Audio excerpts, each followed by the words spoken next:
Yeah. All right. There's the mic. And that's a little loud, so I'll turn it down a bit. Turn it down a bit, and we're good to go.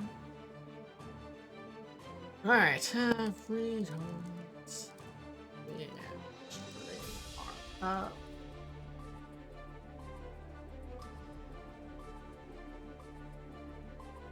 that. I think everything's good to do. I might want to wait. Could tweet it out, but yeah, whatever.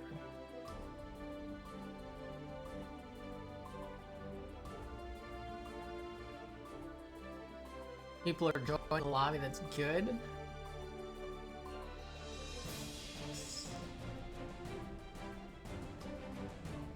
Tournament starts in 1-ish hour.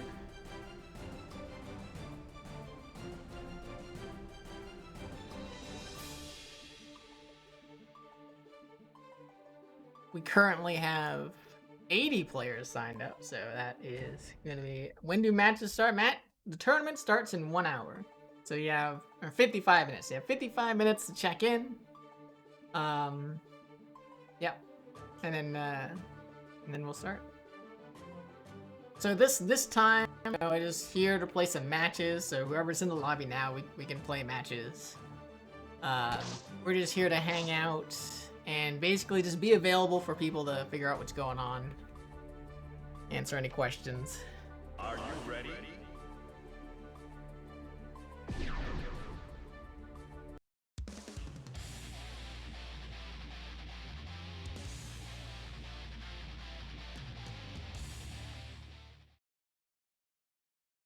I have linked. It's the challenge bracket. So if you do exclamation point bracket, it should give it to you.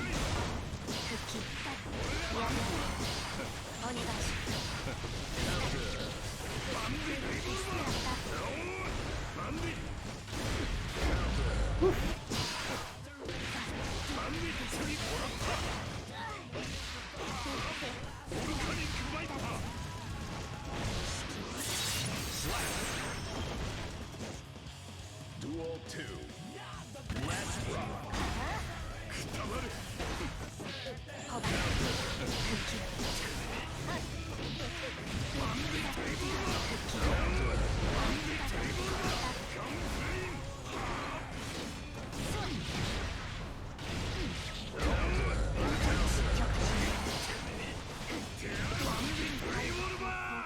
Slap.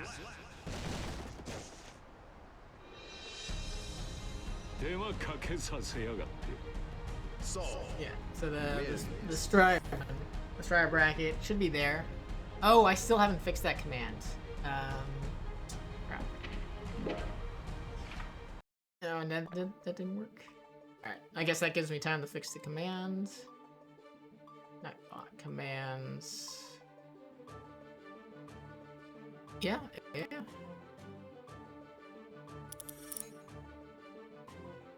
I play a lot. I play a lot there, Koba. How do you check in? So you go on to the bracket.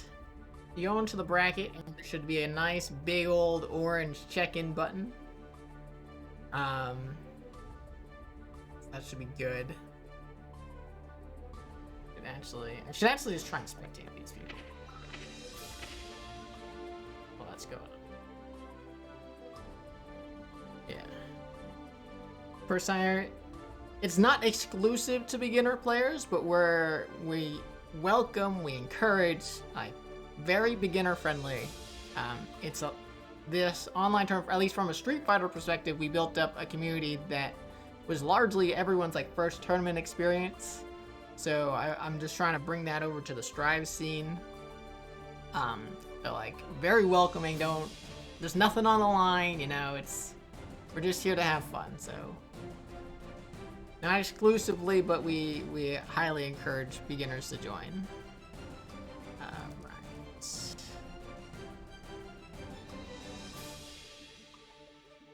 yeah. I think if I pull up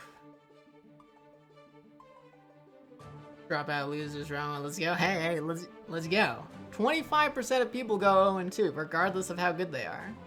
Mr. Fish, thank you for the Prime. I really appreciate that. Not necessary.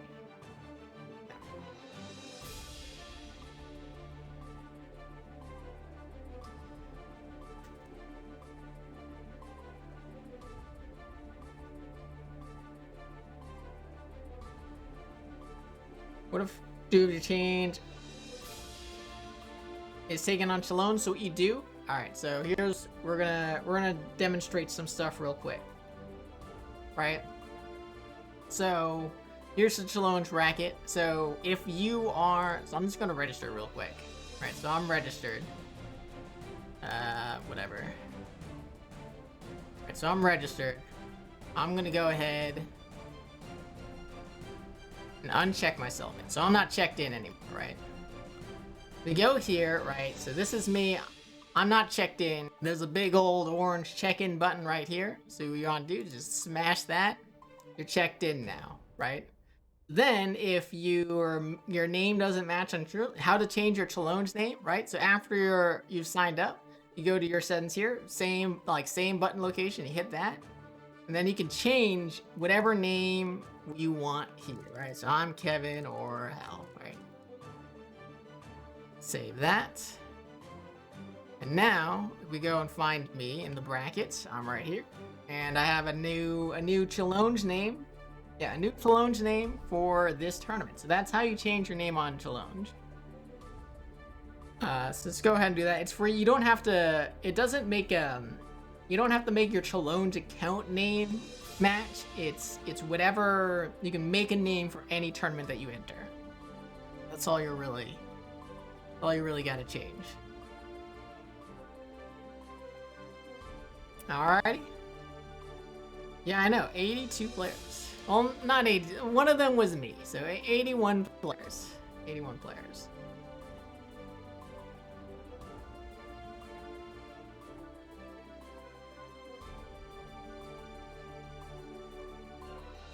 All right.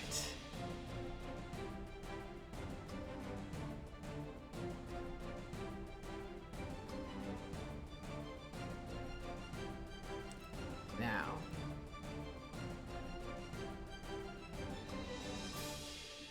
We're just gonna try and add everyone.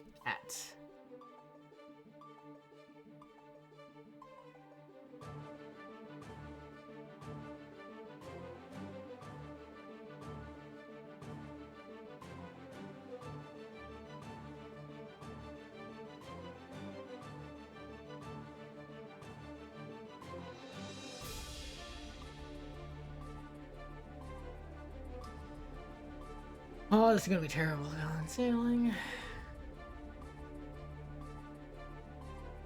Awesome changes. Excellent. Glad I can help. So what we're doing now is we're actually gonna try and make sure that everyone has the right connection results, because I got a lot of people from Europe asking if they could play. So we're going to go through and make sure that everyone's actually got their connection results in correctly. Not necessarily correctly, but at least like did them. So we got a whole list of people who didn't, including you, Mackie Roll, actually. So you might want to fix that. I actually can't find you on Discord either, but make sure that you do the speed test and you checked yours online. So you do the speed test and then you post the link to the oops, shit.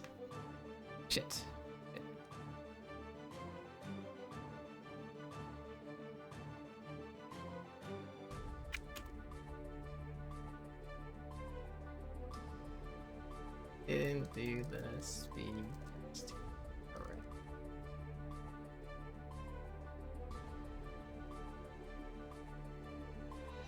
So we start with a Yada.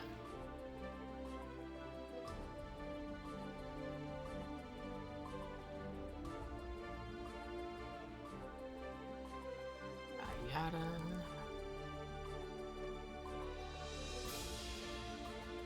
Penny, AJ,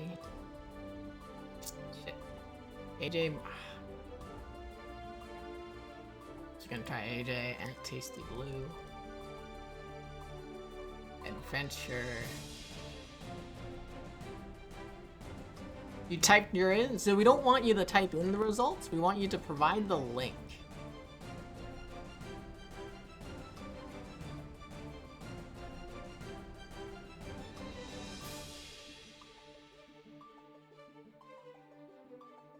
I'm going to provide the link.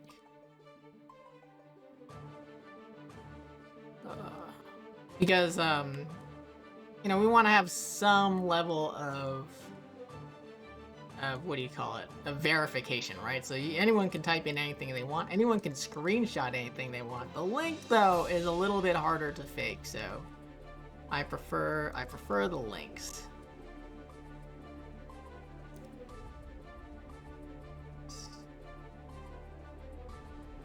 Bushido Brown.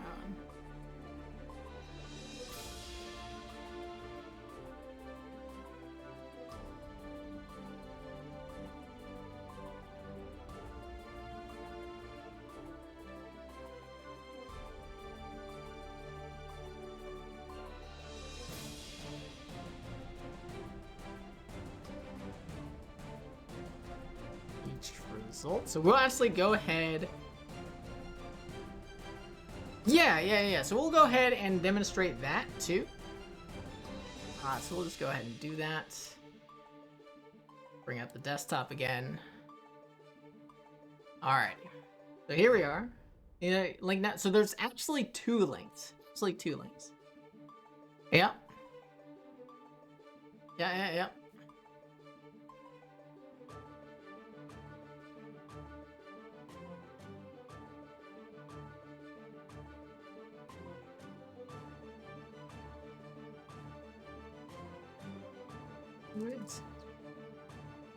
So we go. These are the instructions here, right? So you go to the online tournament specific rules. You know, upload speed above 5 megabits, you know, all that stuff. So we go to speedtest.net. But more importantly, here we want you to do a connection to both Sacramento, California, and Ashburn, Virginia, right? So we go here. We change the server. So we go to Sacramento. So yeah, it doesn't matter which one you choose. You know, it doesn't matter. Just pick one. You hit that.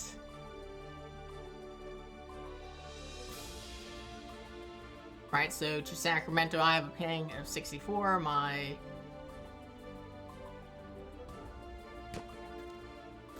you just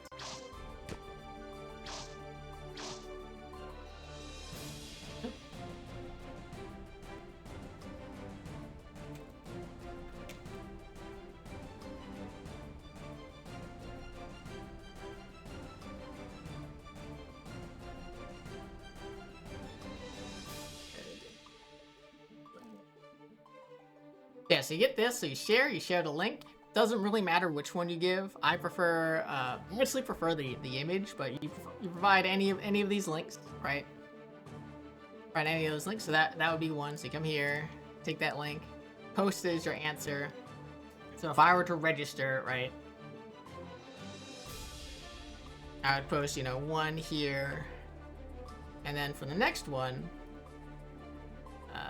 we'll just run that test again, but this time go to Ashburn, Virginia. Go ahead, you know, run that.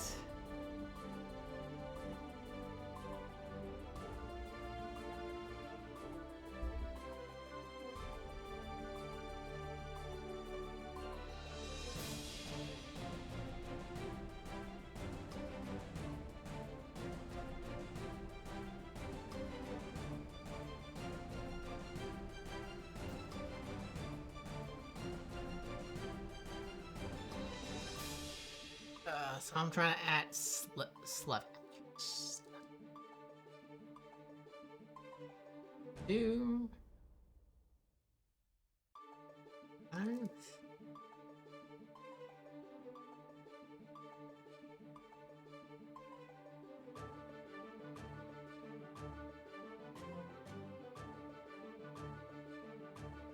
Yeah, no, you don't register on register. So, oops. That's me playing a dance order. So, right? So say that I registered and I only provided one, right? So in the same way that you change your name, you know, you'll see your go to your settings button here. You hit that, and you can edit your response right here. So I'm like, oh, I need to add the other one, so I'll just take that link, post it, save, and now I have both connection test results in there. Next week we're gonna separate them out. A little bit, but yeah. So you just do that, so you don't have to unregister or anything. Unregister. I mean, I'm gonna unregister because I'm not playing. But in the meantime, oops. I thought I was trying to watch someone play. I just want to watch people play.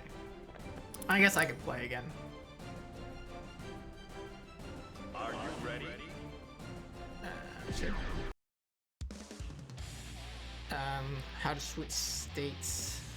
Oh, we can help that guy real quick, right? Duel 1. Hold on, one second.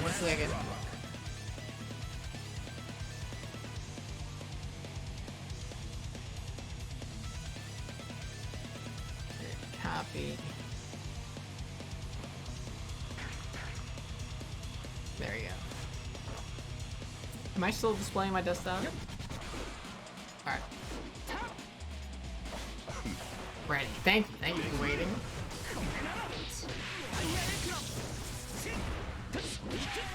Ooh, okay, I like that pressure.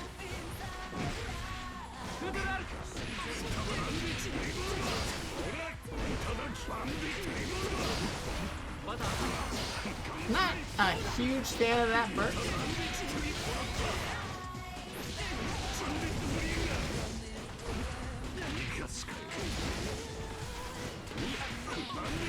I could have done a real combo, that's okay. Duel 2. Let's rock.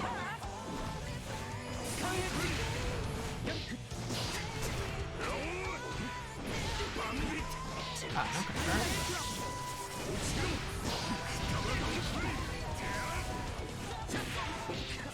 Oh, I hit the wrong button. Nice. Nice. Ooh, brutal. Brutal.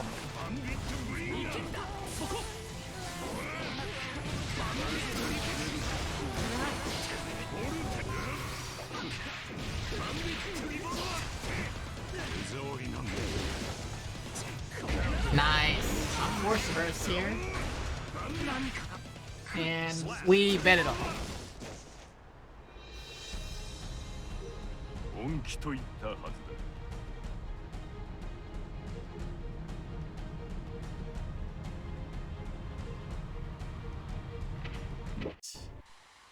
Duel 1. Let's rock.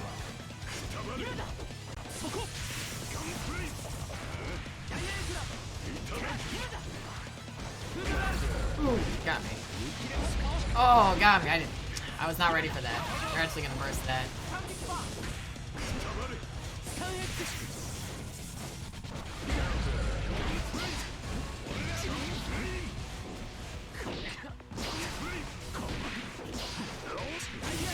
Nice. Nice. Nice. Yeah, dude. Body. Wall splats. Yeah, not enough. He had super, he would've killed me.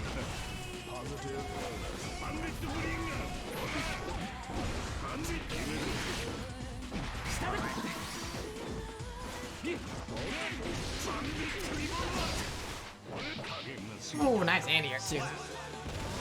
Duel 2. Let's rock.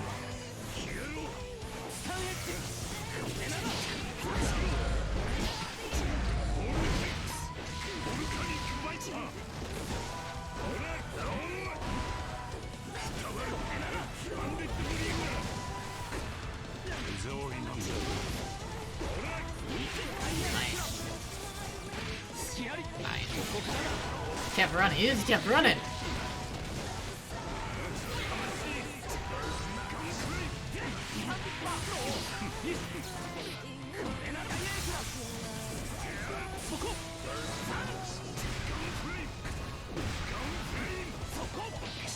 Nice anti-air. Nice. Nice. Oh, yeah. I should have thought. I have to, right? I have no choice. Nice.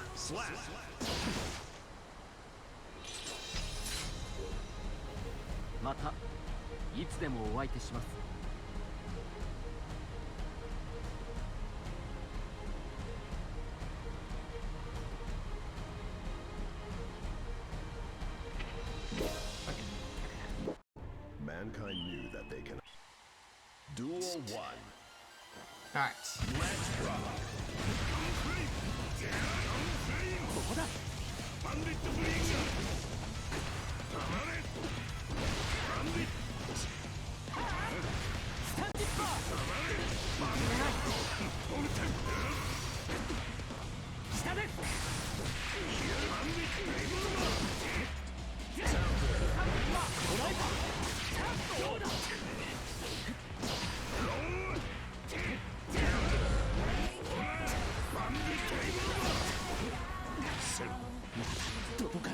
Slap.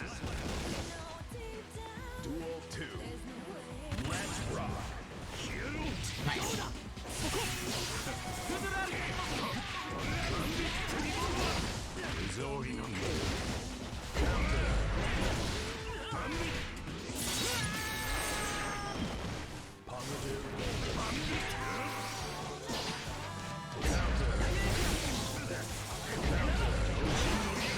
Sending it.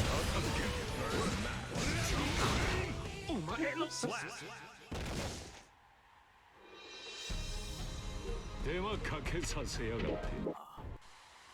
Duel 1. Let's rock.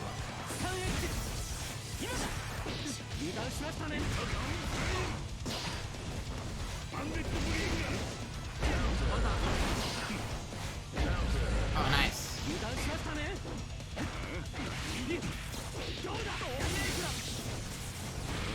Nice.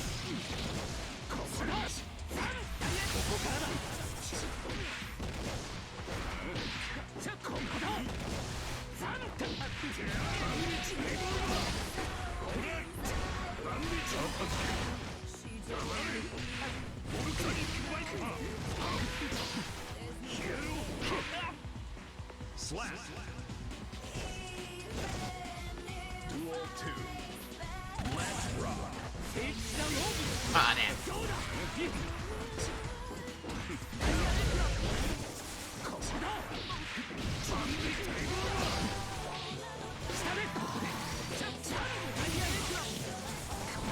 Nice.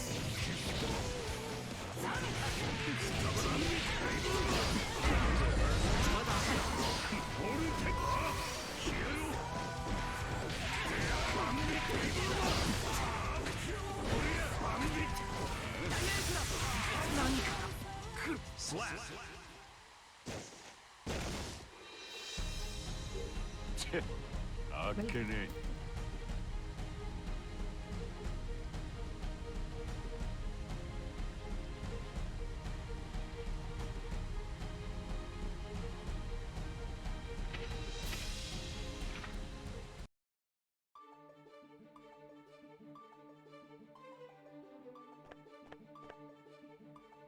Oh, did I not ready up? Oh, crap. I didn't ready up. That's on me. I'm like trying to TO stuff.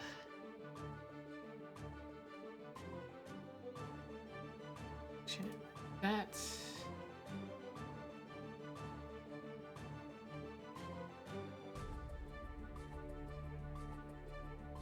Oh, it drops back both? Oh, okay. I didn't know that. I might have settings wrong then. That's weird. Good to know, Actio. Good to know.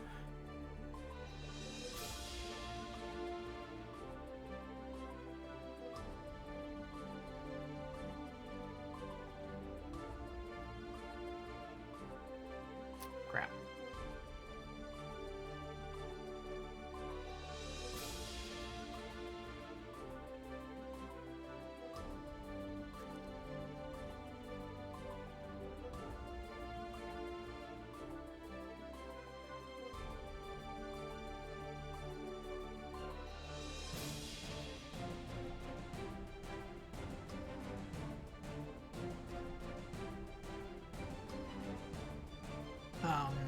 Let's see.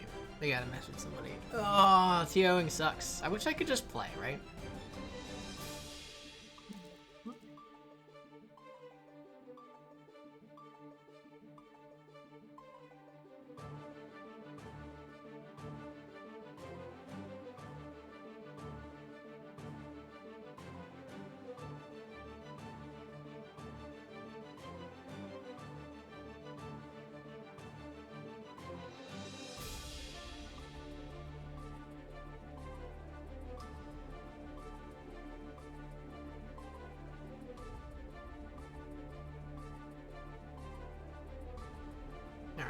That's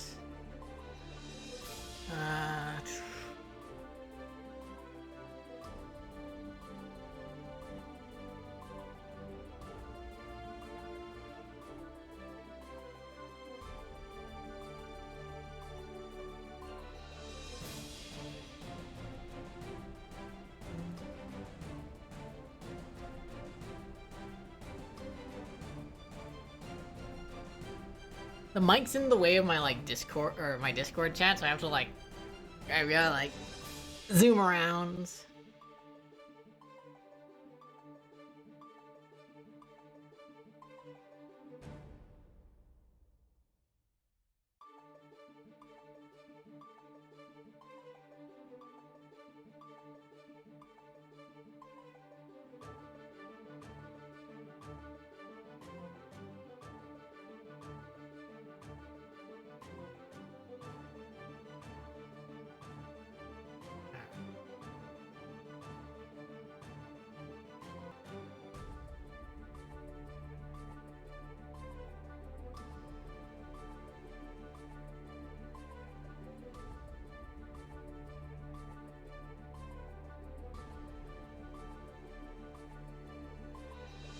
There are more on that list. They weren't present.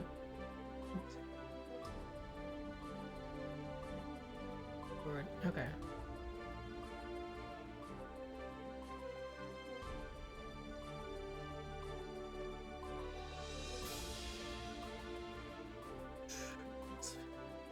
Yada, yada, yada, yada. Yada's gotta get DQ'd. Easy peasy. Yeah, that.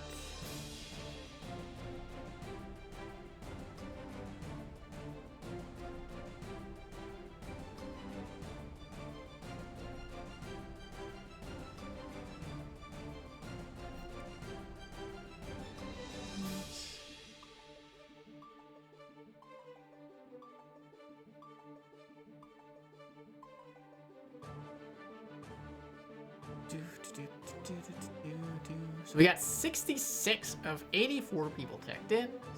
66. Looking pretty good. Not checked in Nook. Nookie Boy's not checked in. So Jung, Returner. James King, I think is new. I think I've seen him talk in chats. Hopefully he is able to check in. TheComebackid, who fantastic. I hope he's able to join tonight. Cooch. I've definitely seen him talking. Yurikov, I think I've seen him talking to. Silver Dono, that's a returner. Come on, Toe. Yeah, hopefully you guys figure out. Oh, those are the connection results. Where's the check-in? Yeah, I don't know where the Cal check-in is. Young, Alexio, Nook. Apollo the Scrub, that sounds familiar. I like that name though.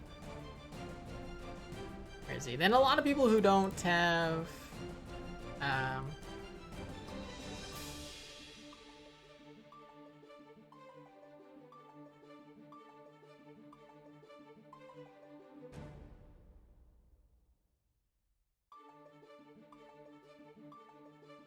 I really like that a lot of people are, providing answers to questions that they had. They got an answer and then they just come on back and put in their own tell other people what the correct answer is too.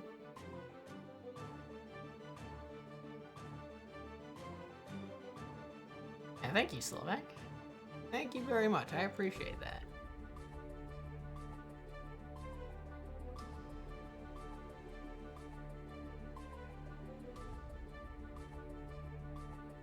It does. I've been I've been quite happy with the community overall. So that's really cool. That's really cool. Really cool indeed.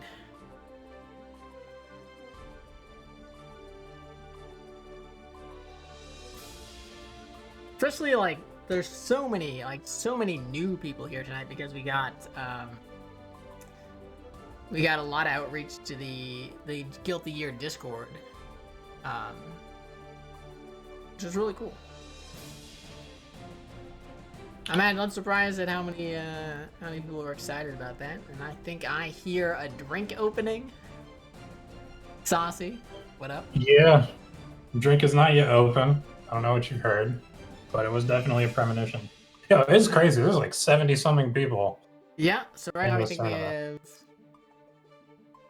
What is it? We have 71 of 84 people checked in. Yeah, It's it's insane. It is absolutely insane. So very exciting. So I'm glad that I have a good number of people helping out tonight.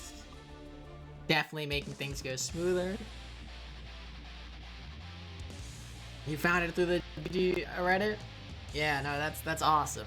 That's awesome. So I guess if you don't know, my Reddit name is Have I Gone Insane Yet? So I was the one that posted that. But thank you to the Guilty Year Reddit mods for just sticking that post.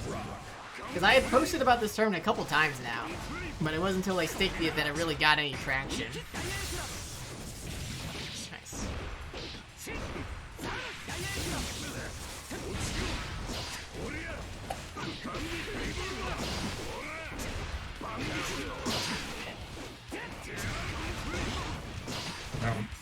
Hopefully the lobbies behave this time. Oh yeah, right? But it seems like... It's been better. Yeah, they've definitely been fixing some stuff in the background. Don't necessarily know exactly how much, but it also sounds like crossplay is which... Alright, it might be a possibility.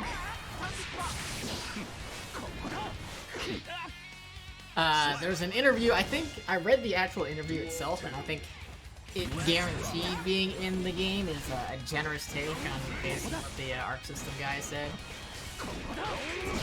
I think I remember reading some Reddit post where it wasn't an interview. I think it was some sort of like technical thing off of Sony's something or other. Let me see if I can actually pull it up.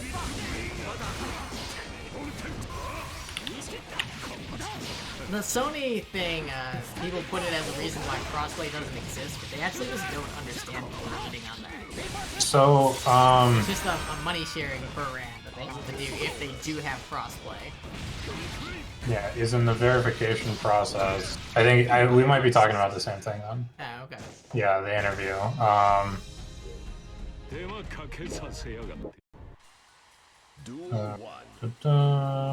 Main differences. Try roll back. Rank. Menu-based matchmaking. Frame drops. Artificial delay. Yeah, I think the quote was that the crossplay is in the verification process, which I don't know what that means. Whether it's on like, it might verification. Be like so I think the article about the interview says that. If you read the interview itself, it's just like, yeah, we're trying to verify that it all works and stuff. But whether or not it comes, like, we don't want to make an announcement yet. Yeah, we're still in the process of, like, there's a lot of things. Yeah, I mean, like, scheduling and yeah, making sure that, and he said something about dedicating the resources to it, which makes me think that the article was a generous take on what the guy was saying. Right, because if it's in the verification process, there's not a whole lot of resources that you have to dedicate anymore, right? It's over. Yeah, I guess I didn't know exactly what verification process meant, because if it was like verification process, like they were verifying it with Sony, like the patch or whatever, which they have to run by. Right, because you always have to put every patch through Sony's or Microsoft, whoever it is, their own check to make sure you don't have any viruses or whatever. Yeah, exactly. So if it was in that verification step, then it would have been Yeah, that's GG, a right? little bit more, yeah. But, you know, I guess in the context of the whole rest of the interview, they're definitely working on it. I don't know. I feel like the game has had enough commercial success to the point where it probably makes sense for them to do crossplay. Because I don't know, like the total. Obviously, it's gonna take a bit before we get to compare sales figures to something like Dragon Ball or even like Tekken 7. Right. I think Mortal Kombat is a little bit out of the league of the anime fighting games, but getting to similar sales figures to Tekken 7 is like a pretty great accomplishment. And it was something like 300K in the first week, right? With like a lot more on PC, which I'm super excited about. Oh yeah, having a strong PC player base. Yeah, no, I'm super excited. Because I play exclusively on PC. Well, It's like always been what is it? Second-class citizens in fighting games. Yeah, which is weird because it's always ended up being the best experience. Maybe not immediately. I mean, There's the a games lot of usually games- aren't even on. A lot of games, like so Mortal Kombat, like their ports are terrible. And I think even last time they were even like a patch behind or something like that. Like it was literally just a terrible experience. So I think, yeah, Mortal Kombat was the one that I was going to bring up. Because eventually I think they got it. They got rollback and they got like all the issues fixed. It just took a while. And granted, I'm not like an RS player, so I wasn't all too invested. But yeah, simultaneous release, and also just the fact that the game runs better, the game has like sub 1 frame input lag, which is according to insane. that I one still dude's don't testing. Yeah. believe it. I see the data and I'm like, I don't believe you. There's no way. There's no way the game processes the information that fast. And so, oh, that's the other thing I want to check. What is it online?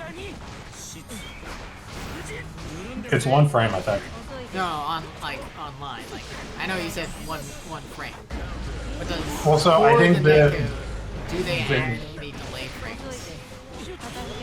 I believe that it adds like an additional frame of delay. Okay. Yeah. So it's technically like 2 frames or something. But still, I mean, compared to PS4, apparently PS5 is even worse. Is it? PS4 is like what, 4 frames? Yeah, I thought And PS5 PS5 is like 4. Was it worse? I think Like it was so. worse. I thought it was worse by like a few milliseconds, where it like lost the something. But Yeah, I'm not sure how exactly that stuff works in terms of if you look like at rounding to frames. so they explain everything on how to do it, which is really cool. They're you can tell that they're scientists, right? They love this shit. They explain all their assumptions, their whole setup, where they're getting additional points of like input lag. It's really cool.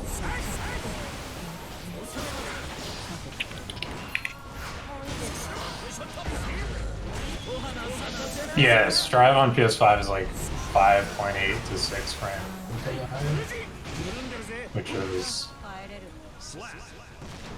yeah. PS4 is like 3.9 frames, and then PC is 0.7.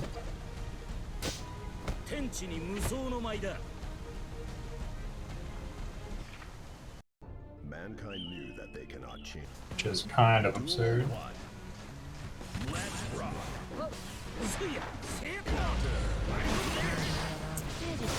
So very cool, very cool.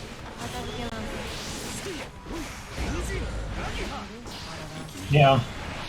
One thing I really do wish is that, like, I think in the Discord, talking about, like, Steam machines, I really do wish that doesn't take enough, because that would make running PC tournaments a lot better.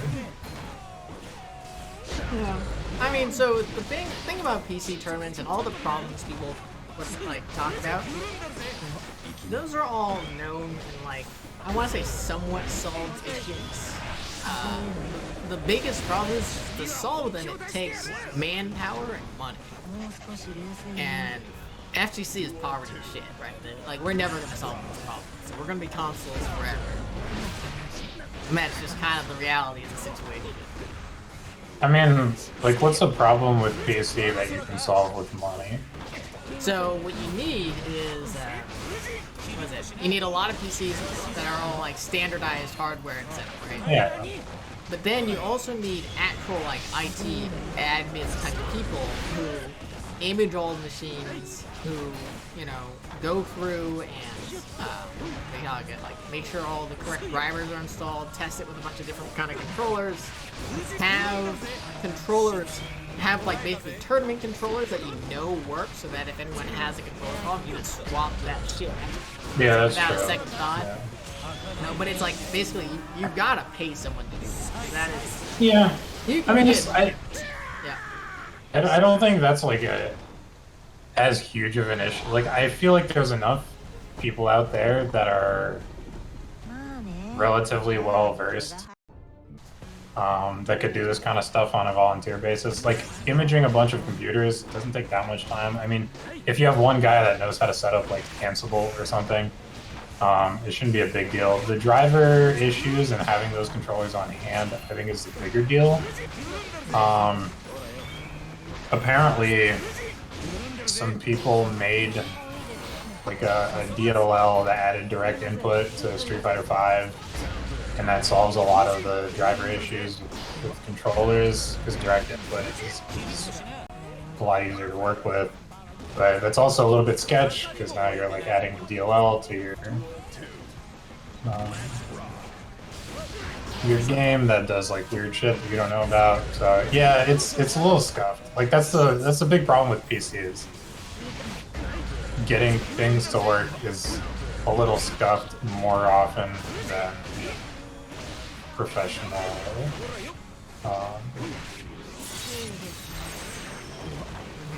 Like professional tournaments and professional events would require. Yeah. Because like, and then I guess I was gonna say there's other problems with having like all PC tournaments, but I'm just thinking in terms of like the CS:GO stuff, like people actually bring in cheats and stuff like on their mice and whatever. Yeah. That's, like, but that's that's already a problem with what do you call it? Sticks or whatever. Like people can like, you know, or controllers. People have macros on their stuff, and yeah, there's no real way to detect it.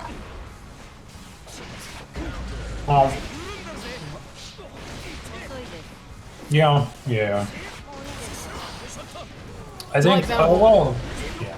I was gonna say, so like that whole, I don't even know what came out of the debacle about, whatchamacallit, the V-shift button, for Street Fighter 4. People were getting really upset at, like, hitboxes for that. It was like, hey, look, guys, it's a hardware mod that works on everything, and all it is, it's shorting out your direction buttons whenever you press your V-shift button. So that you, Is that a thing? yeah, so that you always get V-shift, even if you're holding down the block, right? You're holding down block, you hit the button, it sorts out your back button and your down button in all those directions, and it just gives you V-shift. That's a little sketch. Yeah, it's a little sketchy. But yeah, it's a hardware mod. I think with something like CS:GO and the kinds of cheats that you have there are more I think they're more effective while being less detected. Yeah, yeah. Right. Okay, so I don't think cheating is a rampant like problem in the FGC like it was, or at least I just assume cheating's rampant in first-person shooters. It's pretty rampant, yeah. Like you need the top like competitive CS:GO, ESEA or Face It or whatever. One of them basically runs a rootkit to detect hacks, and I mean it works. Yeah, Face It does, ESCA does, Valorant does. Yeah. A lot of them do, but even then, like a lot of cheats still continue to get like undetected. Like Man, speaking of Valorant, I think because Windows 11 is about to come out, right? And sorry, this is a complete tangent. Sure. But Windows 11 is requiring secure boot and TPM 2.0, which is I didn't know what it was, but apparently it's like it's either a firmware or a hardware like security key. So it's like an encryption key. Do we trust Windows 11 yet? I mean, it's Microsoft, so you either trust Microsoft or we don't. And I'm vaccinated, so I implicitly trust Microsoft. Right. They put the chip in my arm. They know where I am. They track my vitals. But essentially, like one of the functions of secure boot and these TPMs is preventing rootkits. So I don't know how that's going to function with games like Valorant, where the anti-cheat is a root level. I mean, yeah. Process. Like, I personally, I don't play Valorant because of that kind of stuff. I hear a lot of people go through like a lot of steps in order to prevent those kind of rootkit stuff. This is gonna ping me when he's in my area. Yes, please. Yeah, dude. I mean, he's single and ready to mingle. Right? I actually don't know because the place where I work, we do work with the Gates Foundation, so I don't even know who we're gonna deal with now that they're divorced. Greetings, Gates. I assume it's the same, right? Like it just won't be the Gates Foundation. You can deal with me now. I'm the boss. Yeah. Hey, what's up, Purple? Hey guys, how you doing? Perry? Chilling, man. Is this tournament yet or what? No. This is me. This is grand finals. Total fucking asshole. You yeah? you missed it. Are you? Is Kevin being a jerk to you, Saucy? I'm not saucy to He's this. being a jerk to this Kai some player. random Kai, yeah. Oh, is this a random guy player? Well, he's up in the tournament, right? So. Oh, he's not random then. Let's see. Damn. I'll protect you to Kai. I'll pick apart little things about Kevin's game. Flag it. Wake up backdash in the corner. Not the optimal choice. Ooh, brutal. I thought for sure that. They should kill, right? No. Well, No, it would that's have. not gonna- It could have killed. Yeah, you could have killed there. It's like if soul hits you. You could have killed there. The man could have killed there. But it's okay. He killed anyway, which is all that really matters. I'm so salty about Sejam's Willie kill that Potemkin, who could have killed if he just heat knuckled, but instead did Heavenly Potbuster and didn't kill. Does it? Okay, that raises a philosophical question. Can it be will this kill if it's not optimal? It's not supposed to be. He says that as far as he knows, the combos are optimal, and that was not as far as look, Sejams, as far as it knows, I love the guy's content, but like he's a new game and he's not always. I'm just saying, I'm pissed. It would have killed. It should have killed. Did you lose a lot of Sejam bucks? Yeah, I lost so many Sejams. No, I lost like 3K or something like that. I was only ever involved in one large-scale channel point betting fiasco, and it was in the team tournament for Street Fighter V at NLBC a couple months ago. And my dear friend Rushdown and who was it? It was Mandrake. Were up against I think it was Smug and Punk, and I apparently had 230,000 channel points because I've been subbed to Spooky for a while. Yeah. So I put it all on the line Yeah, sure. and won a tremendous amount of points, deeply affecting the Skull's economy, as it were. However, later in the tournament, in another match, I once again put all of my winnings, now at this point something like 1 million skulls, on the line. Sadly, I lost all of them. Happens. And that's the way. But I that lost betting for my friend, so that's all that matters. You know, I was willing to put it all on the line for my homie. I think I've only done. There was a period of time. I don't watch Twitch, so I don't have any channel points. But I used to do a little bit of CS:GO gambling way back in the day. And my only substantive bet was, I forget, was it? It was like Fnatic v Astralis. It was some big match, and I know what those words mean. yeah. Well, so these were like some of the top two teams in the world at that point, and people were like, "Oh, Fnatic is gonna win." So I just bet on Fnatic, and then it ended up going to overtime, like triple overtime or something, Yeah. and I ended up winning like a dollar in skins or something. But it was pretty hype. Yeah. And then I think I traded all those away anyway. So that's all the experiences I have with gambling, especially online. Nice. I've got a lot of experiences with gambling, real and fake money. Gambling's a lot of fun. I have too much experience gambling. Real money. Not any problem stuff, not like losing a ton.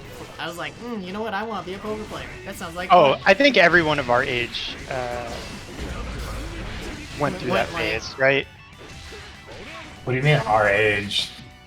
Me and Kevin are, I think we're older than you. I don't know your exact age. 25. No, we're 30. So I'm 32. We're 34, right? No, also 32. Ah, okay. I don't know. I never wanted to be a poker player. It was definitely a thing for our generation because online poker happened while we were like basically high school, college age, right? Yeah, late high school, early college, and like if you were of a game player, a gamer's mind, if you will, and you said, "Wow, there's all these people playing these games really badly online for money," you see the appeal, but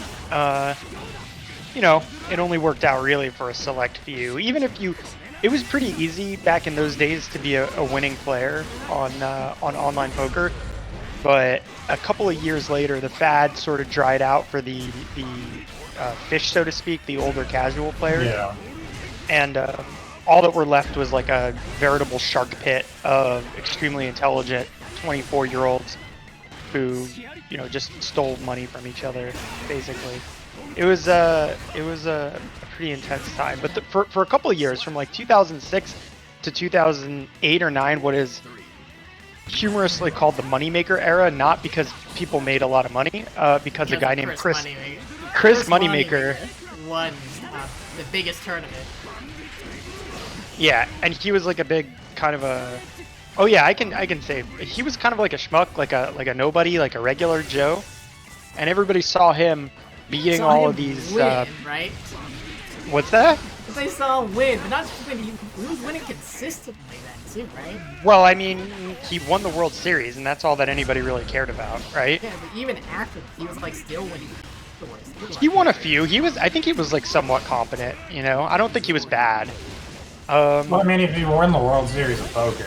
No. You can, as they would say, luck box your way into winning a single poker tournament. Yeah. The World Series of Poker is not like a best of 7 event. It is a one thing, winner take all tournament, basically. Oh, Well, you have to qualify, don't you? No. It's an open. You qualify by putting $10,000 down or winning a seat in some other tournament. Yeah. So anyway, this nerd, Chris Moneymaker, won, and everybody was like, "Wow, I can win $17 million just by playing poker. I play poker, with my old buddies all the time." And I beat them. Yeah, so they jumped online, which was a burgeoning scene, and proceeded to lose a tremendous amount of money to 17-year-olds. Yep. It was a good time. Great time. That was also the time, the era of online poker, where all you had to do to make a living playing poker was to break even online. And Oh you yeah, got the rake back. you got so much money from like their reward system that was your main source of income in online poker, was like the reward system. So they had a system called rakeback where you would sign up with. So the rake is what the casino takes from a poker pot. So like, you have these affiliate systems where they would pay you a certain amount of the rake that you generated back to you, right?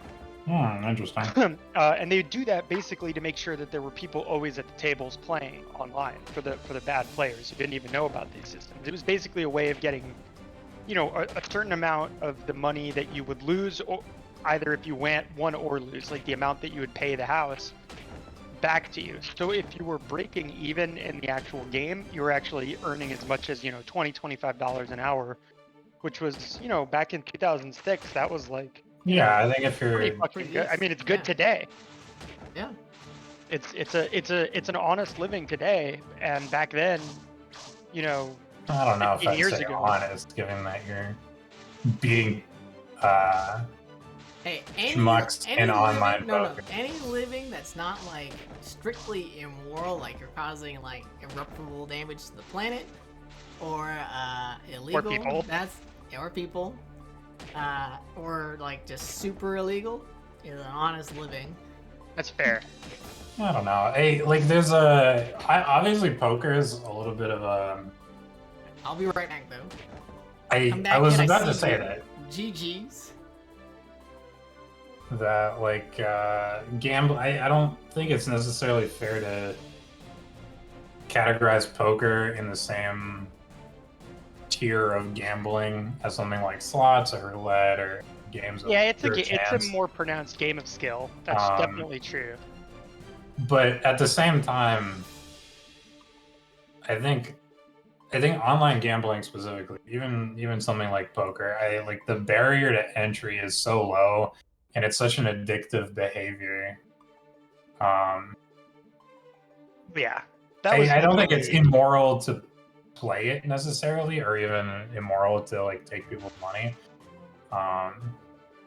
So it's like, don't hate the player, hate the game type of thing, for me at least. Sure. I think online gambling is not a fantastic business from a moral perspective. Probably true. It's probably. I mean, it is pretty corrupt. When I said an honest living, I kind of meant it facetiously in that you could make a pretty decent amount of money. Especially for being mediocre at a game. Yeah, especially for how little like qualifications you need.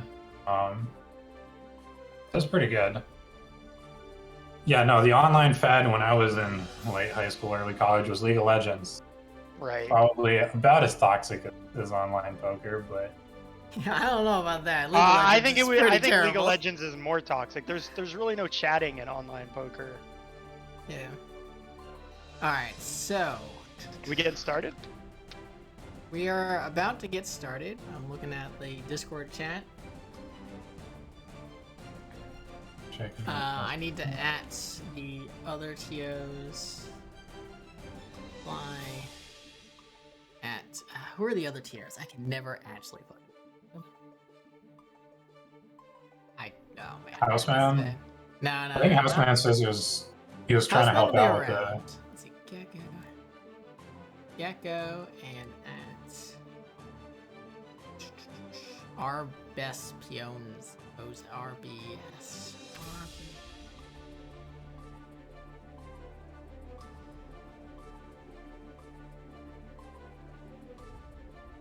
Okay.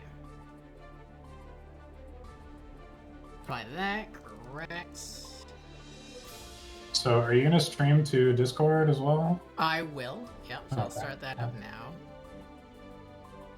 Thank you for reminding me, I keep forgetting, I'm just like, ugh, alright.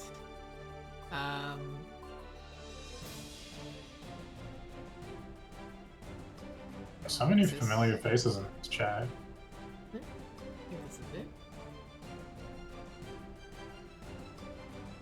So clean. Yep. Oh yeah, thank you Quasimodo X, our resident Reddit Street Fighter art man. He is literally the best. He is so good and he is so fast. Yeah, Quasimodo's art is pretty good.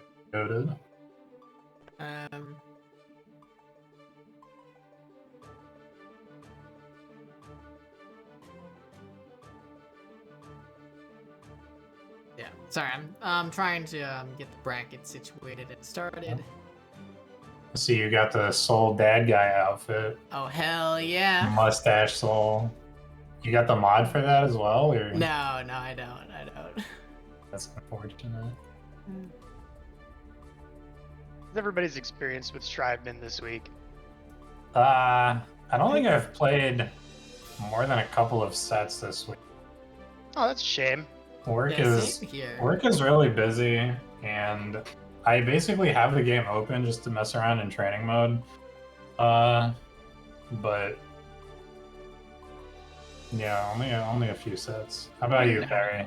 I've been pretty busy with work myself, but I pretty much am all in on this game. So whatever free time I have has been spent playing this. So pretty good. Working on some new tech, refining the Soul Bad Guy, working on the Axle, bouncing Brian Epps' ass from heaven. Hell almost, yeah, let's go gatekeep his ass. I told him to get out of here. Oh dude, heaven is getting into heaven is the literal worst. I hate it so much.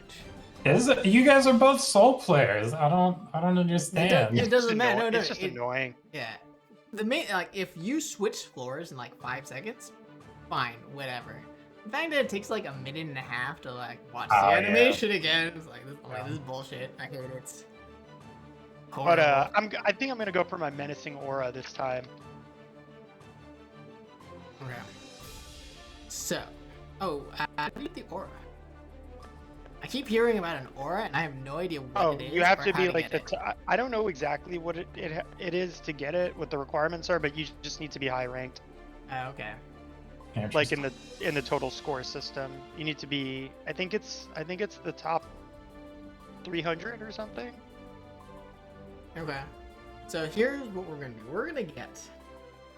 I'm really tempted to get TastyBlue on here.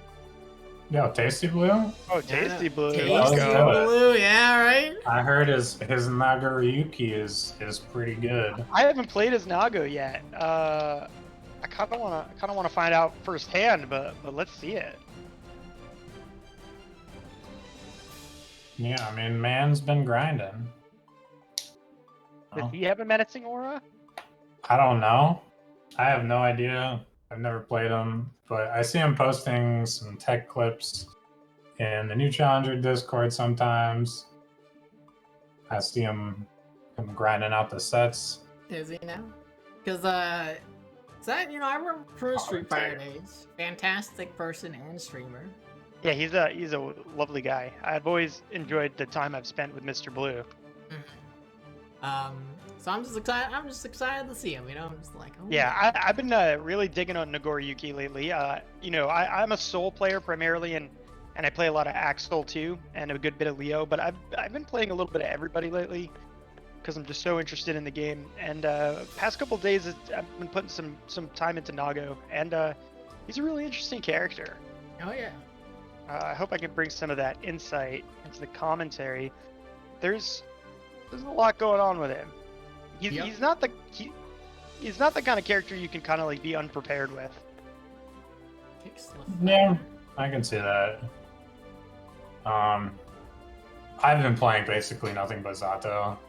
Oh, nice. I think that's the one character that I feel like I can have a lot of fun with. Zato's really cool. I've been trying to learn some Zato, but my brain is just too small. It's not even like the brain being small. It doesn't, because I have a tiny brain, right? Yeah, no, we're Soul players. We got maybe 2 brain cells between us. It's just a lot of very specific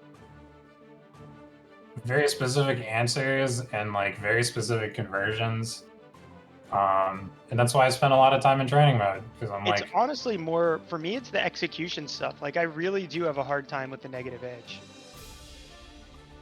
yeah. I know it's less a thing in this game, but I still just, like, struggled to do what I'm supposed to do with him. I don't know. Maybe one of these days I'll sit down and, like, really grind it out. It's I rough. think Yeah. it's the same as like any like charge characters or zonk thing. It seems like you got it. Like it's not a core fighting game skill, so it's like Yeah, you have to think that practice. you should be better at it than you actually would be at the start, and it takes And a lot of practice. Yeah, I think the main thing is I'm glad that it's a new game, and I'm glad that everybody's kind of ass on the one hand, because you can get in at the beginning, and Zato's a character with like a very high skill ceiling. Yeah, like I said, Soul is really strong, but Zato and Chipstock have nowhere to go but up. You know? You know, Yeah, that's right. Was it Zato? You know, like who knows where the skill ceiling there, right? Ain't no one's figured that character out yet, and he just every day that these auto players practicing, it feels worse and worse and worse and worse. I'm seeing like specifically defensive setups, and I'm like, how the fuck do I do anything? I also happen to think Zato is. I mean, at the time, I think it's even or maybe slight Soul favor, but in the near future, it could probably be Zato favor because Oppose really takes a lot of Soul's initiative away. Right? I think so. Ogawa recently went on record saying that if you lose to Zato as Soul, then you should be embarrassed. Sure. And I think the big issue with Zato matchups is, and I somewhat agree that as the game goes on, I think the Zato matchups will become better for Zato. Yeah, go ahead and start. But at the same time, no matter how good the matchup is theoretically, the ease of conversion for someone like Soul paired with his high damage means that Soul damage stock is definitely going up at this point. Here we go. We're in game. Yeah. I forgot to reset the phone. Talk about the game. I can't see it, right? yeah. Is it not? Am I not screwed? No, I got it now. We got TastyBlue with the Nagoriyuki and Nagoriyuki, and who's this? Kickslaflare? Is this someone by another name or?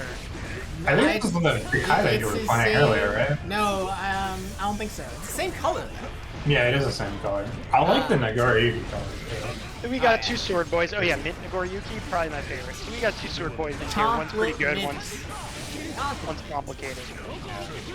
Tasty coming in with a pretty early health lead, but this Kai pressure.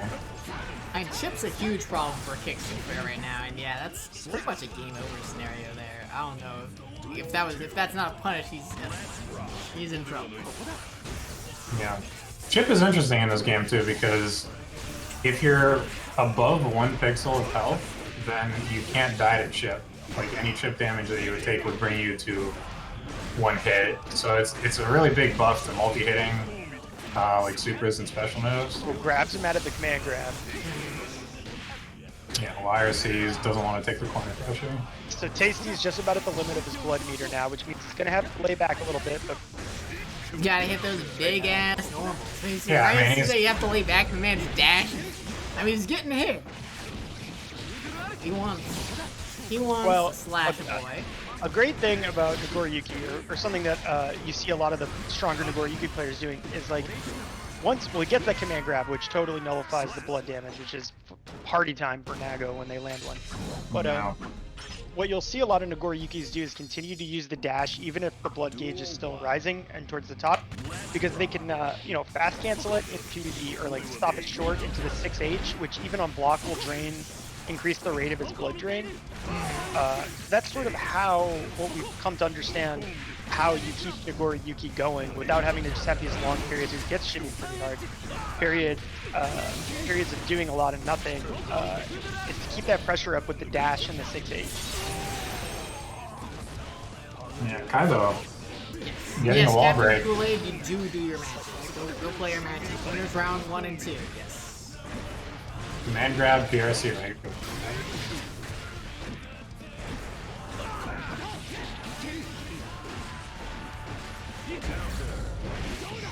Gets hit by the founder arc. Now, the problem with Kai, as I understand it, is that he can't really generate a lot of pressure unless he has both shock state and has you sort of conditioned to block founder arc, wonder arc, whatever you want to call it.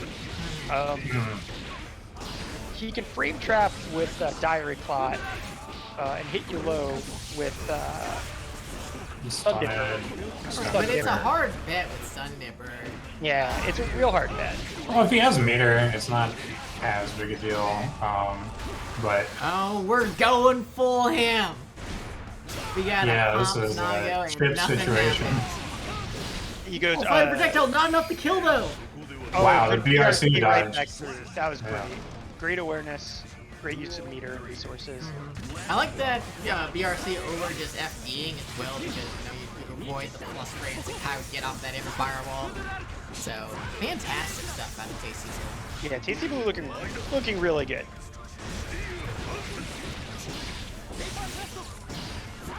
Big DP says get off me.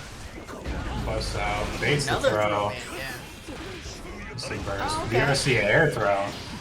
TastyBlue, I feel like he's been talking a lot about this BRC thing. BRC. And, The longer the game goes on, the more BRC we're gonna see. It's I mean, fucking yeah. good. Personally, it's a part of my game that I think is actually kind of lacking.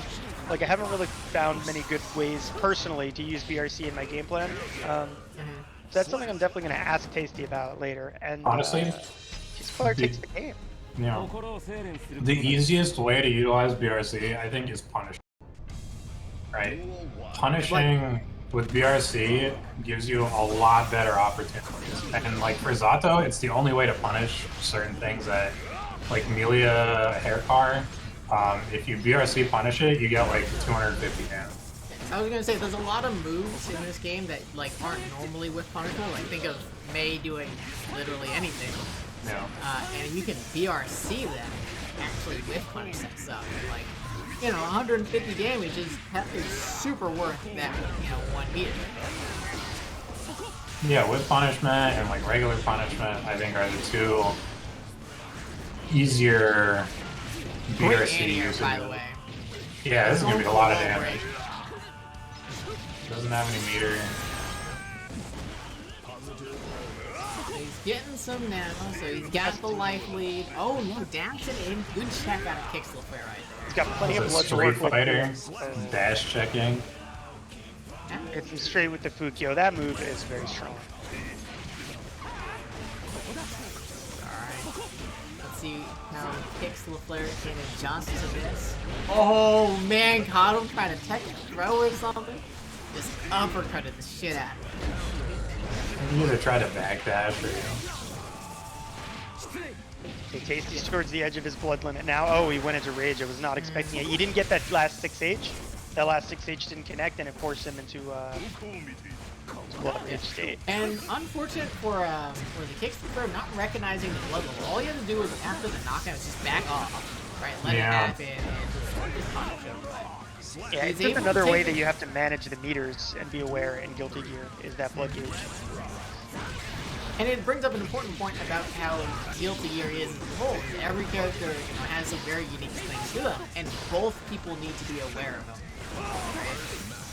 You can't just play only your character. You also have to know what the other person's trying to do as well. But we get a full charge. All right, are we gonna see dust. the? Are we gonna see the first bait? Oh, and he messes up the dust. I think do you think he was going for the first bait there, or? I have no idea. You think he just messed up his combo? I think he just messed up the combo. Yeah.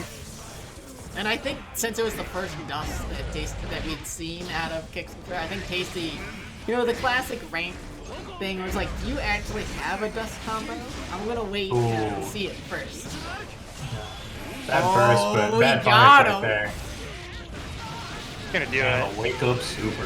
Yeah.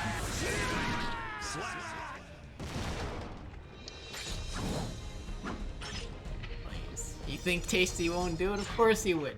Of course he would. No reason Yeah, I not forgot to. we're going first to 3 in this tournament. I always forget about that. Mercifully the whole way through. I actually find myself using burst quite a bit, or using dust quite a bit as a punish in a lot of situations. You can punish some supers with it, and Soul can use it to punish bad burst. Yeah, bad bears. Also Kai's DP, you can deal with full charged dust as well as Leo's. So yeah, there's a couple things that you can punish with full charged dust. And it's big damage. It's big damage. It's easier. It's a lot easier than some of the other. Yeah, You he's say that, but changed Soul it. gets like more damage if he's in the corner without the dust. He's just doing normal shit. I think I can get more damage from mid-screen. Yeah, mid-screen. Against Leo, I can get more damage mid-screen without using my dust. Oh, Yeah, but it's going to be like 4 buttons. No, it's not going to be an easy peasy, 4-button combo. I think as a consistent option, wow, nice shimmy there. Yeah, it's great. It's very useful. Shimmy with the slowest character. TastyBlue, Abigail player. He's aware. He's very used to slow blocks. This definitely feels. Nago definitely feels like his character. It's definitely. Just watching him play, he looks so comfortable. When I heard TastyBlue was playing, I assumed it was Pot, but when I heard it was Nago, it actually made a lot of sense to me. He's gonna go into Blood Rage now. Yeah. Okay, so I like he's taking a lot of damage now. He's got to back off. Oh, he's breaking the wall. This is gonna be an auto just whiff, right? No, he used the jumped FD. No. So what TastyBlue did there is, I don't know if you know this, but if you have Blood Rage going, Nago can use FD to keep it from happening. So he used the FD. Yeah, he used the FD to wait for kickslaflare the Kai to approach, and then use it, the explosion of it to get out of the situation. Yeah. That's Okay. busted. I didn't know that. That's Yeah, he can keep it by using FD, or keep it from happening by using FD. That is kind of a game changer, no, not gonna doesn't lie. spend it. Yeah, I mean, he's about to go into Blood Rage. Oh, he Whoa. already threw the fireball. That's so unfortunate for Yeah. kickslaflare. Giving up the game right there, essentially. Unless he can get it. Oh. Yeah, that was a tough situation. He had just gotten out of Blood Rage, so he had both full tension and full blood meter, and his burst. That was going to be pretty hard for Kai to come back on Nago with. He could have just kept him pretty solid in the corner. It was a rough spot he got put in. If you block close slash from Nago, you're gonna have a bad time. It's pretty terrible, especially in the corner. Even mid screen, you're gonna have a bad time. But GG's. GG's indeed. We got one person throwing out the GG's in Discord, another one throwing it out in the Twitch chat. Good game. 2 ships passing in the night. That's right. Alright, so we gotta take a look at... Alright, so I'm just gonna add a winner side.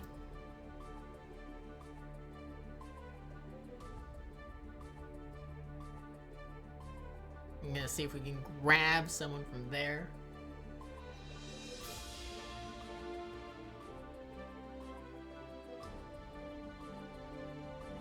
Perhaps. TastyBlue was definitely one of the people that I was hoping to see. Yeah, I'm really impressed with his Nago play. I mean, I know he's a strong Street Fighter player, and I expected to see quite strong play from him, but that was pretty clean looking Nago play. Yeah, I'd like to did pick not his brain a disappoint. little bit about it too. He definitely I can't tell if he was just gambling with the lead ahead, but he seemed to have gone into Blood Rage every single round in that last game, and that's not something I see from the notable, the 2 most notable Nagos in America, Hotashi and Fame. So I want to see what his thinking with that. If he was just gambling with the game lead, or if he had another reason to do that, or whatever he was thinking. I'd love to hear it. Yeah, I have no idea. I don't really watch any top Nago players. Yeah, but knowing how he played Abigail and seeing his Nago play, like he's definitely he's putting a lot of thought into it, and it was just a pleasure to watch. So I agree, yeah, picking his brain would be great. Considering the Kai players' kind of lack of punish on the Blood Rage. I think TastyBlue might have been playing a little bit fast and loose with it. Yeah, that's a good point. Because he wasn't getting hit by it a lot of the I don't time. think there was like ever a real punish on that. No, not really. And I mean that FD trick was something that kickslaflare might just not have been ready for. Like that's something that I had no idea. And I would have been like, that. yeah, I'm jumping in. I'm gonna punish the Blood Rage as soon as he wakes up. And no, he FD'd and got caught. Yeah, I happen to know that because I've been, I'm all over Dust Loop every day, but not something everybody knows. You can also delay it with PRC, actually. That sounds about right. Trying not to get hit. I mean, that's Guilty Gear. Trying not to get hit. I know Zato gets like crazy punishes on that because Oppose basically absorbs the explosion. Oh, so you can be up close and yeah, you can be up close. You just put up Oppose and everything's okay. Got the Eddie hug.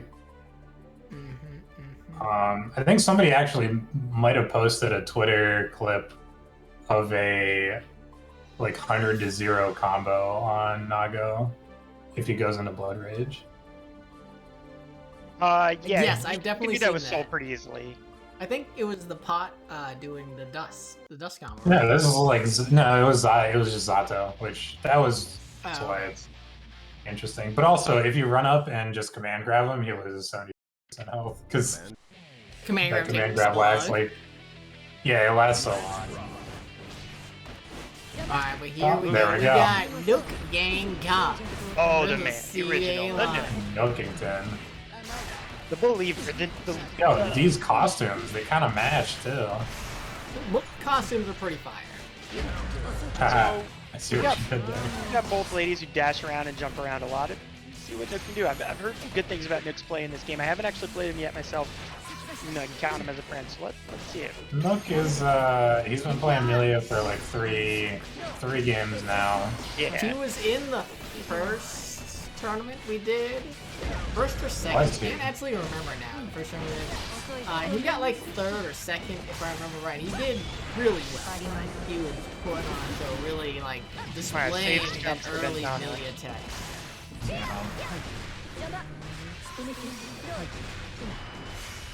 URC's in to continue the pressure.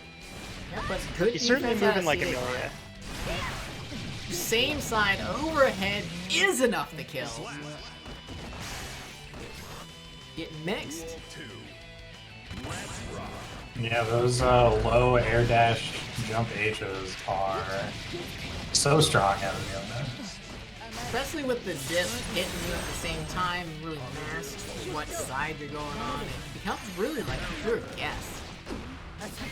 Yeah, I think from a far distance, she can't really cross you up, but she can just land and go low. She has a lot of different Baited options. the shit out of that burst. Yeah, good bait on the burst. He Not a didn't huge even punish. jump. Yeah, didn't spend meter. TK overhead. Okay, staying out of the corner. I respect the decision. Finds a hit, not able to convert off it. Gets a mix up though. And I think just going straight for chip. I mean, there's some FDing going on, but you know. Yeah, Really didn't just didn't overcommit. get I like it. I don't know how Geo does in this matchup. I think I was watching Lord Knight's. He did like a matchup chart for Amelia, an early one, but I don't remember. I don't think, even though we can like say like, hey, this is what I think the matchups are. Like, the second someone comes up with new tech on how to deal with like the neutral or something, that matchup chart goes out the window.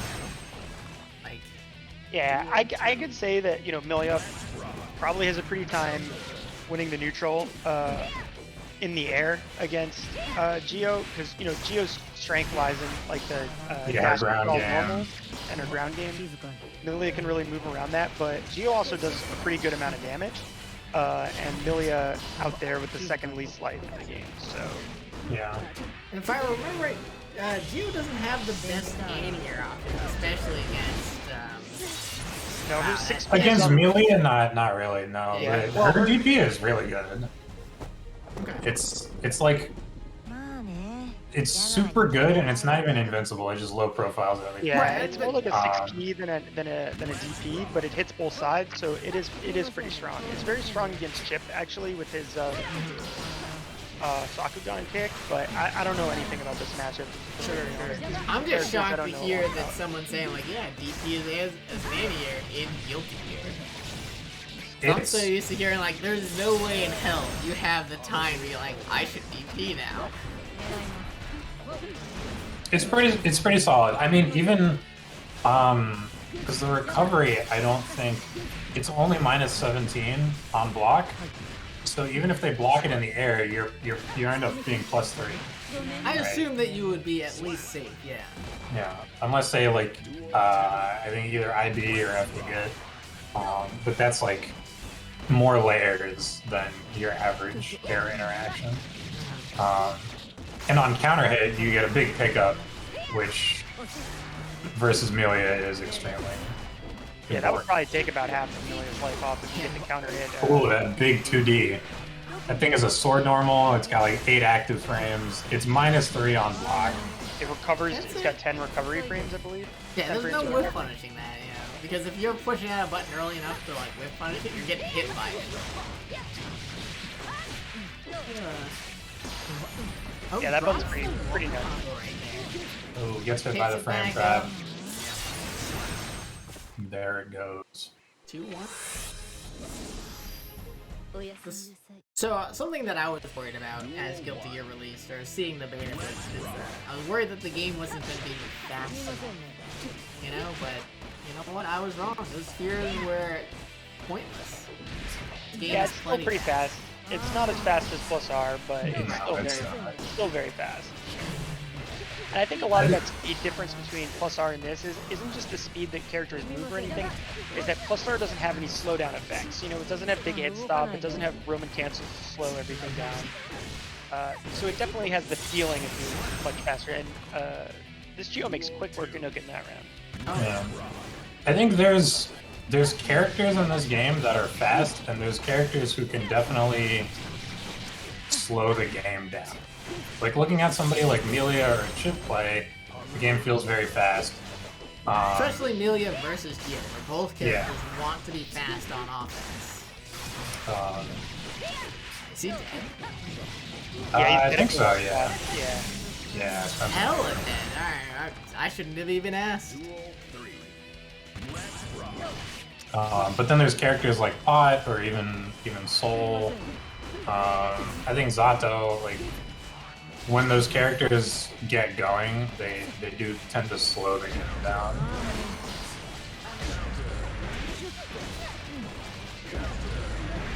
Zato, sometimes Naga depending on how he feels like playing. Soul also depending on how he feels like playing. Pot, I play Axel think pretty definitely- fast. You played my Axel last week, and I tend to play him pretty Oh. fast against most people. Much faster than any other Axel that I've played. You know, like, Yeah, Axel's I like very Axel active. fast. Yeah, the exception is there's certain matchups where that's, you know, not the case, but for Soul, I'm definitely going to play really fast. Yeah. Ew. And Nook, That. Speaking Taking of a- fast, yeah. Nook doing relaunch combos into 6H hair car.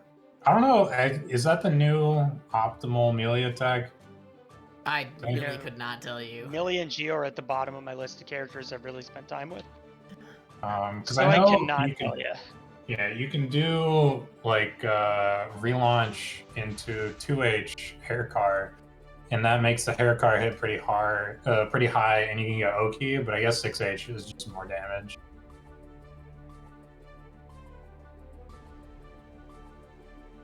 Alright, so what we're gonna do now, Josh is here, we're gonna ask them to be on stream.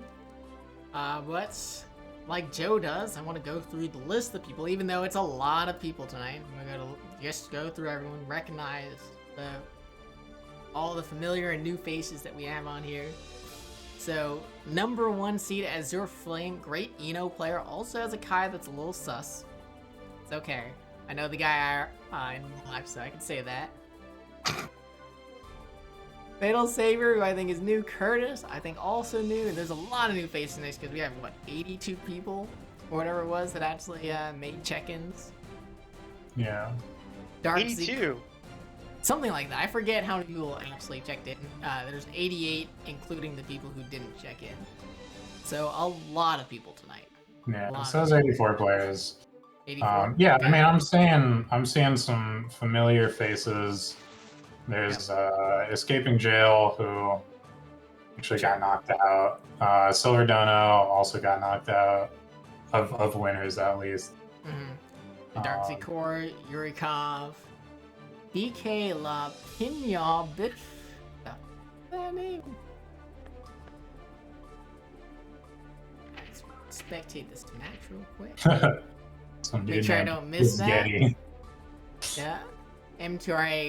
MT Rain, Ventus Nocta, right? Cooch, Gone Sailing, Programs, AJ.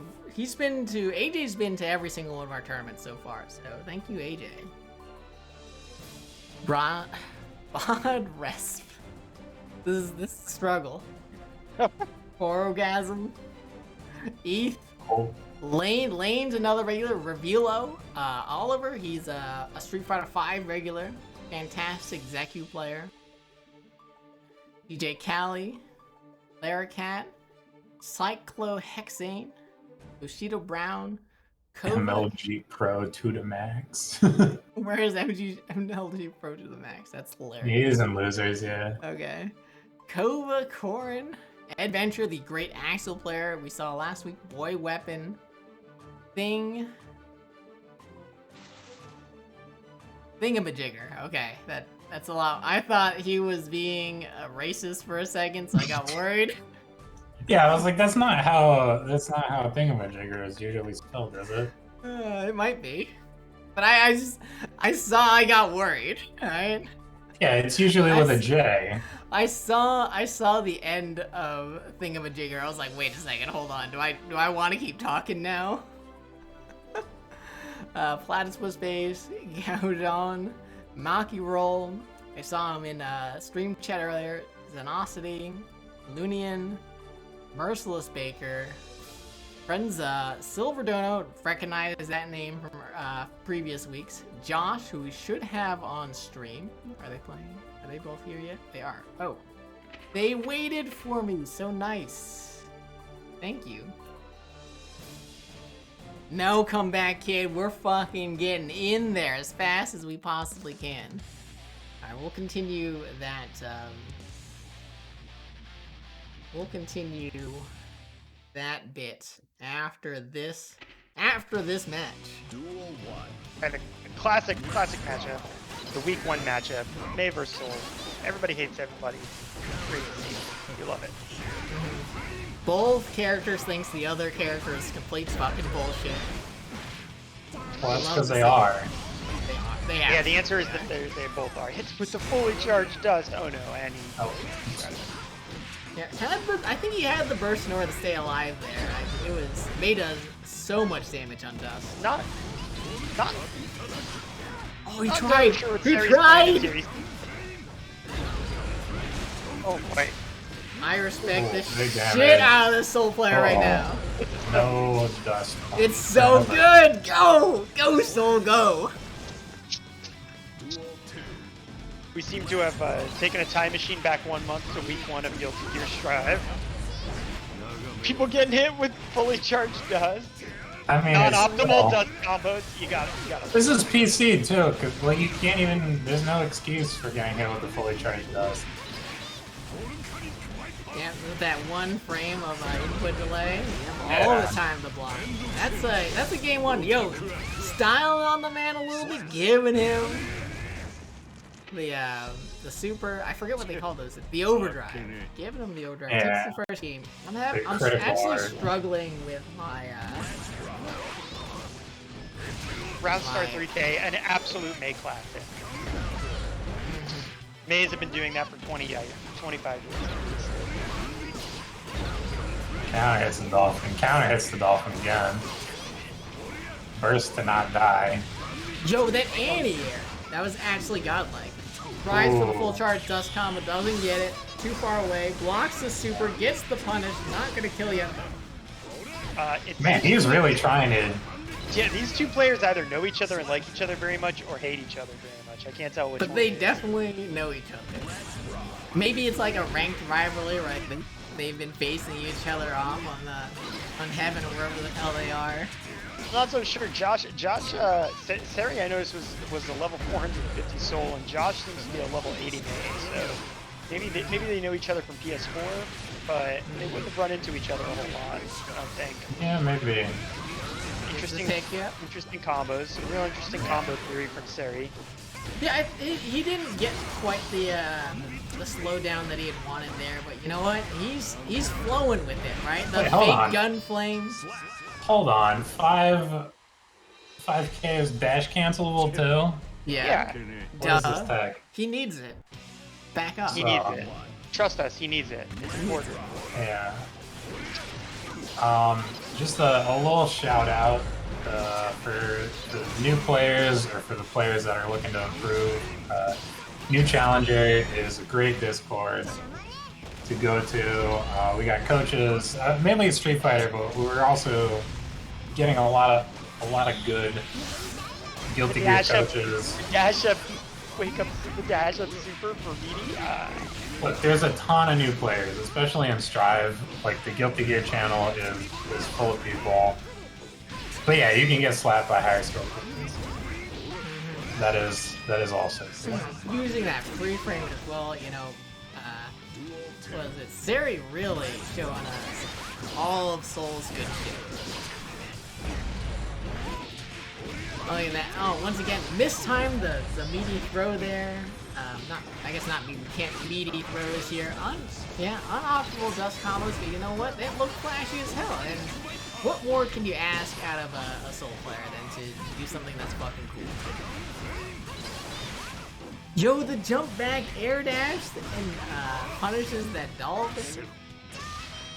You know, Gunflame RC, the classic. And then he ran for a literal mile. Is that all 3 games? I think that's all 3 games. I think so, yeah. This is cool. Well, brutal. I loved every second of it. That's Seri. Crap. Josh's May, you know, looking pretty strong. Right? Definitely, like, kind of knew what he was doing, but he just, once Seri got that momentum going, he couldn't stop him. Couldn't stop him.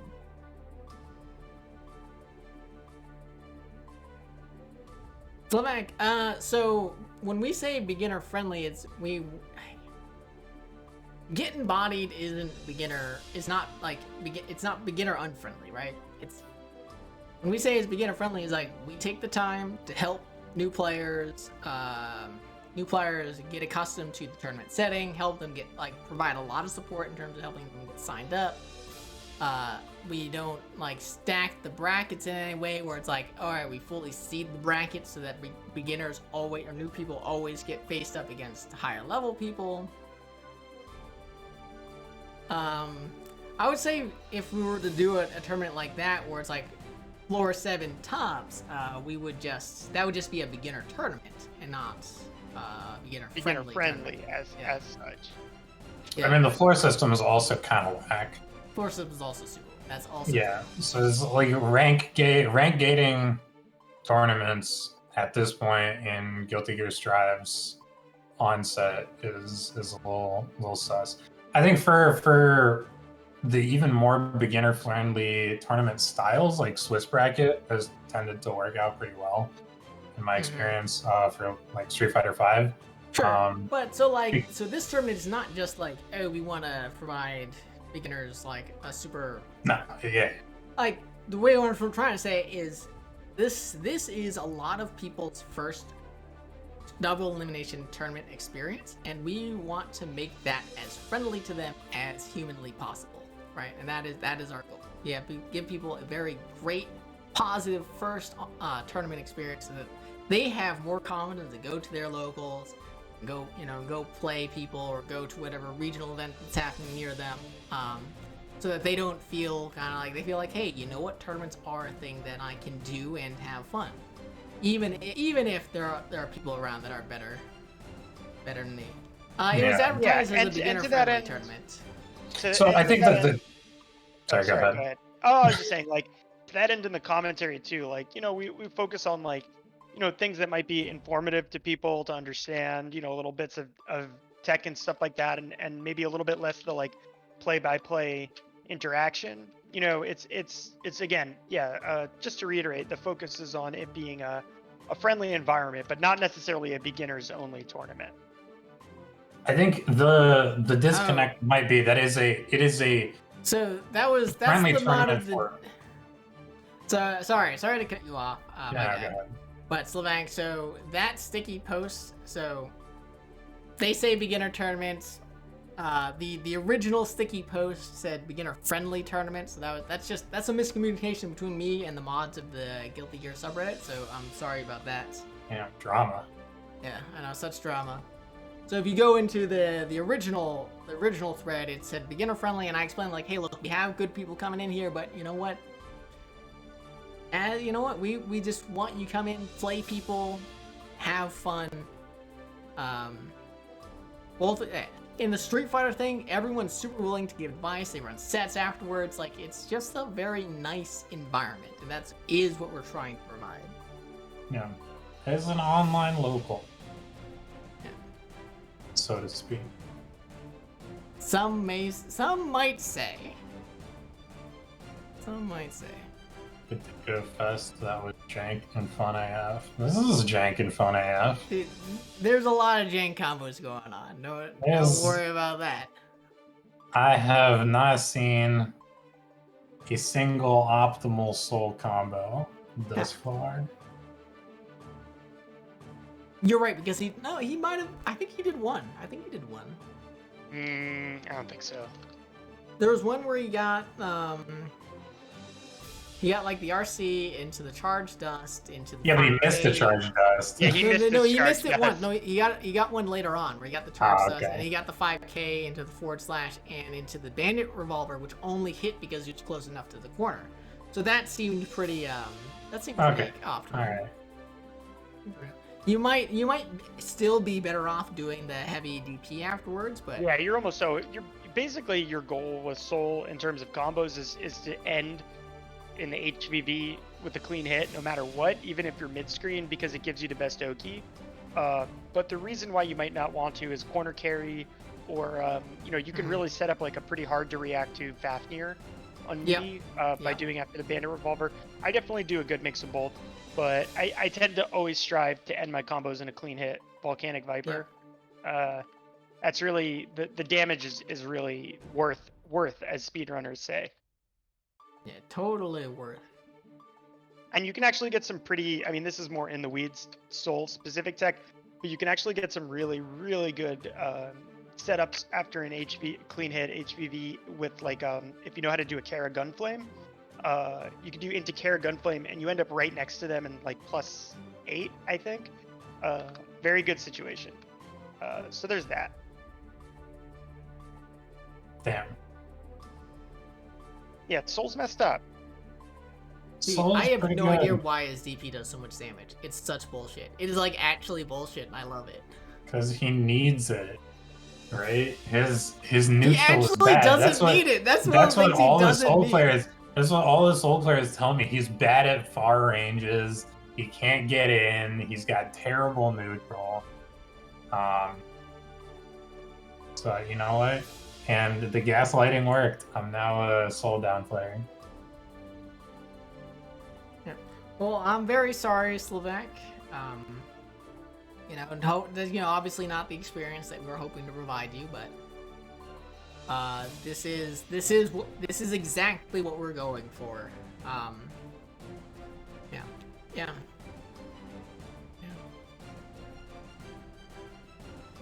Yeah. So we're trying to get Revilo and who's the other one? Bushido Brown on stream. I think my favorite soul situation right now is blocked. Is it Bandit Bringer? The like fire dive kick looking thing. and it's -2, but it's not your turn. Right, It's because actually like it's -1 in the air. if you, I thought it was -1 if it was a full charge. Yeah, also in the air. But yeah, you're pretty much always doing the full charge. Depends.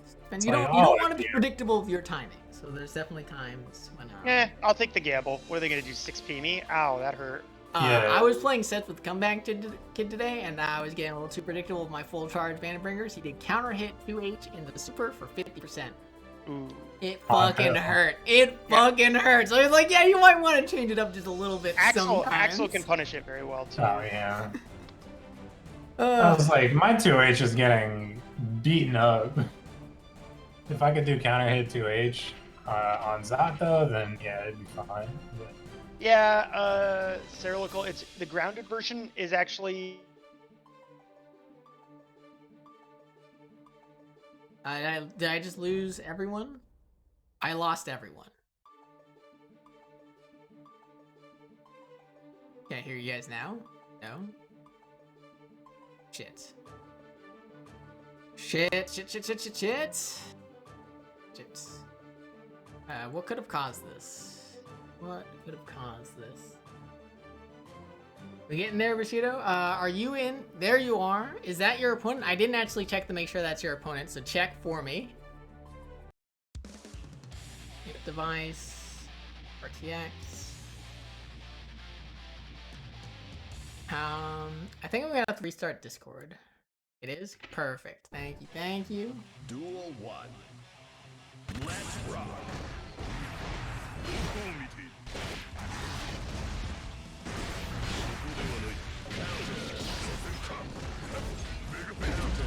Sorry, it's gonna be a little sound. I've lost both of my co-commentators right now. I'm trying to fix it, and we're back. I can hear you guys now. Yeah. Yeah, alright, you're back on. Cool. Now we just need the stream. yeah, just Sorry. Oh, you're good. Hey, both of you guys just cut out. I'm like, oh god. Alright, we in there. Having a fight. Yeah. This is round one, first game. Got slide heads coming out. PRC's the Mega Fist, I think you want an red RC. yeah, Try and maybe. get something off of it, but, you know, Revilo able to take that round. You know, now that once he had that space in the corner, yeah, I would imagine Pot struggles pretty hard against Nago, but I haven't seen a whole lot of it. Yeah, it seems like. I mean, there's always the wild card of if he goes into Blood Rage. Sure. I can probably just kill him. Ooh, Yeah, that's was a able to great block him mix-up right there. You block a Heat Knuckle, you gotta eat the mix afterwards. And the mix is up hit too strong. It's Bushido Brown to take that round. Time is up one apiece. Purple, are you there? Oh yeah, can you hear me?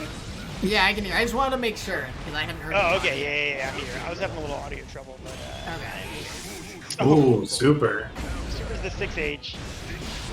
And he gets the OTG with the 6H. Very good. That's something I only learned about recently, is that Nago can OTG if his super does not connect to the animation, and in the corner he can wall break He off gets of the that. full. He gets the full combo afterwards, right? He gets another couple of hits without the animation. Anyways, Yeah, this I'm pretty shit sure. Yeah, oh, that killed him. Yeah, killed him twice. big damage. Big deeps. Duel 1.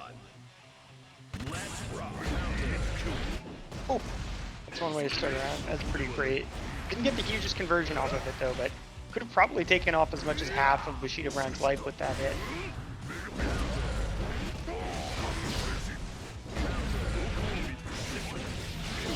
A lot of counter hits. Yeah.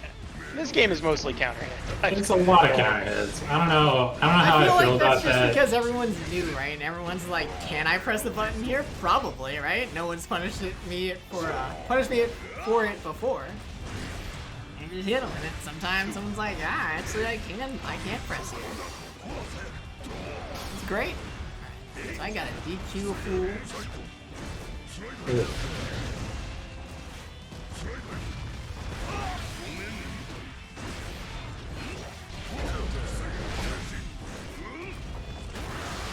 Oh, this could be disaster, but he's got burst. Alright.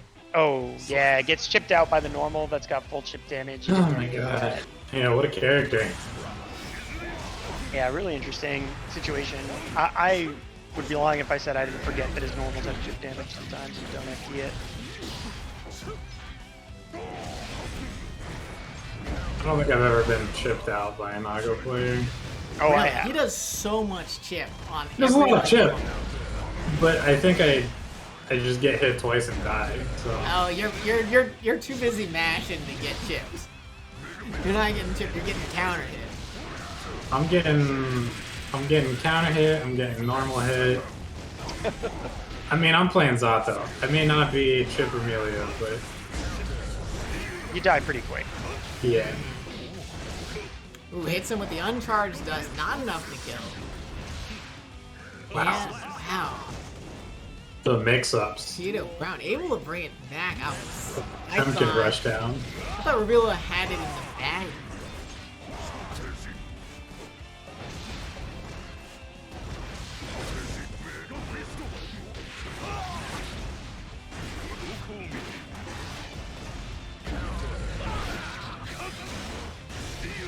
RC's there. Interesting decision. Yeah, doesn't when- get the wall break. mix-up? I'm not sure what his plan was exactly. It looks like it's going to work out anyway.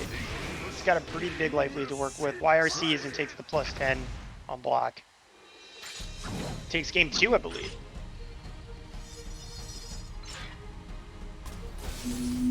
Connection check going on.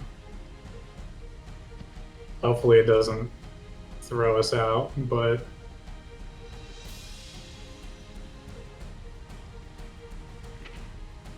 yeah, I've had this happen a couple of times where it checks the connection and it throws somebody out.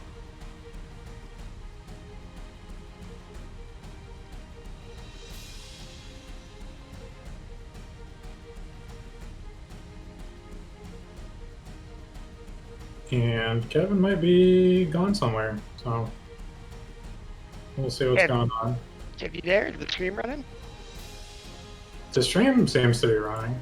Looks like he might have gotten nuked from... No, because I can hear us. on the stream? Yeah, I can hear us on the stream. I think Kevin just went somewhere. So I guess we'll commentate the connection lost. No. Ah. He Well, died. it's a good font. I like it. Oh, you're back? I'm back now. Okay.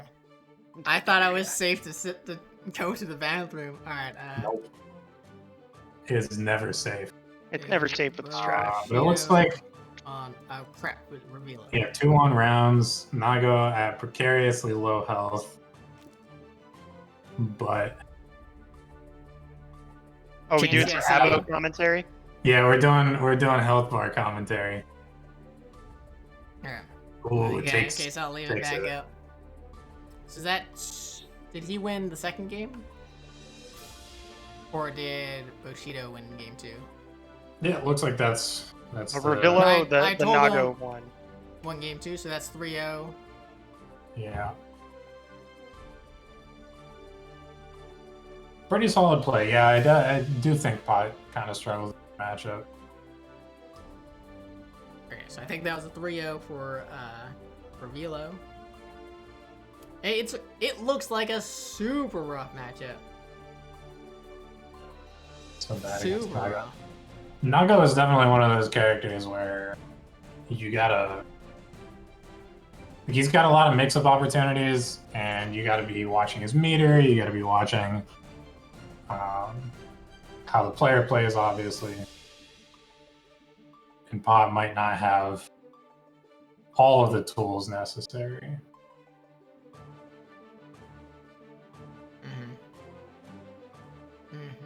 I mean, that's kind of the grapple lifestyle, and you know, in this game, command grabs do a fair bit of damage. You know, it's just a little bit more than Street Fighter. A little bit. Just a little.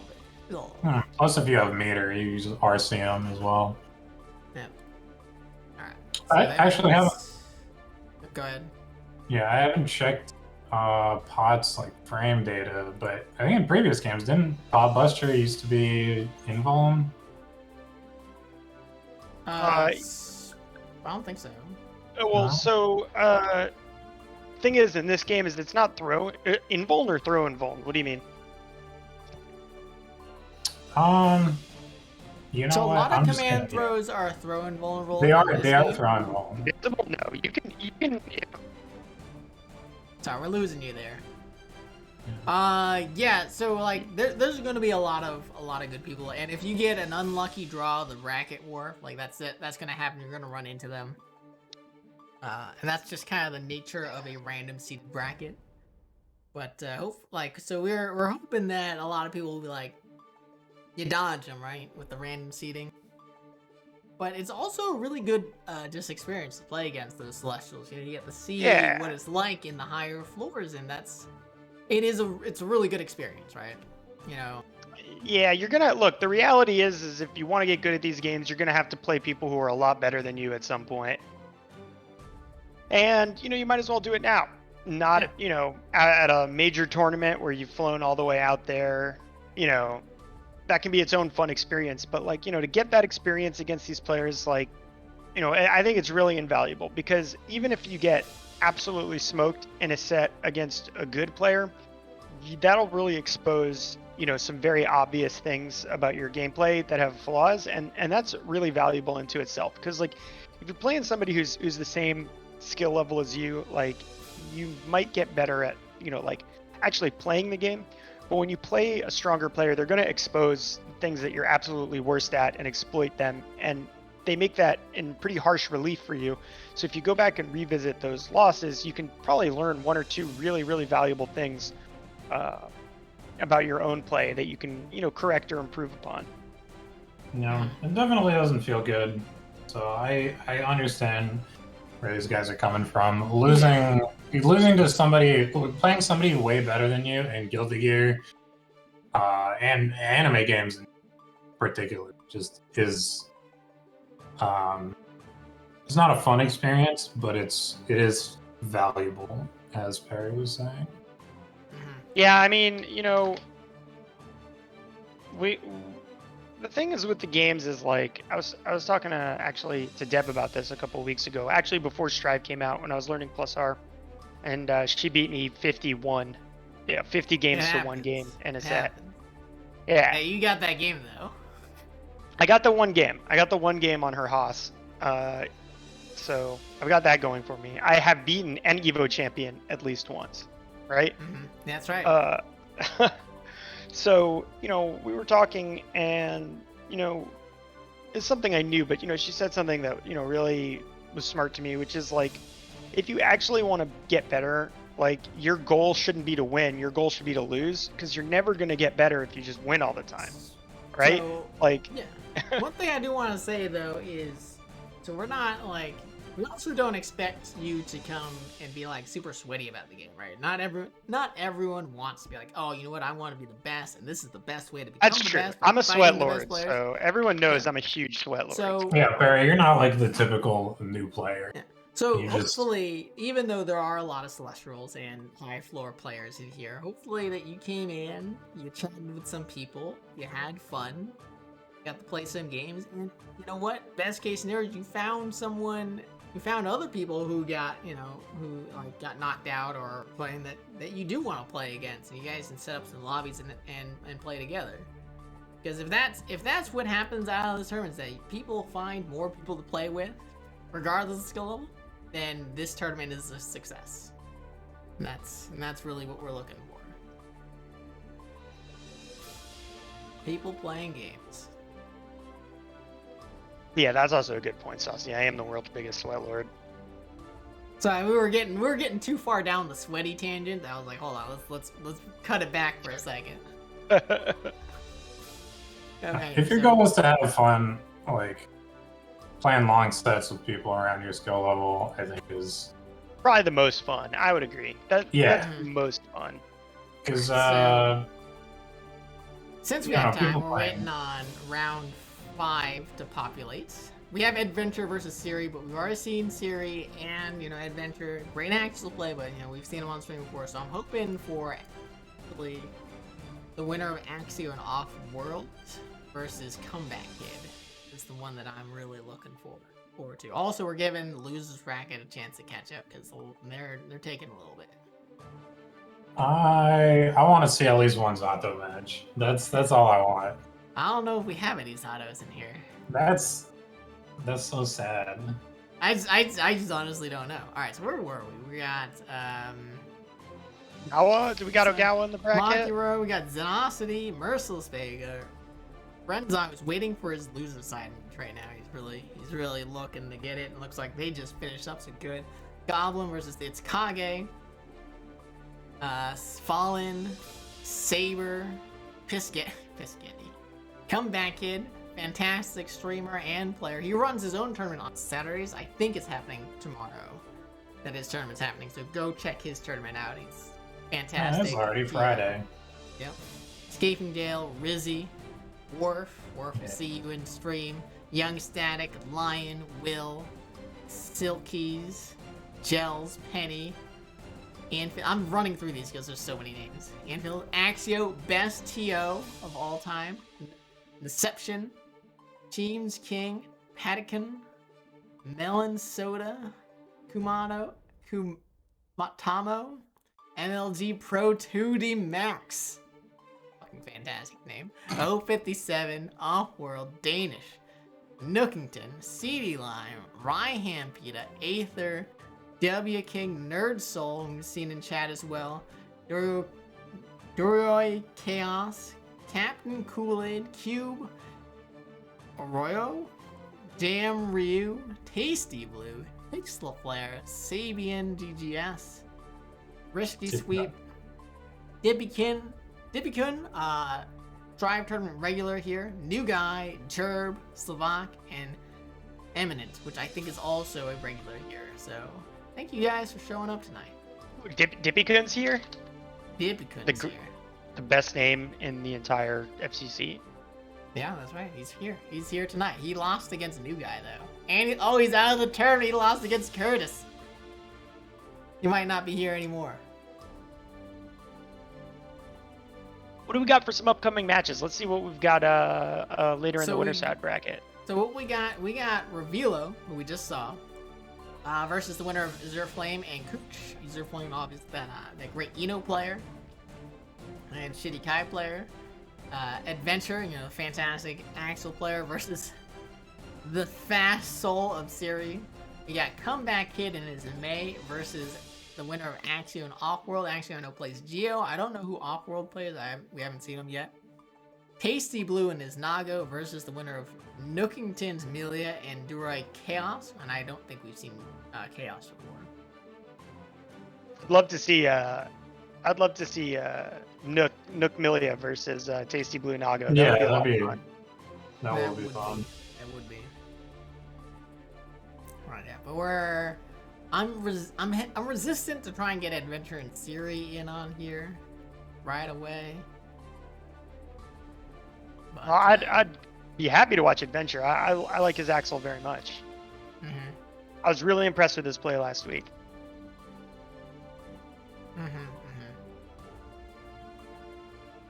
Do I need to DQ a fool? That's the question of the night. Do I need to DQ a fool? Do I? Sometimes you gotta DQ a fool. Sometimes you gotta DQ a fool. It happens. You don't It want it to do happen, be but like it that. happens. Sometimes it do be like that. Alright, looks like they were playing no DQs happening. Do it. Here now your router was bugging out last time. That's fixed. It's fixed now. Hopefully it's fixed. RB Espinoza putting up the hand, putting up the shield. No bans right now. Yeah. So, and where's... Alright, I'm gonna add them. Perry, who do you want to see in terms of DLC? Oh, in terms of DLC, well, there's that fucking fat American guy with a giant coffin. I forget his name, like Gold. I keep wanting to say Gold Lewis. Gold Lewis, yeah. Gold Lewis is probably the character I'm most excited about for, you know, if the leaks are true. I think Gold Lewis is definitely somebody I'm looking forward to. I think he's got a really cool design. I have no idea what he would play like, but I have no idea. Really I have interesting no looking. idea. But damn it, the fact that he's swinging around a coffin, I'm like, yes. He's I want swinging. it. have you? I don't want to. Is this not a place to talk about spoilers?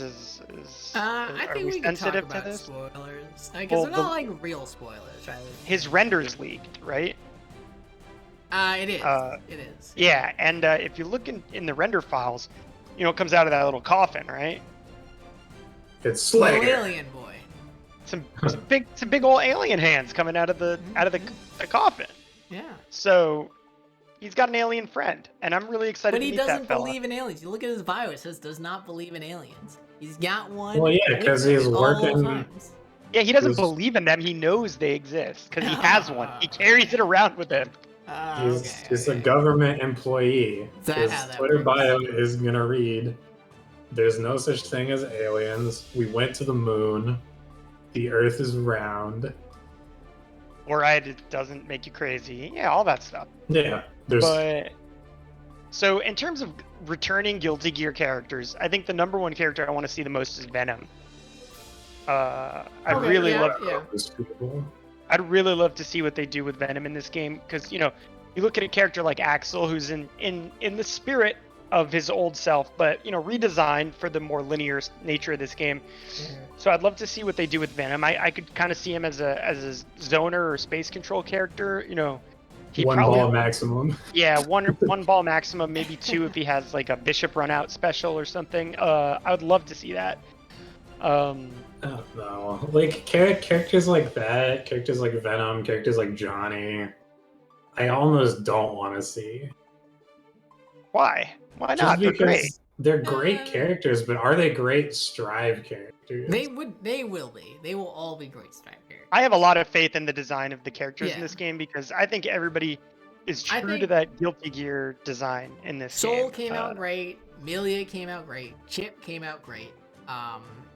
Axel I think came out great as well.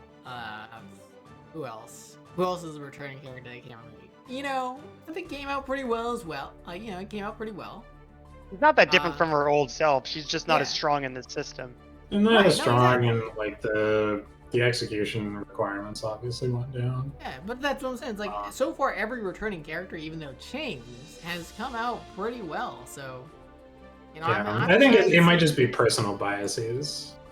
I'm excited to see all of them. Oh, they're waiting for me. Oh my god. Ah, Yo, they're the best. These are the best tournament goers ever. I love them. Give you answers, you'll be happy. Yeah. Yeah, I don't care too much The about best- Johnny. I've never had much of an attachment to that character. The best DLC we can hope for, though, is crossplay. I don't want that to be DLC. I just prefer that to just be a patch. No, it's a free, We got- DLC. We got Eddventure and Seri here. Eddventure showing me last week a pretty practiced and stayed Axel player hitting Seri with the safe jump. Seri might not be aware that I that don't is know a about safe that jump burst. situation. Ooh, Fafnir counter hit, big damage. Axel players Misses the famously will DP. burst if you breathe on them. So I think that is prudent. Yeah, that really threw the round there by not getting a super after the wall splash. Seri thought he had another bounce coming, but did not. And, fortunately, yeah, you can tell because he canceled into the Volcanic Viper to get the wall splat, but he had already lost it at that point. You know the No, the it, wall it break wasn't was close over. enough, yeah. I think it was going for maybe S Viper instead of H Viper. No, you wanted the wall bounce, right? Yeah, he was going for the wall bounce off of the 6P into the Volcanic Viper, and that normally does work. Eddventure just showing a certain brand of disrespect right now to Well, he's Seri. recognizing that Seri's not reacting to these command throws. And guess what? If you're gonna get hit once, you're gonna get hit twice, and you're gonna get hit a million times. So, very fast game one. Yeah, I actually happen to think that Axel can handle Soul very, very well. I don't know if I would say it's a good. Yeah, Seri just seems to be really unaware of the plus frames that Axel can generate off of these situations. That's the second time that he's not respected what is either a safe jump or a plus frame situation. So yeah, it might behoove him. Maybe he hasn't played enough Axels to know those situations yet. But yeah, those are very very common setups that an Axel player will use. Yeah, I mean, I honestly haven't seen too many Axels. Granted, I haven't played this game for nearly as long as I probably could have, but still, Axel's definitely one of those characters that you might not see a ton of in the ladder, in the tower. Oh, absolutely. Yeah. I've seen Yes. what, like 3 total? It's Yeah. not a lot. He does have some knowledge checks, which they've mostly taken away from this game, but Axel seems to have them. Seri, hate to say it, seems really unfamiliar with Axel and what he can do in this game, and sort of getting eaten alive by the Renson Winter Cherry mix-up situation. If you don't know how it works, it's a pretty tough spot to be put into. Even if you do know how it works, it's actually a pretty good full-screen mix-up. You still, like, it's still hard to react to, even if you know what you're looking for. Right now, Seri trying to get some things started right now. I appreciate it, but, you know, Eddventure knows how to punish things. This time bursting the vortex right away. Okay, lots of recovery on that drops the Renson, but punish. doesn't make a lot out of the punish situation. You need to make them count against Axel. Anytime you get in, you need to really make it count. Yeah. Seri thought that he was going to get a single hit 5k. He canceled it a bit too early, and the first hit of 5k into 6x doesn't combo. Very unfortunate for him. He's like, Eddventure's on match point right now. It's looking brutal. Well, this time he doesn't respect the plus frames, but it worked out for him. Sometimes they can be, you know, around 0 on block, and that will work in Soul's favor, but not often. It's only if the spacing is really off. And Axel has a 5 framer as his boss, right? 6 frame. 6? Oh my god. Blocks the wake up super, but he doesn't know the punish that you have to jump the first hit to get the punish on that super, otherwise it's safe. Alright, but he's got quarter control right now, finds the hit. What's now? Plus frames up the factor, goes for a second one, good jump back out of Eddventure. Bigger punish than just a throw, so Eddventure clearly very familiar with the Soul matchup. I would imagine so. Yeah, he definitely felt really comfortable there. You have to be familiar with the Soul matchup, there's so many of them. I think it depends. It depends on your style of matchmaking and your character. Because I haven't played too many Souls, but on the other hand, Melee and Chip, I just constantly get nothing but the. Well, I play I'm a lot Zato of player, right? I play a lot of Chip. I play a lot of Chip because the person I play the most with is a Chip player. So I have a lot of matchup experience. Yeah, I have a lot of matchup experience with that character. We did, Eddventure, we did. We loved it. We loved every second of it. Why not 4 command grabs in a row? Didn't he die? Probably, I don't know. That match was so long ago. It's been a full 10 seconds since it was on. And Zero Man, actually, I have no idea how you do that. I think you're just dodging them. He jumped the third one? Okay. So speaking a little bit more, if I may get a little bit more technical about that match, because it's one I have a lot of insight on because I play both of those characters a lot. One thing I noticed Seri doing that I've seen a lot of, not just Souls, but a lot of people do, is like, so Axel really makes you guess between the air approach and the grounded approach, right? To get in, you say, oh, I got to go through the air or the ground, or he's going to cover both. And something I see a lot of people do, because they're so accustomed to the air approach, is that they'll jump at Axel or air dash at Axel and then FD to air block, right? And that's kind of pointless, because all you're going to end up doing is being mid-screen with Axel at advantage, right? So it's like, if you want to get in on Axel, like, you really just need to commit to the low approach or the high approach. Going for like the middle ground of going the high approach but blocking is just going to give Axel more advantage. No. There's definitely a lot of times where you just want, like, if you jump up, you're air dashing, like, just go, like, go. Yeah, that's it. You gotta go in. There's really not a lot of reactive neutral to play against Axel. You kind of just got to make your decision and go with it. And Axel has to do the same Night Raid, Vortex, or a super jump. You don't even have the Night Raid Vortex. You can actually just run, right? Because that a lot of Axel's like air type approaches just go right over Soul's run forward. So you don't even have to commit that hard. Every character can I think except for the big guys, but they don't have runs, can low profile Axel's 5P by running. That's been in every Guilty Gear, except I don't know about one. But yeah, that's one way to get in. You can Night Raid Vortex in, but it would get smoked by Axel's 2H, which is his like best, grounded option there. Yeah, and then you get smoked into the safe jump, into a guess. Yeah. I mean, it's kind of rough. I don't like the Axel matchup as Zato. It's a bad matchup for Zato. It's his second worst in my opinion. I think third or fourth. Like Melee and Chip, just the Axel matchup. At least like once you've locked them down, you've locked them down. And Super Jump Fly goes around a lot of his like more common keep out tools. It's true. You can Super Jump Fly right above Axel and stay out of that 2S range. Yeah, and then but a good Axel will run out from underneath that. They won't let you fly above them. Sure, but also Break the Law PRC is something that I've seen thrown around as kind of like an approach tool. So it just goes under everything. That's pretty cool. I haven't thought about that. Double jump back, jump P, and get Zato out of the air. Sure. I actually haven't even thought about Axel and Milia, but I think from what I've seen, Zato at least is probably his worst matchup is.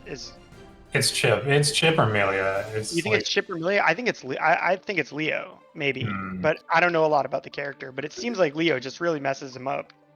Chip is really bad. Because he has a 3-framer, first of all. Yeah, 5P. He has Jump 2K, which kind of just like demolishes most of your anti-airs. His 6P is not very good. His 2H, like, yeah, if you hit it, counter hit, Chip gets blown up. And there's like almost a touch of death off of counter hit 2H. Yeah, to be fair, Chip's J2K demolishes literally every anti-air except for Geo and Kai's DD. Yeah, I mean it's a good button, but and also having 3 jumps puts him above a lot of Zato's like air keepouts, like Frog. So it's a matchup where you don't have a lot of defensive tools. He's got a lot of lower, like his options are a lot lower risk because you either have to spend meter on BRC to punish, or you just don't get any punish, or your punish is like 2P or 5P. So you're not as threatening because your conversions are much more like Eddie dependent, and he gets to do whatever he wants basically. Yeah, well, he does always get to do whatever he wants. That's sort of jump back where he cannot block. There's 3 jump frames like in Street Fighter. I think it's 5 frames. Depends on the character. 4 frames, I think, for everybody. 4 or 5 for most characters except for Potemkin and Nago, I think. So then the second question to that is, are all buttons air blockable without FD? Because I know that's not true. Yes. It is true for Strive. Okay. That is true in Strive. Everything is blockable in the air without FD. Which I think is whack, but I understand why they did it. I did not like it when I first heard about it, but now I understand it, and I think it's an okay design decision. Yeah. It's an okay design decision based on what they were designing Strive for, but I think it makes anti-airing harder than it otherwise would be. And it's already like jumping is already really good. It's really good offensively, it's really good defensively. Yep. Adding pre-jump frames and landing frames even on empty jump, I think was a very good decision overall. Yeah. I think pre-jump frames not in previous Guilty Gears? No. Are they not no, yeah, of course pre-jump frames are in previous Guilty Gears because you can catch people jumping out with Yeah. those. That's what I thought. I don't think it's as many, and I think landing recovery is not in. I'm not 100%, but I don't think it's in Plus R, but it is in Xrd. The J I could be in wrong about jump that. P means jump, so it means that you're in the air when you press your P button. Yep. The J and jump P. Sorry, Yeah. I had already answered the question in my mind when I saw it. Yeah. Alright, so we're still looking for our winner side top 8. Right now we have two people in the wrong halves of the bracket right now. We got Eddventure waiting on the winner of Revilo and Azure Flame. And we got Nookington waiting on the winner of TheComebackid versus Offworld. I'm looking for that. Oh, we didn't get to watch Nook and TastyBlue. That's We did not. Nookington took it. Who won that one? 3-1 spreadsheet over- with all this terminology. Yeah, Dustloop has really good. I think there's the infill glossary. Did I ping you, Axio? No, I was trying to make sure that you guys were playing.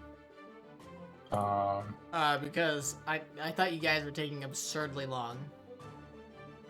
Let me just link. Alright, so let's get TheComebackid and Nookington on stream. Yeah. So Dustloop is a fantastic resource. I think And now. I remember it from back in like BlazBlue, like, Calamity Trigger, or Continuum Shift days, but the Dustloop is so good. Yeah, Dustloop's the best. And I think the system information specifically is like very filled out. Also, Dustloop is great, but also the FTC glossary, which I can't remember the Yeah, name. Infill's glossary. Yeah, Info glossary. Let me just look that up. Glossary.info.net. Let me link that in chat as well. Yeah, you got it? Yeah. Alright, cool. Yeah, link that in chat. That is a cross-game glossary that, you know, explains everything. They have videos for a lot of stuff too, so it is a fantastic resource. It'll help you get into, like, because we say a lot of lingo, right? We say a lot of bullshit. So yeah, we're waiting on Now that we've linked those two resources, we can start talking about all the we're looking. Oh, sorry. Fuzzy meaty. What other confusing terms can we use? Abare. Yeah, the fuzzy meaty Abare.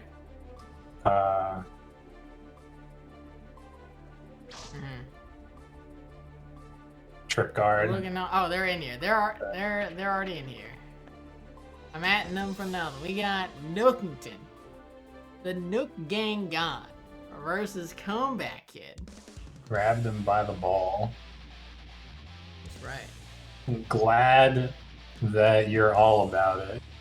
It's a pretty good fighting game to get into as your first. Duel 1. Let's rock. Ooh, May Amelia. Ooh, the cross up fast fall. Amelia, I believe Amelia player took out a TheComebackid last week in the grand finals. Is that am I remembering that right? Can you guys hear me? Yeah, we can hear. Sorry, I wasn't here, so I wasn't here last week, so but this is looking like a standard Amelia round so far. Yeah, All it takes is one string of dolphins to turn the tide. It's true. It's true. It's never over for May. She got that mad HP, but Amelia with positive bonus is kind of insane, and no comeback possible now. Duel 2. Let's rock. But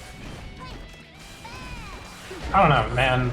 I wish I'm waiting for a voice mod for May that isn't particularly so high pitched. I may have to end up making one myself. Dude, no, I love everything about I think he's a fantastically designed character. The Tochigetsu, fantastic. Couldn't have. I have to without. agree with Kevin. Even though, as much as I am a May hater, I think she's very adorable and fun to listen to. You guys are boomers. Your ears are old. Boomers, dude, You we're barely guys- millennials. You don't have obviously the what are they? Cilia in your ears have degraded so that you can't hear high frequency noises as much. I actually. Wow, this is a hear- big counter hit. Yeah. Death. He's so good at that. That's what I'm saying. It does so Death. much damage. It's such bullshit, and I love it. Gee. Even when it happens to me, I get hit by that. I'm like, you're right. I am a moron. I should never Yeah, have how jumped. dare you approach May? Dude, TheComebackid, man, it's so good. I played like 30 games with him. He's a smart dude. Nice, run up punish. I'm May. getting a little unfamiliar with the Amelia matchup still, even after last week.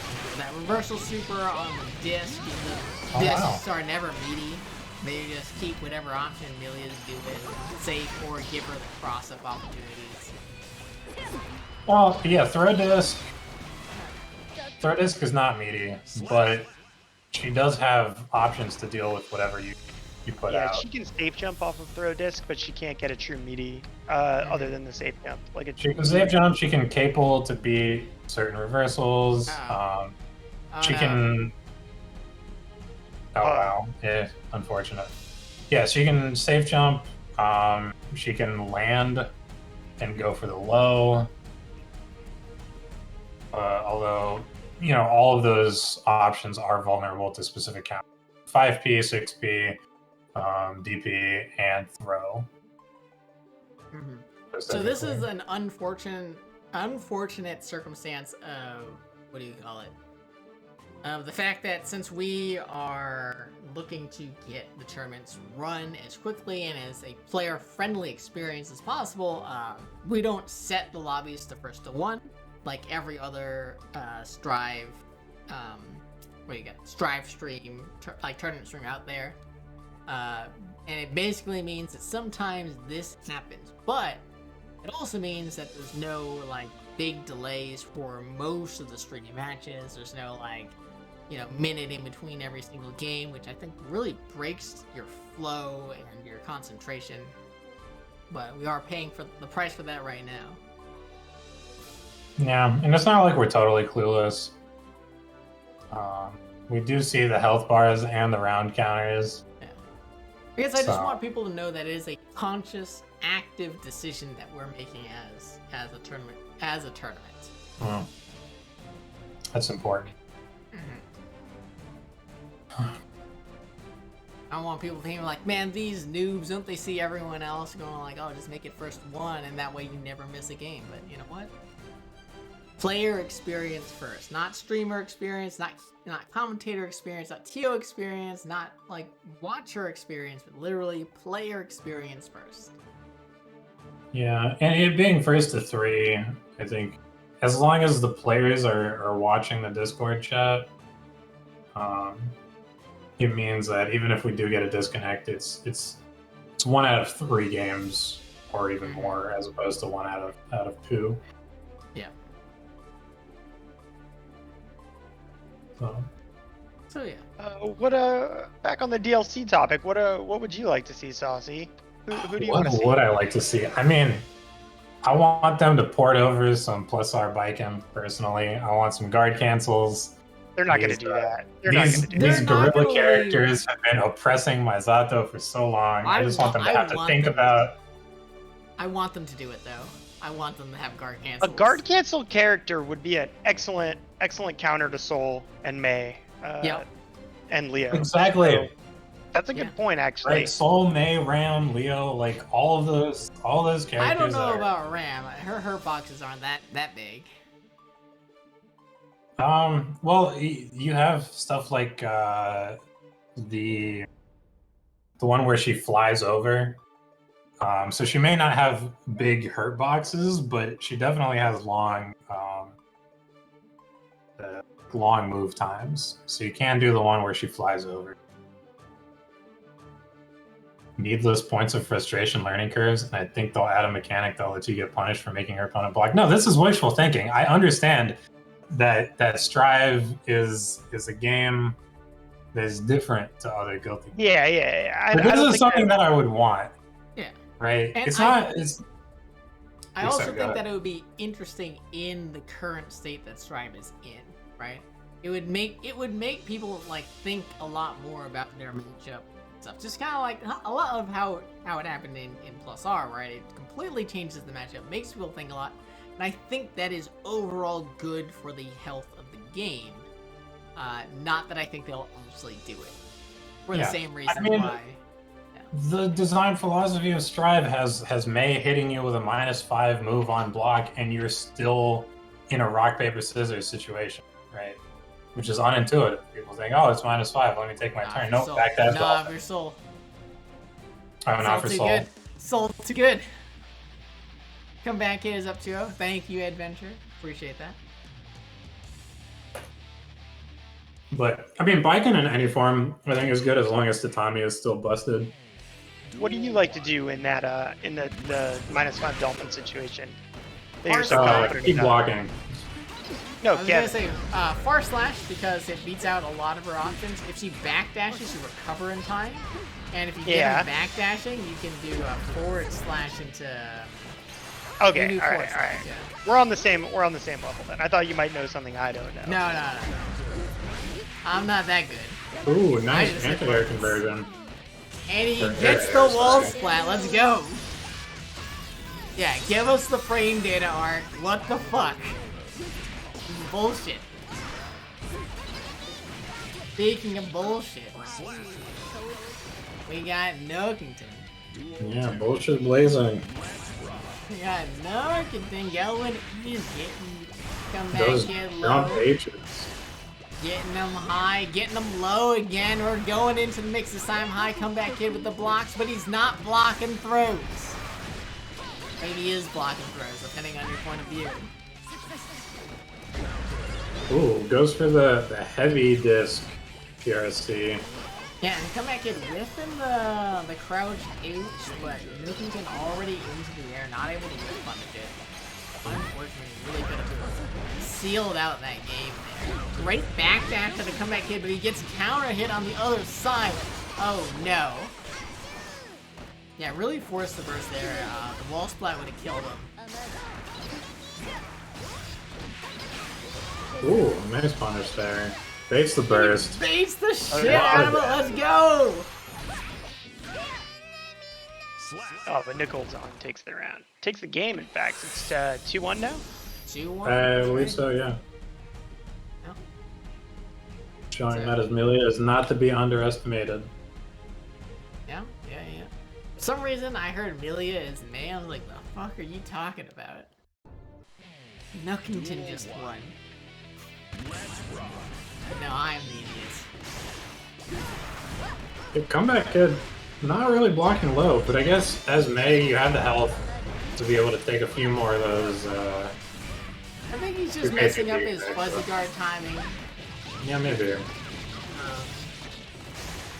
'Cause even if you like generally know it, it's still kind of hard to do. It's a pretty small gap. Yo, run up 3K. Yeah, not even piercing or. I really don't like that burst though. I think you should just give it up to rounds. And there we go. We're going in. Nookington looking to make that 3-0 comeback. Wow. Big whip punish there.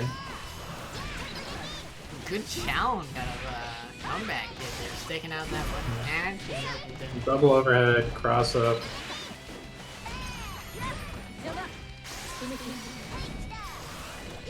I like the corner escape. Nookington catching the back dash, not able to capitalize off of it though.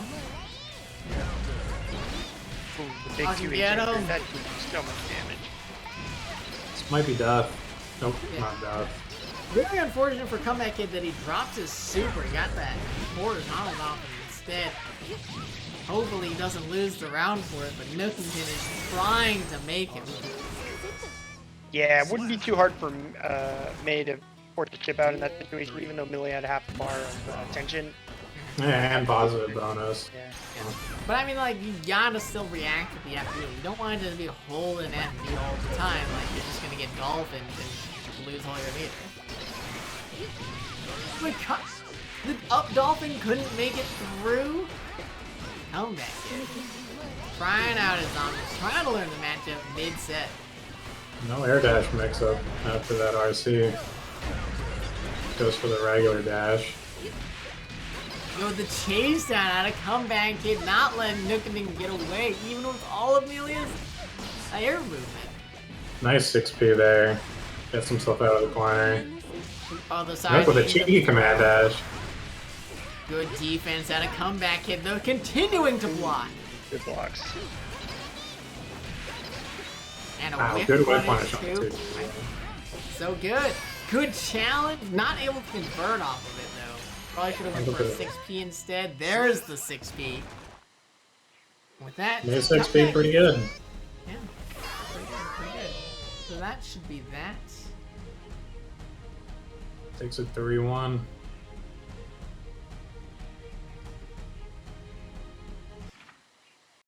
Mankind knew that they cannot change society. Oh, it's not over. So instead, That's they're still going. It's Wait, I don't know They what the gotta- score is. Somebody Nook's lied gotta- to Nook- me. Nook's got a point to prove. I'm-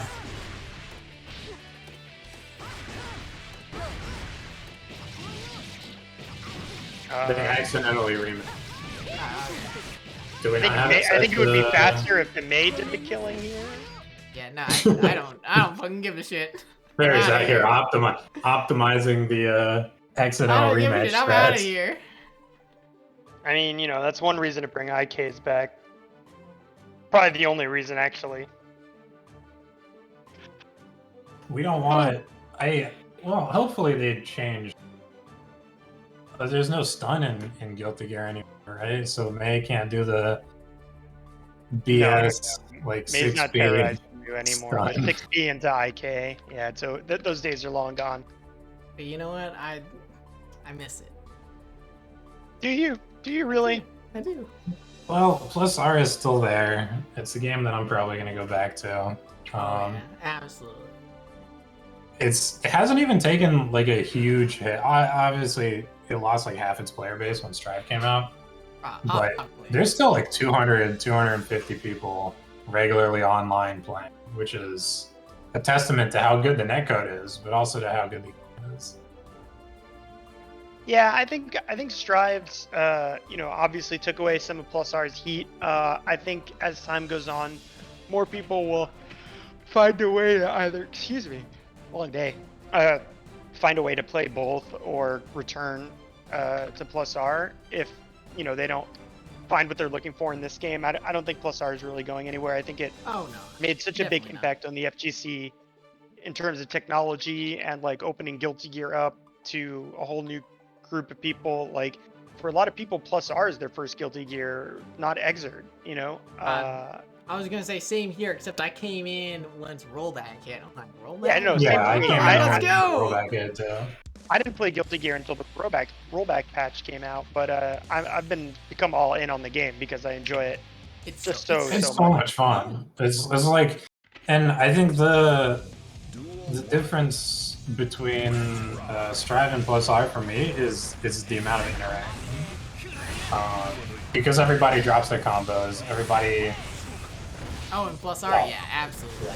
Everyone dropping everything in Plus R, even like the great players. I'm inclined to disagree with that sentiment. I think the interaction in Strive is actually, I mean, per capita for the amount of time that the rounds last longer, because it's just so much easier to oppress people in Strive in Plus R.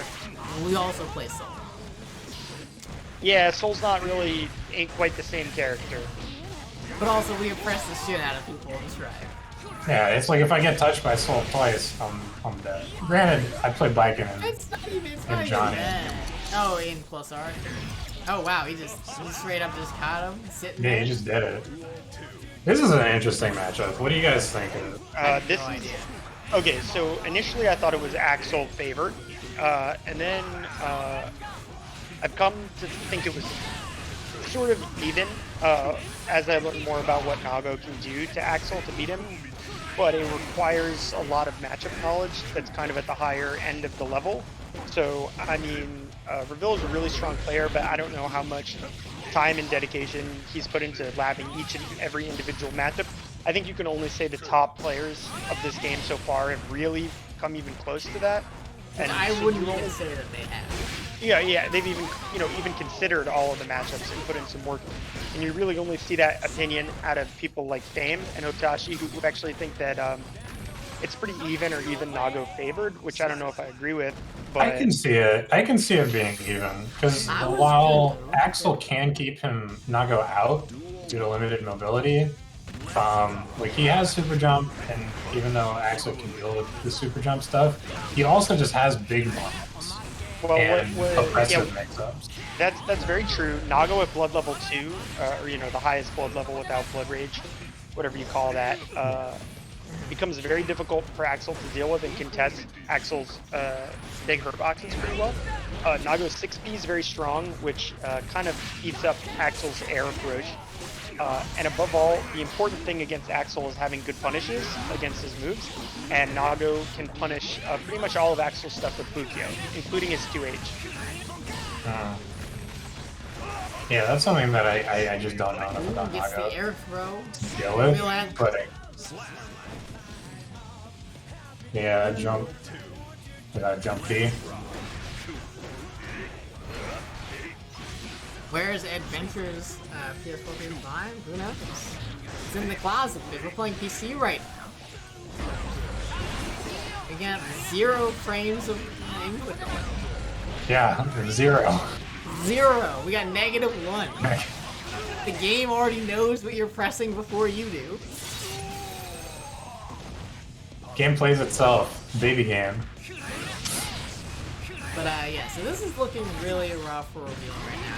Whether it's just an overall bad matchup or Revilo just hasn't faced an Axel of Eddventure's caliber right now. I think that's a block. Let's see, jump. No, right he away. had the meter. Blood rage. Burst to save himself, but can't save himself for too long. Yeah, can't really burst Axel there. Can't really burst Axel. In most places, Axel he tends had no to be choice, bursted. right? He had no other option.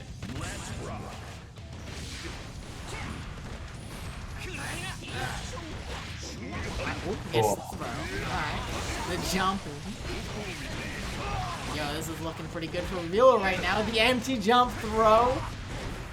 Yeah, and of course, the other important thing as to what, sort of redeems or makes this, potentially good for Nago is the damage output that he has, which is very high, and Axel's health is towards the bottom end of the spectrum. I believe he's character number 4 or 5 in terms of health. I think he, Naga not only has the damage, I think he also has the Oki and like the ability to stay in for even a limited amount of time. Yeah, which is very strong. Axel folds under pressure. All he's got is the reversal super, which you'll see Eddventure using a lot, which all Axels do really. And that 5K, which again is 6 frames, which is even below normal. That's like equivalent to a 4 frame in Street Fighter 5. Big count. Oh, just OTG. absolutely just dissolving Axel in a vat of acid with that 6H OTG. Yeah, that 6H OTG also gives you Oki, which is crazy. Yeah, if you spend the meter for the dash, which is negligible, definitely worth.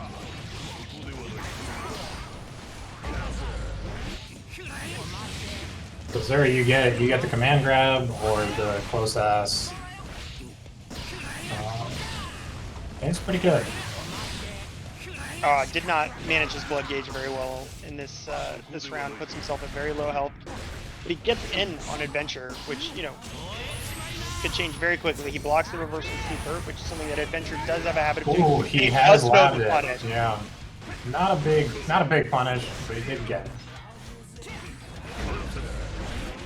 Hits him with shows the importance of the Fukyo there in this matchup. Very strong. sort of like quasi counter poke to Axel. You can put it out preemptively and it'll catch the slow startup of his moves. Yeah, Revilo actually showing that he does have a pretty decent handle on this matchup, so it's good to see that.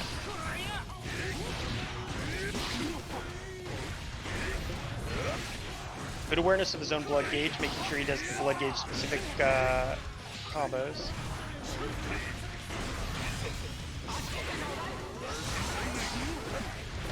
Counter burst to force the issue in the corner. Good burst. It takes him out with that projectile. That projectile is also one of the answers to Axel. It goes straight through Rensen. Yeah, it seems pretty good. And is it like chips where it takes damage? No, it does not. No, it is not like chips. You do not hit it, and it does not take damage. That's busted.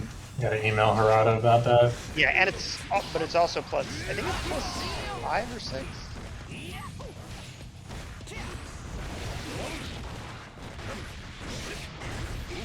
Yeah, Revilo doing a good job in these more recent, in these past couple games of just closing in the gap on Eddventure, where Nago becomes a real problem. When you're cornered by Nago, it doesn't matter how slow he is. Right, he's getting meaty pressure. He's got plus frames. Always has that command grab wrist. Looking like just barely doesn't pop. And he's been making good use of that super jump too. He's been doing it at times where Eddventure just isn't checking it a lot. An interesting feature of Nago, a part of his design, is that the closer he is to you, the more aggressive he can be with his blood gauge, because he can get like those 6Hs into command dashes that'll keep draining the blood. Because that affects Axe, I believe. So if you get like 3 6Hs in a row, the effect of the drain on his blood gauge will stack. I'm not 100% positive about that, but I think that's how it works. Alright, but Eddventure doing a really good job of keeping Revilo out right now. Is just a very slight lead, but a great 6P. Wow, action's fucking out of Eddventure there. Oh, he cut the landing frames! Nice burst there. Good burst. It's hard to burst Axel safely, and that was a good one. Good timing. It looks like it's working out, but pop. Oh, mistimes his Rensen. Yeah, he could have delayed the explosion and probably caught him there, or done Rensen 8. Closes out the round anyways. Nice burst. Using it there, yeah, smart. Doesn't want Revilo to get started, but he might get started regardless of whether or not Eddventure allows it. Woo! Yeah, if Axel can get his Rensen into Winter Cherry game started in this matchup, it's very hard for Nago. But likewise, if Nago gets in. Right. Yeah. Gets the jump in, not able to convert off of it though. Chip's a big problem. Gonna go for the wire C. Yeah, it's gonna be hard to manage this chip with the little amount of tension that he has. Can't make any mistakes right now. Yeah, and he's got a burst to get through. Revilo in a very strong position, but he got hit by the explosion afterwards. Ooh. Gets hit again. It's dangerous. Forces a burst just to stay alive. And finally gets him the pop. He was waiting for that the whole time. Really good strategy. Very patient play. Really good strategy from Eddventure to draw that out and tease the blood gauge out of Revilo, who's definitely looking to close the match out. That was a really good strategy. Mm-hmm. I was really concerned when he did that. I don't know what the move names are, but when he brought Nago close to him, I was like, man, that might have been a mistake. But yeah, we call that one Rensen 8 because you hold 8 on your controller, and the actual move name is called Soaring Chain Strike. Okay. If you look in the Dust Loop wiki at the actual Japanese names of Axel's moves, his move names are so cool. Let me fill a little airtime by reading you some of Axel's names of his moves. I think none of the Guilty Gear moves compared to stuff like KOF. KOF move names are. I don't know. Let me read you some of Axel's special move names. translated into English. So Rensengeki, of course, is Sickle Flash Strike. Then he has Melody Chain Strike, which is the air one. Okay, so Axel's unblockable command grab and plus R is called Silk Bell Whirl. He's got Heaven Freeing Stone, Beehive Box, Thunder Shadow Chain Strike, Empty Airstrike, Blaze of the White Waves. Let's see what else here. 100-fold Sickle Burn. Yeah, okay, but have you heard of a super move called Loyalty Test for Liberalists? Okay. That sounds good. That sounds good. Wins. But I've got the grand finale, and it's the name of Axel's instant kill, and it's on some real Naruto action. It's called Sickle Flash Secret Skill Rioting Hair. Okay, alright. Alright. I'm gonna excuse myself to the restroom real quick. I'll be back in just about 4 Yeah, let me find some more KOF. There's nothing else that you need to find other than the match that's currently on. Oh, yeah. We got winners finals. Right. Eddventure versus Comebackid. Eddventure versus Comebackid. Man. Let's go. Duel 1. Axel May. Classic mode. I think Axel. This is a run back from last week as well. Comebackid barely able to take over Eddventure, if I remember right, in the losers finals. So let's see if either player's been able to learn anything since then. Yeah. Axel seems like a really strong tournament character, especially early on. This is not someone you see a whole lot, and his game plan is sort of safe-ish. Right, he's not trying to put himself in a lot of scramble situations like maybe some of the other characters would be. Comebackid always getting that wall break, jumping over the super. No, not far enough away. And then the command grab. Oh no.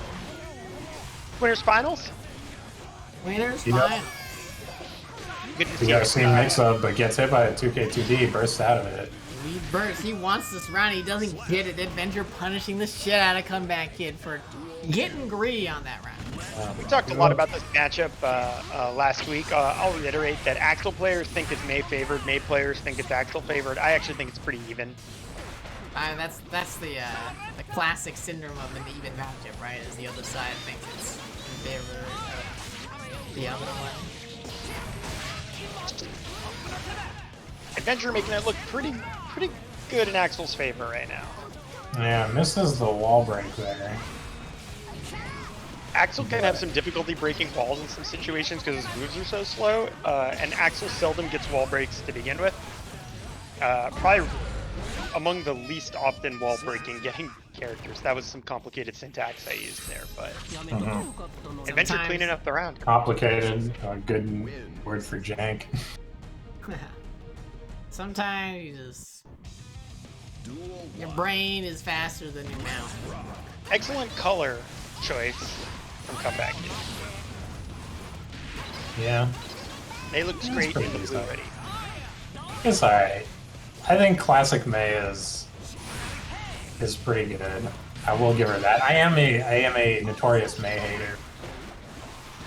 Oh, you didn't hear me last week. I was hating on May pretty hard, but I still think she looks pretty cool in this game. Very biased commentary, but we're used to that here. I was almost about to buy the May hoodie on the Arxis store, right? Because I like it. Unfortunately, I think I might be too big. Okay. For it. Eddventure staying calm, continuing to zone Comebackid out, but there's only so long before you just get hit by that jump H. Yeah, the hammer to the noggin. Sorry, not hammer. Anchor. Anchor. Yeah. Might as well be a hammer. Water hammer. Giant, yo, falling for the command grab again. You know, I really like the rate that Eddventure is sprinkling those in. Not so much that it's really forcing Comeback Kid to start looking for them. Wow, good pickup. Yeah, Eddventure certainly uses it more than I do as an Axel player. I don't know whether that's right or wrong. It's certainly a style choice. But he does use it pretty frequently, and I do admire that. Yeah, I mean, I haven't seen him get punished for it necessarily. Yeah, no one's punished him for it yet, really. The best people have managed to do is avoid it. I don't know what, like full screen, what you even do versus that. You dash at him. And then run at him, yeah. Yeah, like you get space if you avoid it, but... No, you can punish him. You can punish him? It's got a really long recovery. Yeah, you backdash Like, for the chronically long. iframes to avoid it, and then you run at him and hit a button. That's a punish. Interesting. So characters like Nago that don't have a forward run, I don't know if they can punish it or not. They might be able No, to. but he can do like command dash into Fukyo. Right. So like, I guess he does. Just, Nice it's just a offensive little bit burst more there. comp. Come back in. Hits him with the actual real wire throw. Goes into a little bit of dolphin They action. confirm.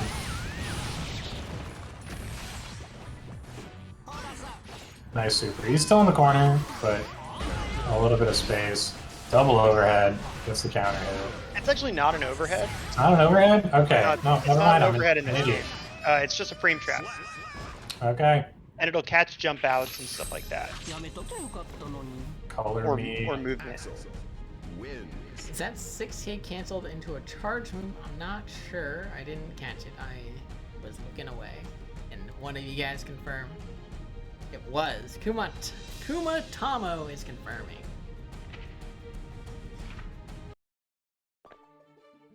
Is that the whole set?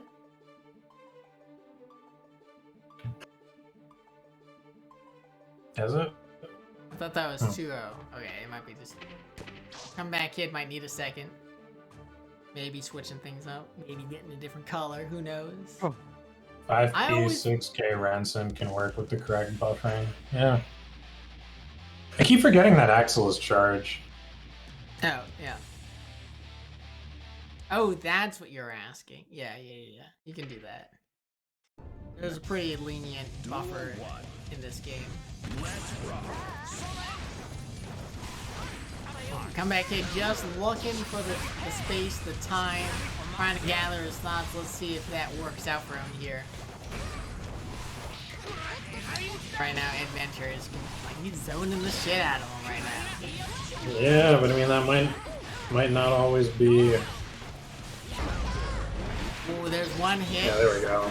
Taking him into the door, getting the command grab, gonna get the combo off of it. Where's all that zoning? Got hit twice. Yeah. Well, you know what? That's zoner light, especially in Guilty Gear. Ooh, sliding on under. Gonna get the wall rig burst safe, but not able to punish. It doesn't matter. Picks it back up with a dolphin.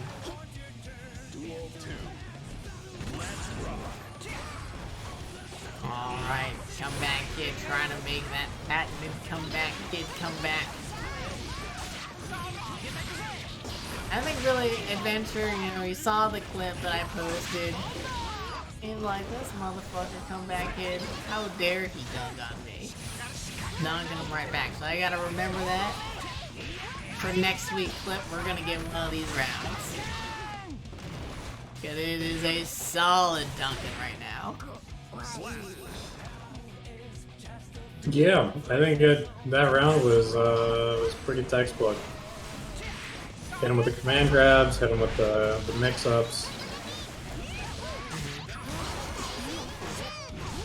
And these offensive bursts in the corner have been, well, I say offensive bursts. He was getting hit, but keeping the corner is so important for me. Comeback Kid has done that a few times this match. So I respect the option. Uh-oh. Now Comeback Kid's in the corner. Eddventure has tons of space to work with. Let's see. Oh no! Gets countered and I don't convert. Goes straight for the super. That's definitely gonna hit. Yeah, but it's still a precarious situation. Clash. Yeah. Oh no. Oh no. Comeback Kid. Comeback Kid, survive! Survive! Yeah, out of meter due to FD. Benzal's meter to FD. And Oh, the he whirling gets- train strike. He gets Here's clipped him out. trying to jump It's clipped over on the it. ankle. Yeah, so unfortunate. Wins. Comeback kid getting I would say gotten justice this week. served as a fellow Axel player. Getting, yeah, that's the salty run back from last week. The good stuff out of Eddventure in winner side of grand finals, which means now we are finally able to move to loser side of the bracket. And oh god, what are we looking at here? We're looking like we might do all of top 8.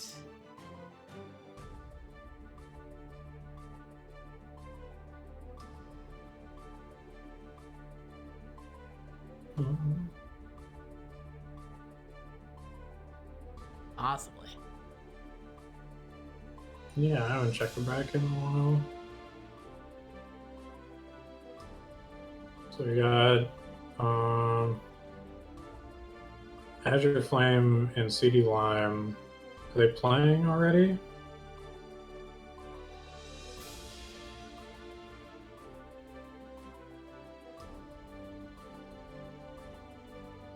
I'm not sure. Yeah, I think they are.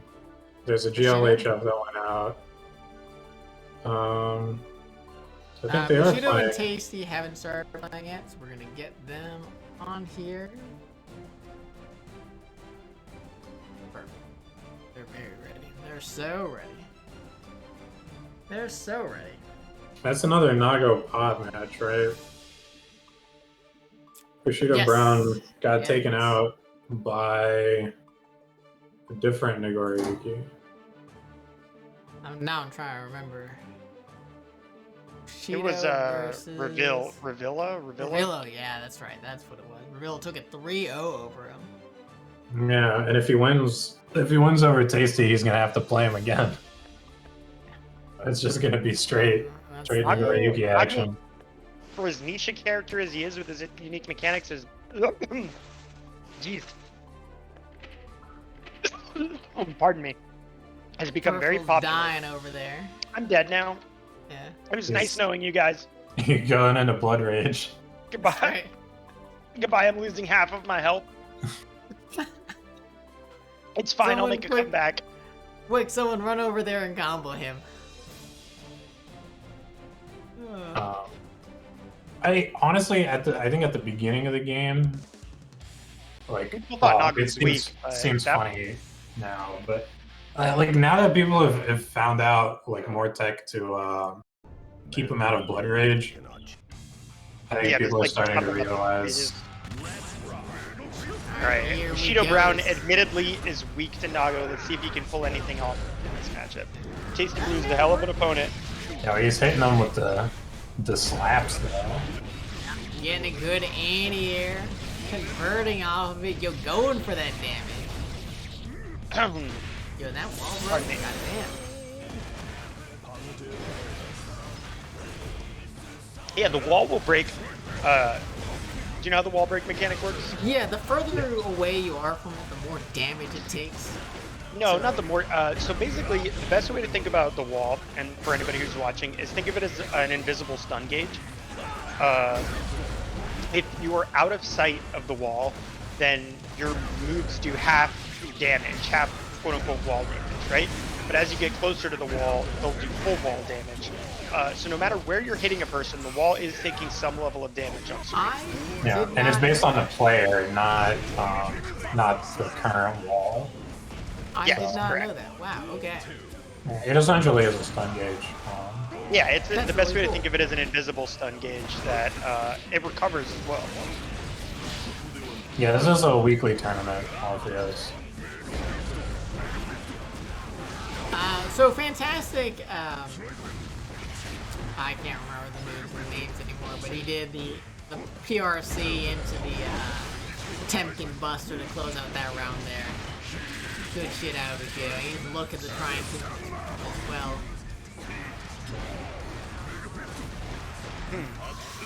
Bushido Brown doing pretty good. Ooh, PRC into the mix-up. This could be trouble. Basically, Blue's not out yet. Oh god. Almost. Yo, that Whoa. 6P was godly. Alright, TastyBlue's gonna have to hold this. Nice. The Aegis mix-ups. And it just keeps going. It keeps going. Oh, it doesn't go full screen. That's good to know. Yeah. Great challenges out of Bushido there, you know, really. Really, you know what? Nook was pretty good. Yeah, he was pretty down on his ability to fight this character earlier, but take a game from TastyBlue, he can take 3 games from TastyBlue, so let's see what he can do. Right now, TastyBlue's going on. Hell no. How dare you make me bleed my own blood? He's stealing the blood out of Bushido right now. Score. I like the YRC. What is the score? I believe it's 1-1. Should 1-0. be 1-0 for Bushido. Yeah. Sorry about that. That's what I thought. Oh, counter. Good counter, Get good the counter. conversion. Yeah, that button seems pretty good. The little smack. Good whiff punish right back on that same button out of Tasty. Can't press that button for free. Ooh, not close enough for the conversion, unfortunately. But nice neutral jump, yeah. Things looking bad for Tasty, but of course we all know that Naga combo potential. Dash check someone big. It's out of there. PRC into the mix. Throwing. Whip slide head, but no punish from Gets him TastyBlue. again. Gonna get the wall break for the kill. Probably gonna be good. Yes, Yeah. he does it. He makes the comeback. Doesn't even need me there. Now we're tied up. Interesting bit of player lore. TastyBlue, using the mint Nagori Yuki colors, name on CFN was for a time mint. Oh, I did not know that. Oh, is that him? It's a Okay. little inside baseball for the fans at home. Yo, TastyBlue has found his rhythm in this matchup, and things are looking bad for Bushido. I don't know if he's catching buttons out of Bushido, or if he's like throw bait the shit out of him. Yeah, I mean, he's counter poking. Those PRC mix-ups in particular have been pretty potent. He's caught Bushido Brown with the close S every single time. Ooh, big frame trap. I think like the throw game versus Potemkin is very weird because his throw box is not wider than anyone else's. So there's a lot more of these weird situations where you're inside his hurt box, but like the throw doesn't land. And the same thing for Interestingly, Nago and Potemkin both are the only characters that have enlarged throw range in this game. yeah, they have the biggest throw range, but they also have weird throw boxes. I don't like that. Oh, I guess there are some YRC is fine. Oh, and catch him backdashing Bushido. Not giving up.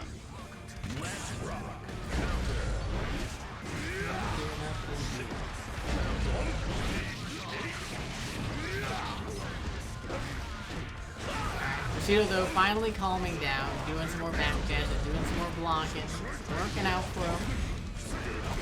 He's slowly pushing TastyBlue back to the other side of the space.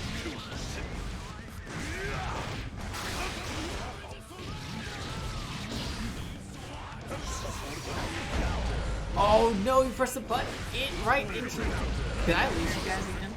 No, I'm here. No, Okay. we're just enjoying. Just enjoying the beautiful display of Naga.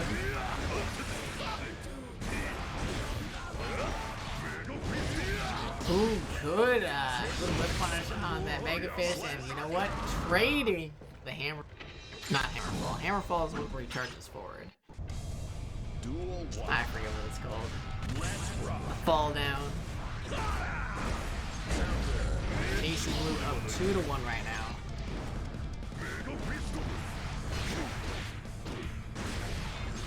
Got Bushido Brown in the corner. You know, Burst out of that. I think that was a good burst. I think he should have burst. I can't remember if he burst before or after the fists hit. but keeping the corner, I respect that. But Bushido Brown not backing down. Finds another hit. And now has the corner himself, but he jumps himself in, or rather TastyBlue dodges out of it. But the anti-air whiffs the 2H, somehow going through the body of Potemkin right there. Bushido Brown just needs one little clip. Work it out. Can and he got get it? First he... Oh, No, he was already Slide falling! damage. That was the worst option. He was already doing it. He wasn't watching the meter, but it's okay. Able to pick up the round and woo! Hit him with that 2H raw, not able to convert off of it though.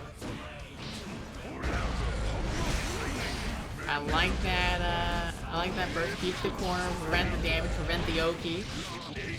Paying dividends for TastyBlue right now. Yeah, that Wall break. Wall break. Ooh, wow. Oh, just get him. I think you should have I'm pretty sure you can cancel that into super there. Probably should have done it. Probably would have closed out that round, but now instead he's BRCing into the Potemkin Buster. What's it gonna be? Another one! Oh, empty jump throw. Buster. Let's go. Bushido Blade showing who the real samurai is. Or Bushido Yeah. Sweat 2-2 now? 2-2. Last game. They're taking it to the wire.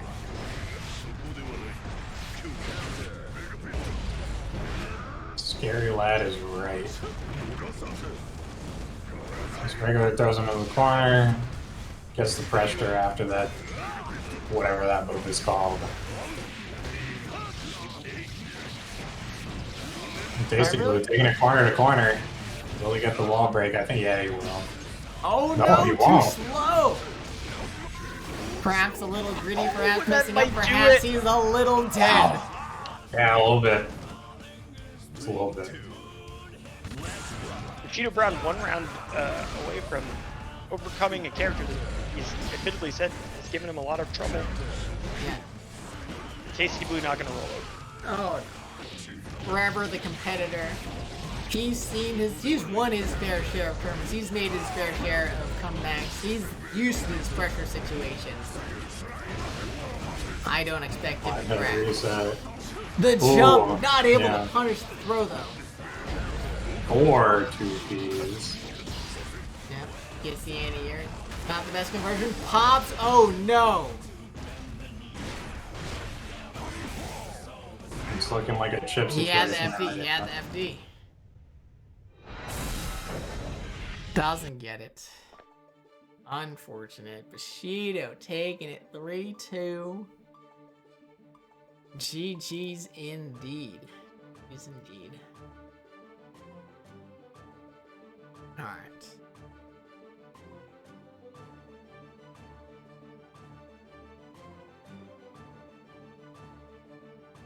You hate to see it. You hate to see it. With that and TastyBlue getting knocked out. And Bushido Brown goes into another Nagoriyuki match. At least he's warmed up, right? He seems to have overcome some of his difficulties with the character, so it's good to see him. Maybe he'll bring some new insight Yeah, but into also the maybe runback. Revilo, maybe he just has that special sauce, you know? Like maybe just neutral's that much better. Who knows? I don't remember their match well enough to be like, oh yeah, TastyBlue is doing it wrong. Because they seemed pretty similar. We can show the bracket on screen. We generally don't bring it up since we're always playing stuff. Looks like Azure Flame and Yurikov are already playing, so we're gonna let them go. We're gonna get Revilo and Bushido on stream now. We're just gonna get them going, and then we'll show the bracket. Alright, waiting on them. Get the bracket up. Show it off. So here we are. This is loser's side of top 8. He opted into another turn. All right, that's understandable. So we're just gonna have to wait. Yeah. Well, this guy's not only he might be playing a Nagoriyuki and the other tournament too. Yeah, you know, you might be back to back to back. The triple Nago. We've all He's out to get him. in the tower before. We've all Yeah, had this the is triple the go. loser side of top 8. We got a Zerflame versus Yurikov, which are going on off stream right now. We got Nookington, the God, versus the winner of that, and we're waiting on Revilo and Bushido Brown. Bushido just beat TastyBlue in a nail biter of a set. And then all the way up in winner's side of grand finals, we got Eddventure sitting pretty. Yeah, I'm just waiting. TheComebackid and loser side of losers finals. Nook might be up, depending on how that match turns out. He might be against Yurikov, who I believe is also an Amelia player. It looked And like that'll be an interesting match.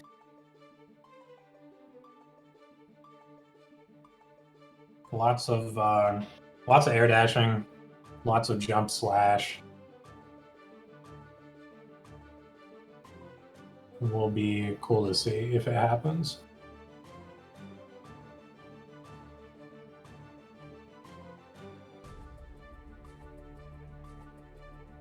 yeah. In the meantime, Who are we waiting on right now? So Bushido is in another tournament, so we're gonna let him play that. I'm gonna see if Toha.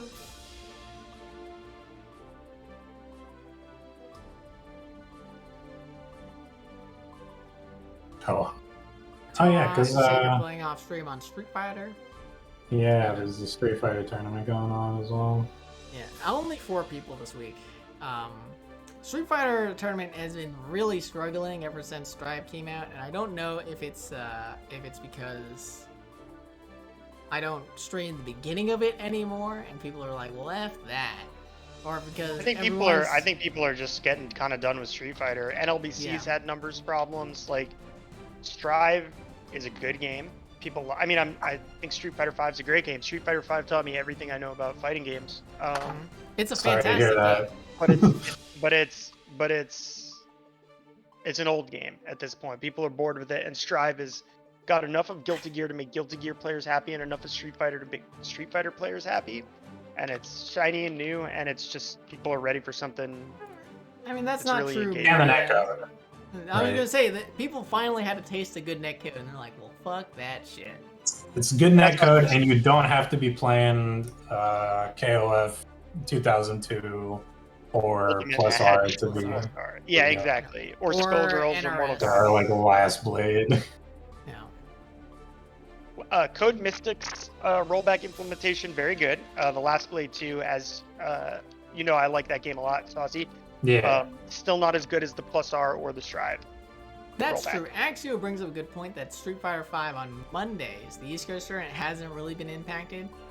But it hasn't really been impacted. They dropped from like 90 to 60 players ish, right? If I remember right. So they're still going strong. They're just not as strong because they like hit a surge and now it's tapering off, but it's still going really strong.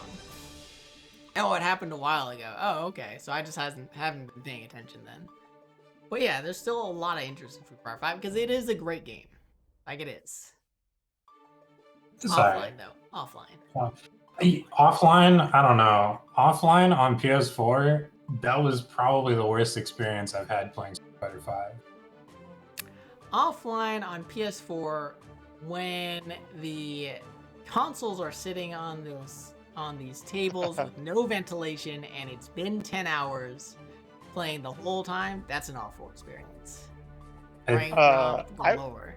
I will say I attended a pretty large Strive tournament 2 weeks ago that was played on console, and not to throw any fuel on the PC debate, because I obviously know why consoles are much easier for TOs to run with live events, but I'm confident in saying that online PC Strive is better than offline PS4 Strive. I have a better experience with online Strive than I do with live Strive. Yeah, so. there's still some sus connections in Strive. I think like There will there's always be things people that have rollback really bad can't internet. fix, Yeah. like Wi-Fi warriors.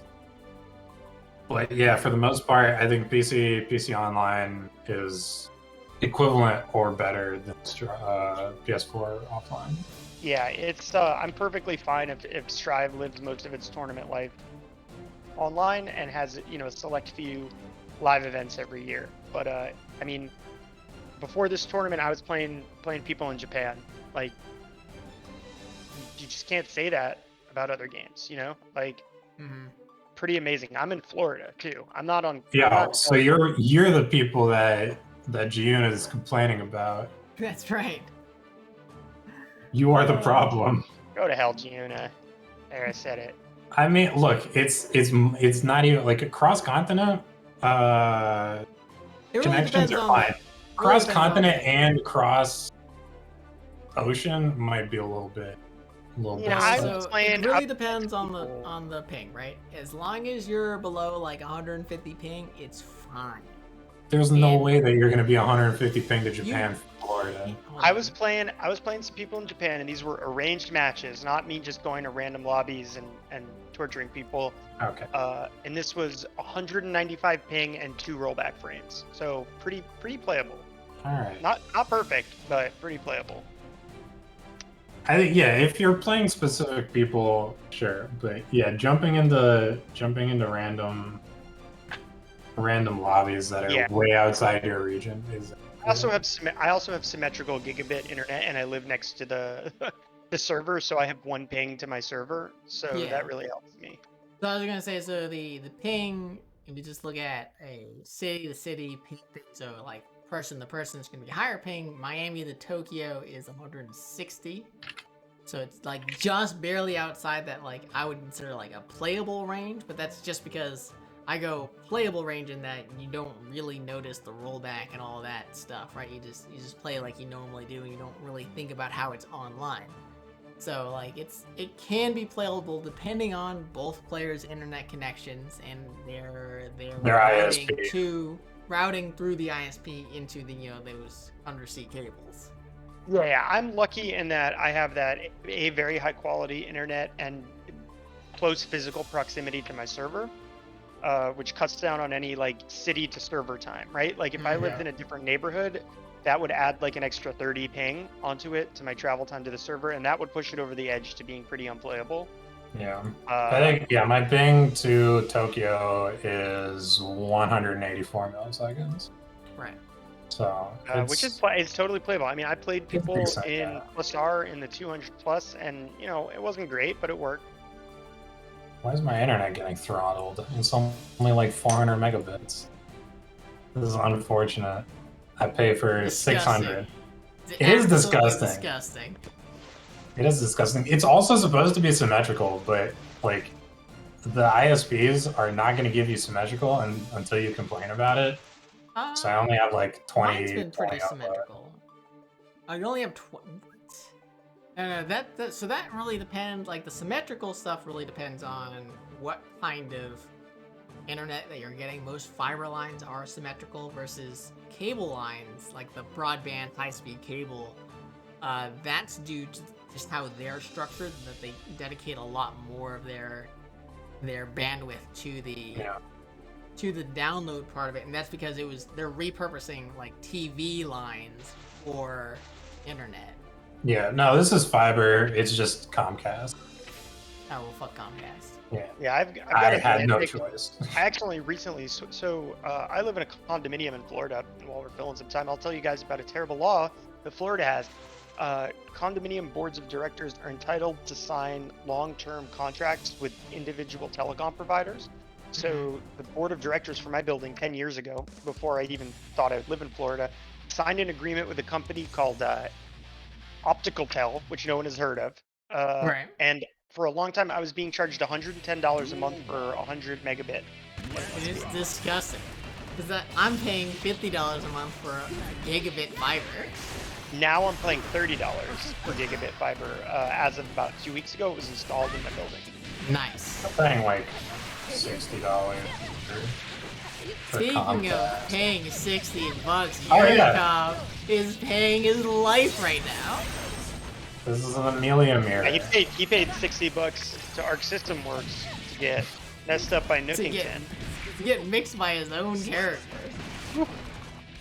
Yeah, this is a frantic mirror.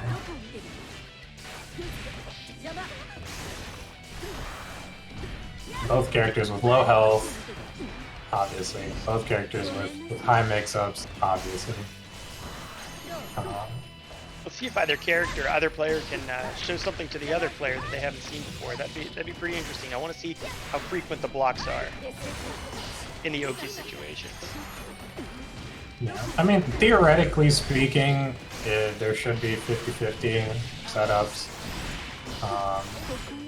But yeah, I do wonder how many people have, whether Nook or Yurikov have labbed against their Oki. I mean, that's usually what I tend, that's the way I build Oki, is I lab against myself, like my own Oki. That's usually how I build it. I would assume that Milia being a mix-up based character, that's how Milia players rock too, but you never know. I usually just set the CPU to do like, fuzzy jump or throw or 2P or like whatever option I'm trying to. Nook showing me some really interesting stuff. I noticed in his last Oki situation, he went for a compel very close to the ground. I don't know if that improves the Oki situation or just gets his spacing right, but looking real strong. Based on this and how everything's going, I'm assuming Nookington took that first game. Yeah, I believe so. Ooh, 6K there. Don't know if that was intentional or not. Let's see what Yurikov can get started here. He's got the corner. He's going for the high-low mixes. Catching the jump out attempt out of Nookington a second time. Yo, really great corner pressure on Yurikov right now. Yeah, I mean, he's going a little bit slower. I think trying to catch the burst, probably. But also really just catching the jump. Yeah, very effective. Yeah. Good stuff. Nookington just ran a mile. Alright, burst out of Yurikov has full tension to work with. You ever get somebody running up full screen at you and then throwing you and you feel like a complete idiot? I do that usually too. the one that's running full screen. And I feel amazing. I'm like they're gonna FD break. They're trying to bait me to press a button. I know it, and then I just get tossed. People are too scared of Zato right now. I do that sometimes against Maze after their dolphin. And I'm like, you think I won't do it, but I fucking will. Yurikov, I think, going for a cheeky reset didn't really work out. Is that just a chip out, I think? It might have been. Yeah, maybe. Because it didn't look like he got hit by an overhead. I think the disc hit first. Alright, Nook can keep getting the pressure started off right away. Yurikov, good defense there. But good defense can only last so long as Nookington flying so low gets the overhead. No disc, no cannot way block to convert. forever. And as I like to say, blocking is losing. You don't even want to block forever. Wow, getting the wall break with the last hit of that bad move. Wire sees, keeps him in the corner. Nothing from Nook after that 2D. Oh, nice 6P, not able to convert off of it, gets a mix-up chance, but I like the wire, see the jump out of throw, no conversion though. Yurikov not going down without a fight, finds his opening, gets his pressure, finds the hit, and takes the round. Let's see if he can stay alive.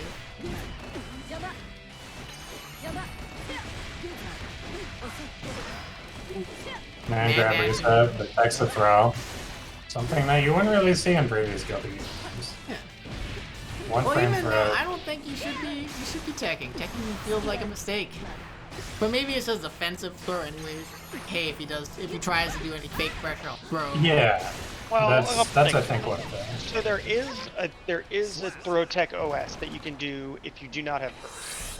Not everybody. Oh, the FD. The FD one, right? You can do that, and that has helped me with my teching a little bit. Second, I think you have to tech a little bit, or else we can just kind of totally get run over, because some of the other defensive options are really exploitable with a high amount of risk in this game. Not that teching a throw doesn't carry a huge amount of risk, it's just that you have to show it, right? Yeah, and I think throws are a common defensive and offensive option. So having just that bigger throw tech window will naturally have it happen a little bit more often. Of course. But it's still, compared to a game like Street Fighter, pretty small. Yeah, it's still pretty small. But throws and Guilds of Gear, I think, are a little bit better than they are in Street Fighter. Well, not necessarily better, but they serve a different purpose. This game throws are more like Street Fighter throws, but they're like somewhere in between. I think they lean slightly more towards the Street Fighter throw than the old Guilty Gear throw, but they've still got some of that defensive element left in them, because it's still everybody's fastest move, with the exception of Frame 1 supers. But Yurikov doing a really good job of making these comebacks, and you know, he really seemed to found his rhythm. Putting Nook in the mixes right now. Nook looking a little lost. Yeah, has the corner, but has a lot of work to make up. Going for the double overhead. Yurikov getting hit by the first, but not the second.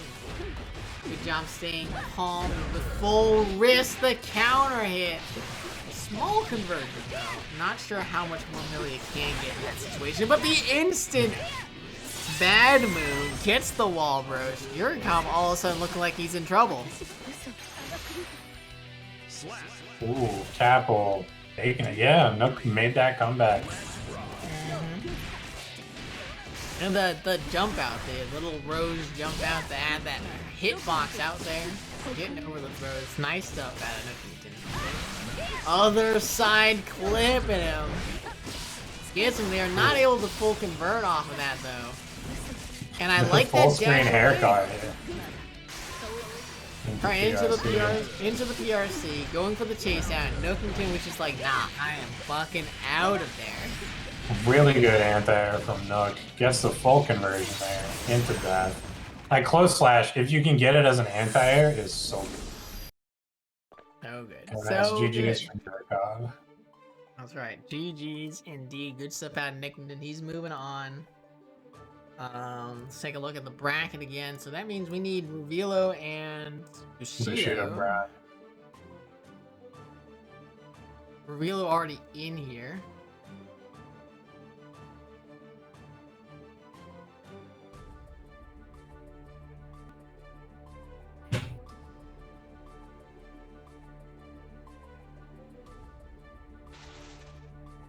Which means I am fully prepared to rain down the DQ hammer on Bushido. Unless he's already here. No, he's actually already here. Never mind.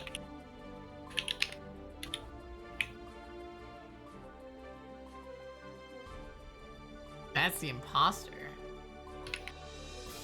Not you. That's not you? That's not fucking you right there? We got... Is there an imposter in the building? Could be. Is he sus? Dude, he's so sus.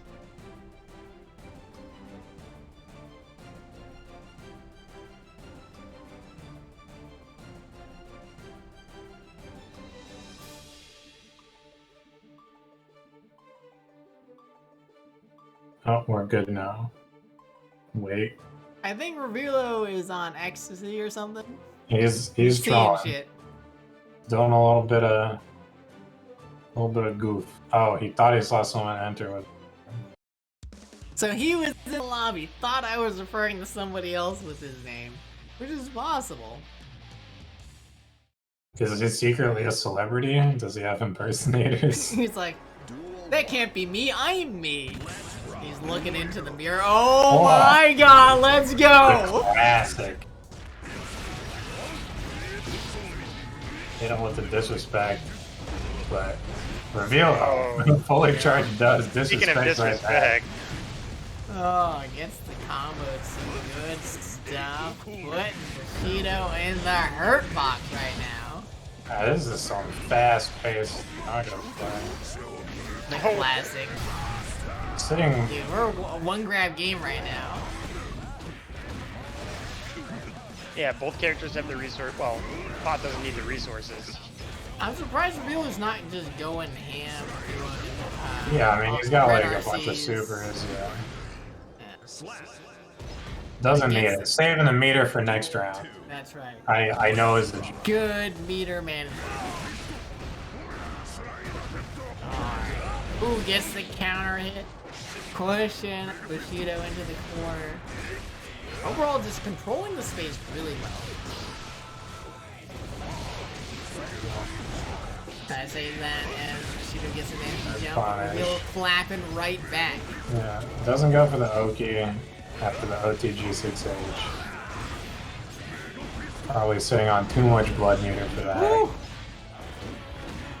2H out and you're chunky. That's the it's worry close about the to blood meter shit. a little bit. Just a little bit though. He's managing his blood very well.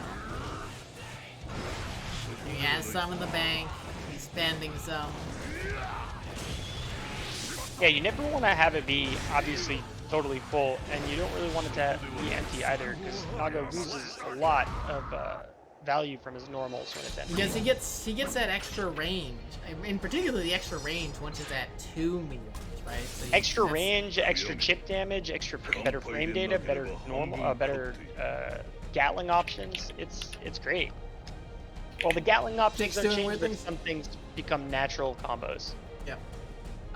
So Bushido, you want to head back to the lobby real quick? We can game still counts. Yeah, but you can definitely take a second. Definitely take a second. Figure out your stick. Go in the train mode if you need to.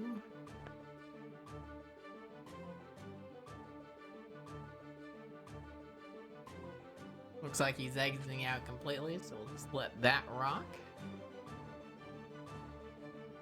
Yeah, a little bit of different style of Nagoriyuki play than we saw from TastyBlue, but like a little bit faster paced. I was gonna say, it was weird because it doesn't look all that different to me. It looks mostly the same, but it's just these minor differences in how they approach the neutral and how willing Revilo is to just go in and start hitting things, as well as willing to challenge certain situations. That really has been putting him on top. So, wow, perhaps TastyBlue needs to study the VODs, right? He needs to read up. No, maybe you just gotta go ham. No. Just be more willing to. When you see that opportunity, like, you know what? Fuck this guy in particular.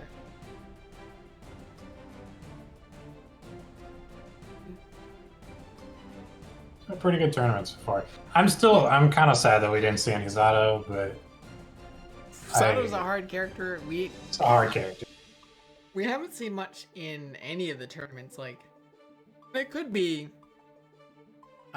just because of Zato's hard to play. We don't see it a lot. Like, there's not a whole lot of you high haven't levels. seen Zato. Like, I think when someone finally comes out with like an easy Zato beginner's guide to get started, you might see. There's a few of them out right now. But are they good? They're pretty good. I think there's. Are they good, like, beginner ones, though? Like, there's a difference between, like, this is a really good Zato guy that, like, you know, The like, problem is Momochi's, that- like, beginner Ken tutorial in Street Fighter 4, where his very first thing is, like, so you're going to want to be doing this OS, and people are like, dude, this is not a beginner Oh yeah, tutorial. the Momochi. No, okay. So there's a few good resources out there. There's Novril Taki. I'm probably pronouncing his. Novril Taki's How to Zato guide is cross game. Like, this is how negative edge works. This is like how you should be training negative edge, and going into just how to control Zato and Eddie, that's a really good resource. There's a few good Twitter accounts that post like easy to digest tech. That's really important. No like problem, Mark. Bushido. No problem at all. And there's a few beginner Zato guides out there that are pretty good. But he is a hard character. I agree. He is. But back to the mound field. Round start Metafish, so you know, really clash at round 6. So round start Terra Potbuster.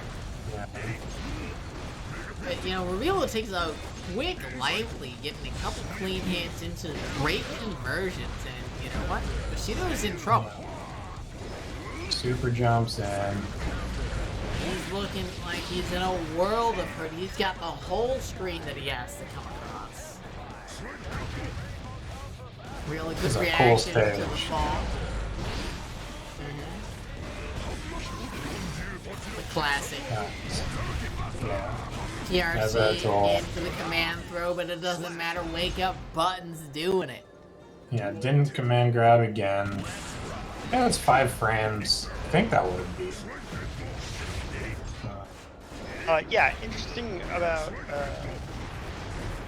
Nago is that he does have at least a 5-frame button. Like he does have a pretty fast button, despite all of his slash and heavy slash being considerably longer than others and greater range. His 5P is a 5-frame, which is considered fast but not abnormally fast in this game. It's not like a I mean, there's only a couple characters that have 4 frames, and then a couple characters that have 3 frames, right? Chip and Yeah. Soul are the only 3-framers, and then there's a couple 4-framers outside. Yeah, Geo is a 4-framer, and Leo, maybe? No, not Leo. No, not Leo. Soul also has 2 4-frame buttons. Yeah. Right, obviously. He needs it. He needs it. Yeah, he needs it. Sometimes he gets bored of pressing 5K. No, you don't ever get more pressing. Yeah, pretty much never get bored of that unless you whiff it and then you feel dumb. But You feel dumb for 25 full ass frames. Nice praise. It's a similar situation that we've seen before, except instead of Revilo having the massive life lead, and as I say that he now Yeah. has the life lead, Bushido Brown had it for a big second. kind of hit it. Oh no, doesn't get the wall break. Watch out. Revilo, we're gonna get splatted. This is a bad situation for Potemkin. Well, it's a good situation for Potemkin, but I think a lot of pot players wouldn't have wanted that wall break. No. The Heat Knuckle always will break stuff, right? If I remember right. Like, there's no yeah, not he knuckles like a super. If it's close enough, it'll wall break.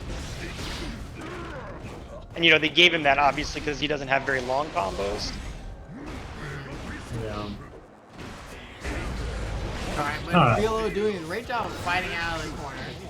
I like that pressure continuation of block 2H. Not enough to kill. I thought that was going to be it.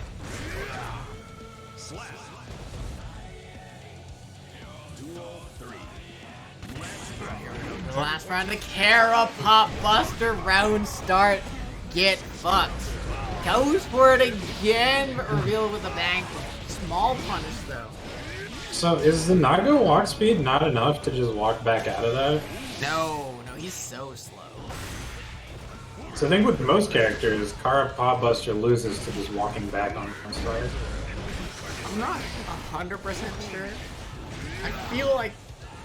So against Pot, I know I always walk back round start. And I feel like I've been Kara Pot before. You can't say with 100% certainty that I did walk back that round.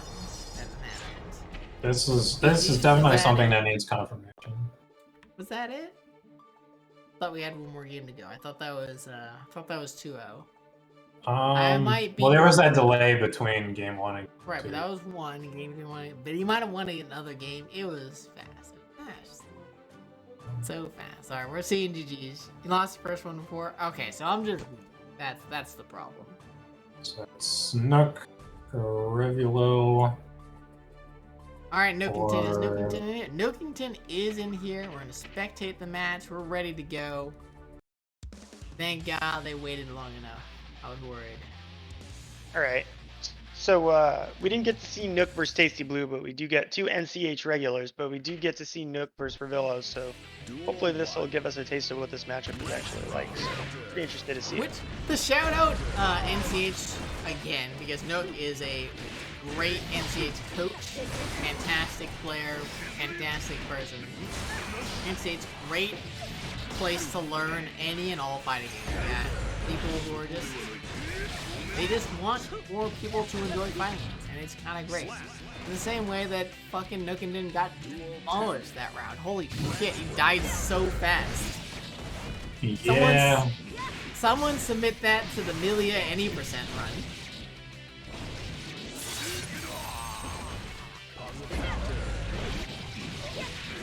Whoa.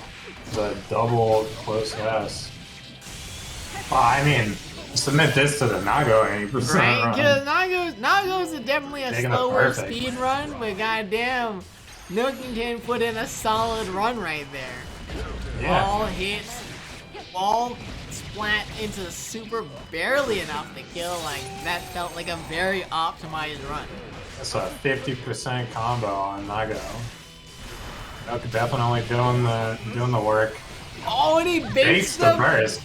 so hard. Blocks. Gets the wall So far going back. into the super. Gonna get some Oki off of this. Yo, Revilo's in a lot of trouble. And he just Wow, nice backdash on the. He went all in on that Yeah. command grab. He does not appreciate that round one. No punish on the Hair car. Yeah, I mean it's kind of tricky. but it's still like minus 20. Like it's mad Minus 12, fucking- right. Minus 12. Yeah, it is. That's like 20. Except it's 8 less. You're right, Kevin. Yeah, when I'm right, Can't I'm argue right. with that. I'm Dash right. up 6p. Not gonna get too much damage off of it. Goes for the cheeky cavalry, so. And this should be dead. Let's go, comeback kid. You're a little bit early after you see this. They're not even in this match. They're in the next match. They fight the winner of this. Yeah. Alright, gets the conversion, working on that wall break, gets it. Yeah, not enough meter for super, unfortunately. Yo, Nookington is going fucking in, and Revilo's barely able to keep up. Yeah. I say barely Wow, because command he's grab, able bro. to block sometimes. He's blocking low. I will give Blocking him that. sometimes. Not every time, but sometimes, which means that he's not completely lost.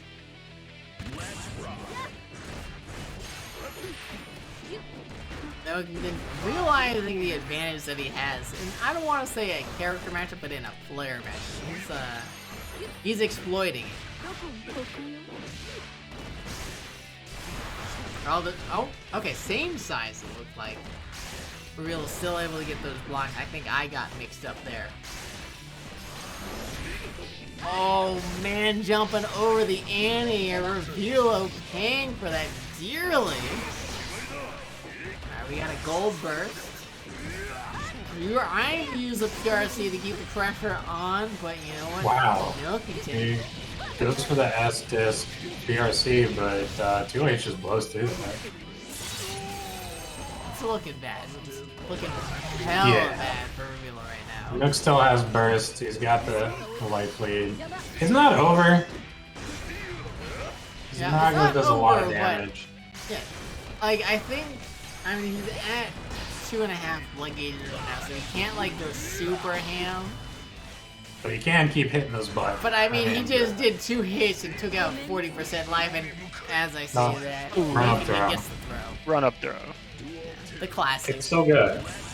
Feels so good to do that. It's like, get fucked.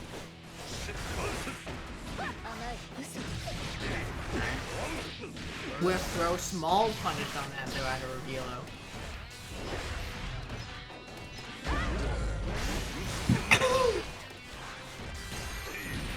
just realized I went to the Japanese market and I got Yeah.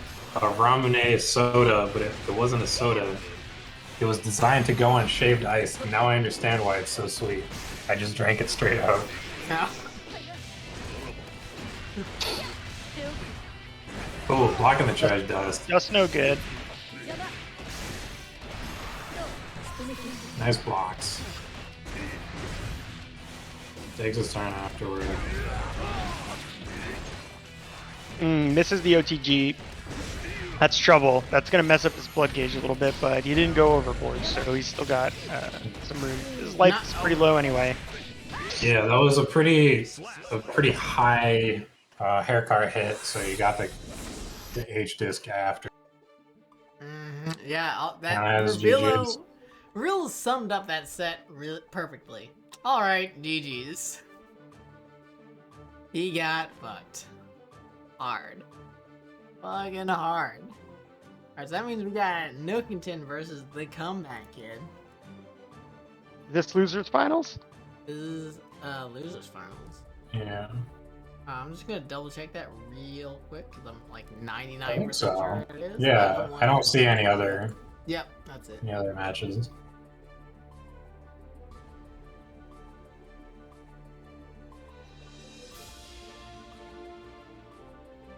Might be a matchup for a second. Don't know. I don't know. It looked rough. It looked rough, but it's like it's so hard. Like given how good almost every character is, except for Faust. Faust looks like shit. I understand that he might still be good, but oh my! Like I watch people play him. I'm like, you guys are trying way too hard. Like you have to try so hard. My problem with Faust is that the matchup is not fun for Zato, and this is with the character being bad. Right? When the character inevitably probably gets buffed, it's gonna be even.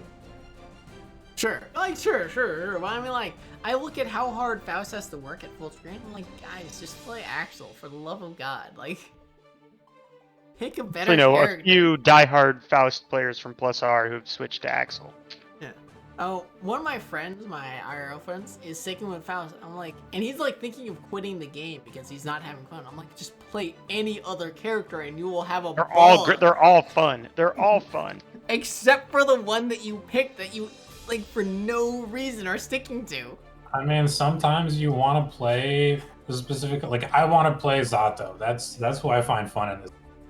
Sure, the other characters, but if I don't you're find not that having, much fun. but if you're not having fun, like change. Yeah, if it's not a good something. time, try a different character. Change anything. But it's also like they're saying like, well, I don't think Strive is the game for me. It's like, no. You're just playing a different game that me and everyone else is playing because we're hitting buttons and we're having a good time, and you're hitting buttons and you're feeling nothing but pain. But as I said, that Hookane God got third at Levo, like 1,000-man tournament, got third with Faust. So Yeah. not He's also necessarily. I mean, he's a very strong player. He is, and the beginning of game, at the very beginning of games coming out, it's the strength of players that matter more, in my opinion. Oh, 100%. I mean, that's why people like Sonic Fox, people like Jay Wong, like they're so good early on in the game. Obviously, Sonic Fox and Jay Wong are also just super strong players in general. Because but, they like, find the cheap shit and they use it. Yeah. Because that's what good players do. They find out what's strong. Like, what's strong, it changes as the game goes on, right? But they, like the times, they change with the times. They continue to find what's strong, what's good, and they just keep winning. Sonic Fox famously, will change characters at the drop of a hat. Never really stuck with any one character to a level that you can associate any character with him. I mean, I agree. I think it's a great attitude. And, you think of so many other great players in history, people considered, top players. And I think generally you can kind of associate a character with all of them from at least one or two games, right? You say that, but you take a look at Daigo. Daigo's like the clear-cut Ryu player, and it's like, well, has he actually Daigo plays top tiers, yeah. Yeah, he plays top No, tiers. but I mean, I associate Daigo with Guile and Ryu. Yeah, but he put Yun. when Yun was top tier, he fucking played Yun, right? Played Yun, he played Evil Ryu. He, I mean, like, Evil Ryu has got Ryu in his Guile. name. He might have. Barely. That's like less than 50% of his name. Yeah. Yeah, but it's got 100% of Ryu in it. Oh man. In Street Fighter 3 you played Ken, right? But don't tell me Ryu is Ken. Like Different Tokido's characters. another top player. Everybody's like, oh, Tokido Akuma, but He like played he Akuma played Yuri. for- No, he look, played- you can play these characters, but you still. What I'm trying to say is that you can associate these players with a character. Like, they'll all play the character that best gets the job done for them, but you still associate Daigo with Ryu and Guile to a similar extent, and with Tokido you associate, Akuma. But what I'm saying is with Sonic Fox, I can't think of any one character from any one game that's like his Sure. character. I agree with you on that point. Oh, except that their I don't character. know Aaron Sonic- I'm I sorry. don't I'm know sorry. Sonic Wait, hold on. Fox, no. Sorry, I said there. I didn't use the right pronoun. I said him, not there. Sorry.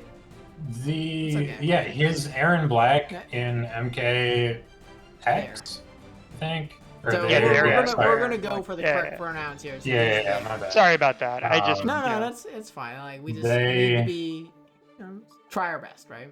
yeah, no. I called myself out on that one. I just use random pronouns in general, but I'll do my best. Their Aaron Black was great. Their Aaron Their Black, alien in MKX was fantastic. I was like, that character came out, he's like, that's fucking broken. Pull that shit out, so good. So I think the difference between someone like Sonic Fox and someone like Tokido, Tokido Daigo have, I think, a little bit more of a pedigree in terms of fighting, to the point where they've just been playing games longer. Sonic Fox still relatively new. I thought Takedo was I guess Takedo was Vega. I mean, Tokido played. Balrog Yeah. in Street Fighter 2, which I think is the Plays Japanese name. He was Tokido Claw. plays. Yeah, He was Claw. Oh, yeah. And then, I mean, obviously, Daigo's been around for forever. Yeah. But Tokido also played KOF. I think he was a top KOF Tokido player. played Tekken too. Yeah, he's played Tekken as well. So there's just been a longer time for them to build up. Because when did Sonic Fox first pop up on the scene? Was it Skullgirls. I think it was MK Skullgirls. Skullgirls, yeah. Because I always think of Sonic Fox as that great Skullgirls player that was just good at everything else as well. Yeah, I mean, they're known associate for them with- NRS, I think. I associate them with NRS games mostly. Just because it's Perfect Legend. I wasn't really in the To be FGC when they I hadn't come into the FGC until Sonic Fox was already doing work. But speaking of Doing work. we're transitioning over to Speaking of doing work, Duel 1. Nook contender versus TheComebackid. Let's go. Both of them utilizing their air movement.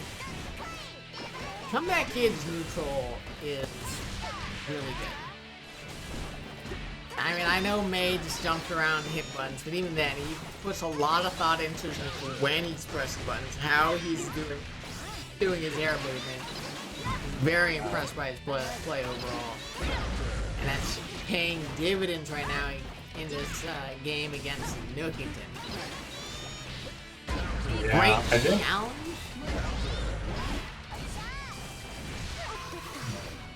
I hesitate to say this as Nook is getting wailed on by his anchors, but I think Melia has decent options with something like versus Dolphin with something like 5P, 6H. Because that combos on counter hit, I believe. And Throw tech, 5P into the RNG, good block on the bad moon, small punish. yeah, I definitely think May gets better punishes on that. That air throw. Comeback Kid ready. Alright, using the, I think that's the jump dust to change his jump and timings. I like that a lot as well. Tries the air dash out of there, but Nookington finding the hit.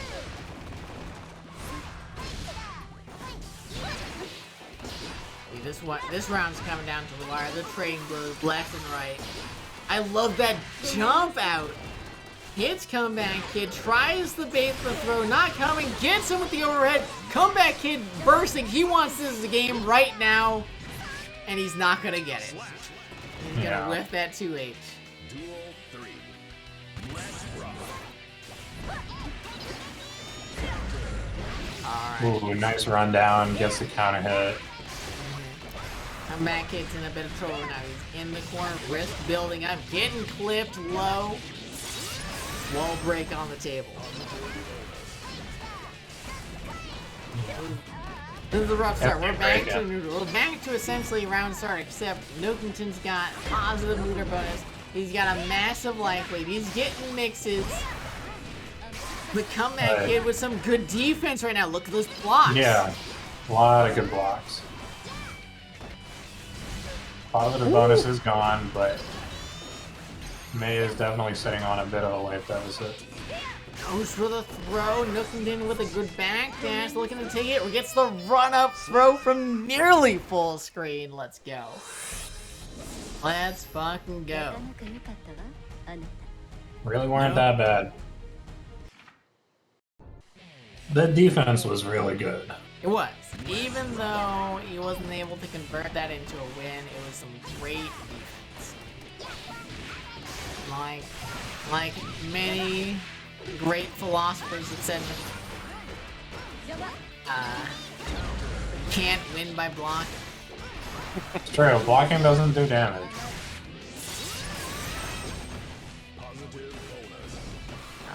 Once you're blocking Nago and Blood Rage, that does damage, sort of.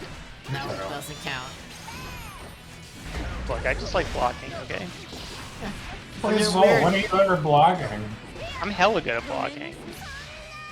He's talking about his Axel play. Ah, okay. No, I block less with Axel than I do with Soul. There we go. Now he's taking another, like, pretty convincing round. Like, Comeback Kid is looking increasingly lost in this matchup. Yeah, I think it's rough because Melia has so many. Like her 2H is very minus. Her 6H also pretty minus, but that hair car is not very high risk in terms of the punish that most characters get on For it. being minus 12, it's surprisingly not incredibly high risk. No.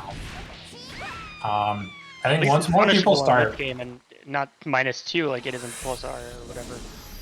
I think once more people start catching on to like the dash BRC punish, then it'll be more problematic. But for right now, it's safe. Well, I mean, Nookington's Red RC, I think every single one of those. Or nearly every single one of them. It's not like he's just letting them rock because Comeback Kid can't punish them. Yeah. But I mean, the threat of the option makes the rest of his buttons, which are normally not good. Let me pull up this frame data. Oh, the round starts 6P. Comeback Kid going for the hard reads. Hit. This time the empty jump low catching Comeback Kid. The reversal! Ooh, nice. Dolphin, I love it.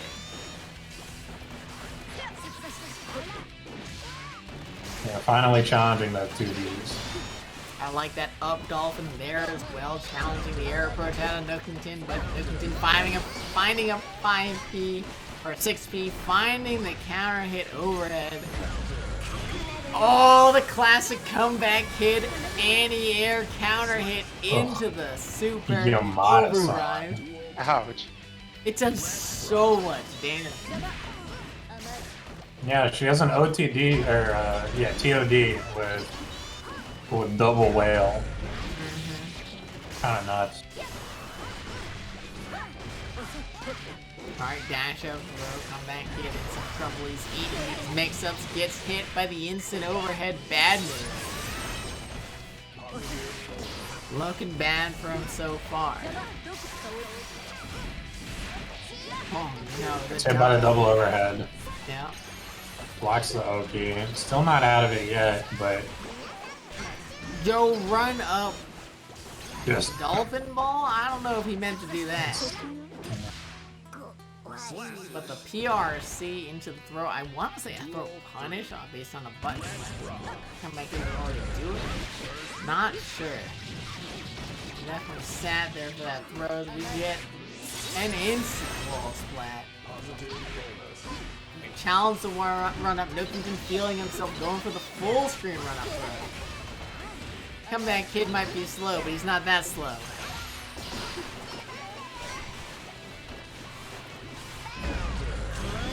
whoa. He's so good. Look at the Oh, damage. that's damage. It does so. We're working on the chip. Comeback Kid. Yes, get him. I look away for half a second to check my phone, and then Dude, I'm telling you, 2H, counter hit, Yamada. 2-8, overdrive, whale. It's just. It hurts. It hurts. it almost killed.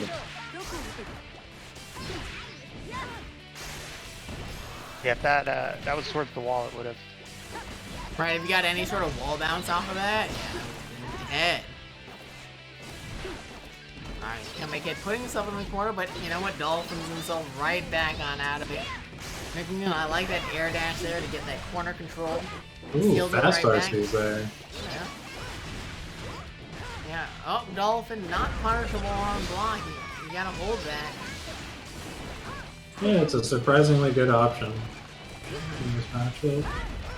Other side, good blocks out of Comeback Kid. Backdash, good. Nookington recognized the backdash, didn't go for the throw that he was thinking about. And instead, getting to continue his next instead of dying. Drops the combo, picks it back up on the other side. Oh no, Comeback Kid, survive! Survive! I'm so worried the run up This D. Such good defense from Comeback Kid. Backdashing after the 2D. Very smart. Blocking the mix-ups. Wow. Is that wake up command throw or is that No, regular that throw? was a back throw. No. No, good defense out of Comeback Kid. No, another defensive throw. Gets him with the charge. Dust should die. That's right? Yeah. So dead. 2-2. Comeback Kid. Buy us that window. Coming back. Can he complete it though, or Nookington find the errors of his way? Will he pray to his hook gang god?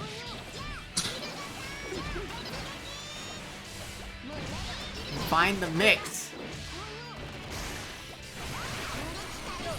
Oh no. Great. First spray. Earth is looking bad for Comeback Kid in this round. Trying to chase the back dash, but able to recover in time. Comeback Kid. Stabilized for now. Ooh, with punishing the slide. Nice little back dash there in order to get the punish on that slide. But Comeback Kid's not dead yet, and he's got damage on the table. Hits a blow, not able to convert. Catches the back dash with the dolphin. Comeback Kid could get. This is a hair fire. Yeah, slide on that. Yeah. I mean, No. hey. Full screen low. Nook is on that match point, looking to go into grand finals over Comeback Kid. Oh, Wow, just big counter slam hit. him! Wow, run up, slide for the reset. He's in the corner. Not anymore. She does get Oki after this. Wow, just waits. Picks it up, gets the wall break. Comeback Kid's not dead yet. He's back in the neutral. He has a chance. One anti-air into Whale will do it, but ran up so far. He kept running for his whole life. Yeah, I had to burst out of there, otherwise I probably Jumps would out, have dodges the air cart. Just gets him in the instant air overhead bad moon. Closes out Nokington. Stops the bleeding. Triages himself. And survives. That was a Barely. very The grand scrambly finals. last round. Against Eddventure, again, the Axel player. Milia is in the, Axel, traditionally in Guilty Gear, has had a really polar matchup spread. He usually either kills you or you kill him. In this game, I think he's a strong character purely on the merit of his matchup spread. He's got fewer bad matchups than he does good matchups. However, Milia fits firmly into the bad matchup camp along with Chip and probably Geo. So I'm pretty interested to see if Eddventure has done any sort of preparation in this matchup. Likewise, to see if Nook has anything specific to bring to the table versus Axel. Should be a pretty interesting matchup. Definitely on paper, it is Milia's favor, but they're both low health characters, and there's definitely answers. Oh, it's so bad that Eddventure chooses Leo Whitefang. He was talking about that earlier. That he thinks that this is a Leo counter pick matchup. So we'll get to see his Leo skills. Let's see. Leo, fortunately, being a pretty easy character to play, frankly speaking. I've done some work with my Leo in Celestial, and I haven't put a lot of training time in. So let's see what Eddventure can do. Hopefully, he can, get in there and mix her just as hard as she mixes him. Really trying to make use of the fireballs. Nook has been doing a good job of kind of just flying around them. But oh no, Eddventure gets that counter hit, spends the meter for the extra damage. Looking like you might be able to take this with one more touch. Nice, good, solid touch. But oh no! Flash kick gets baited. Kicks manages to survive. Yeah, Nook didn't have the meter for kill there. I thought that he would build it by the end of it. I like the YRC, keeping Nookington off of him for a little bit, but the dash up throw closes out that round. YRC is a really strong tool against characters like Milia and Chip. Ooh, good throw, good defensive throw out of Eddventure, recognizing the option. Sorry, not out of Nookington, recognizing the option Eddventure took with the forgetting the Brimhild or whatever cross up. Nook being pretty patient against the back turn stance. Also, kind of surprised Nook didn't throw that cross through. Usually stronger players are looking for it the very first time, so it's easier to get them later in the set with it is than in the beginning. Big counter hit on the jump H. This is going to be 2H into back turn. Oh, he misses the combo that would have given him a hard knockdown into a really brutal mix. Now Nook is alive. And another bait on the splash kick. Eddventure's Leo, it does the damage, right? He does the damage. Yeah. But can he... Eddventure's in a good spot right now. He's in the winner side of the bracket. He can try this Leo. He can try his luck. If he thinks he can make it work, even if he loses the first set, he's got another set to go. Or he can always change to his very polished Axel, who, again, it's not hopeless, but he feels strong enough to counterpick in this matchup, which... I respect it, I respect it. I'm a counter picker. I always believe that you should use the best tool for the job. I play Soul primarily, who again is never a bad choice, but sometimes the person is just really ready for Soul, and I like to pick up Axel. Take out Axel. Exactly.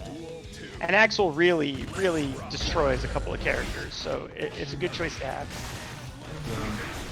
I don't know, I'm more on the character loyalist side of things, where I think putting more time into your character is, in most cases, a better option than... No, that can be certainly true for games, the older games where like there's so much stuff to master, and there is certainly a lot to master in try, but at this point in the game, characters are easy enough to pick up that, like, That's true. Yeah. if you're really serious about winning, you should have more than one character that you're playing. Yeah, I mean, again, Soul is a pretty good exception because he's so strong and doesn't really have any bad matchups. But Yeah. again, people are ready for Soul and they've labbed against Soul and they've played against Soul. When I was at that tournament in Florida, you know, I did most of my work with Axel, who a lot of people were clearly not ready for. Yeah. Look at it. Nookington's baits on. He's baited every flash kick, and I think he's baited every burst. So he is so in Adventure's head right now. Yeah, Adventure's insane. zero success rate, 0% success rate on flash kick. Oh, goes for a big gamble with that turbulence. Gets the counter hit, but doesn't make the most of it. Well, you got the burst came out immediately. Oh yeah, Nook burst that one. Yeah. Immediately. Nook knew what was coming. He didn't really have a choice. He's That's like, a free burst, too. hell no. That should be enough to kill. Yeah. Throw into death.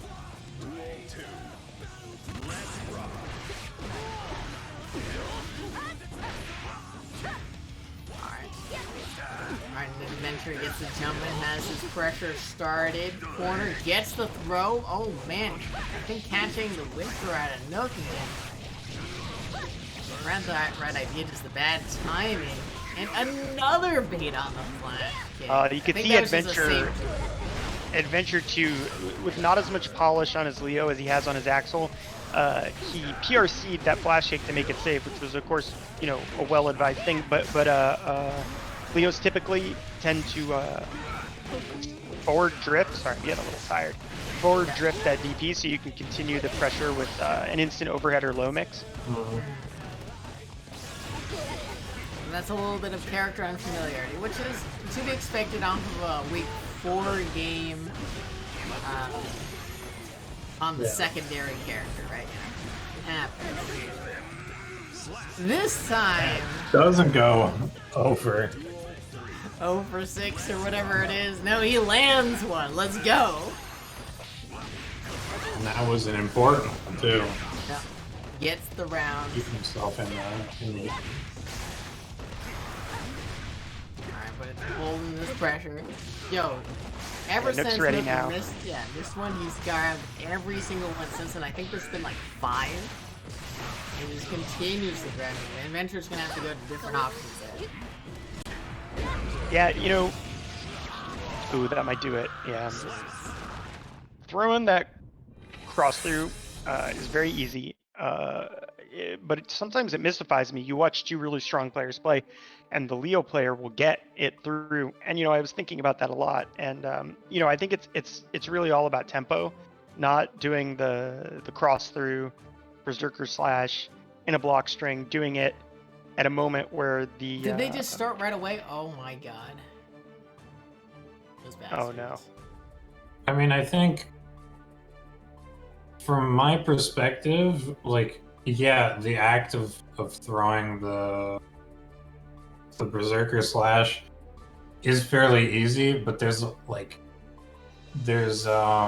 spacings where it might not work. Oh, There's yeah, a lot you of can- times where you can cover it, and it's not just as black and white as people to me. Yeah, it's not just throw it. You know, there's spacings where it becomes like, if you use the normal throw timing, it becomes kind of a, you know, kind of a, I don't want to say frame trap, but like some sort of a trap. And of course you can cover it with the fireball and RC.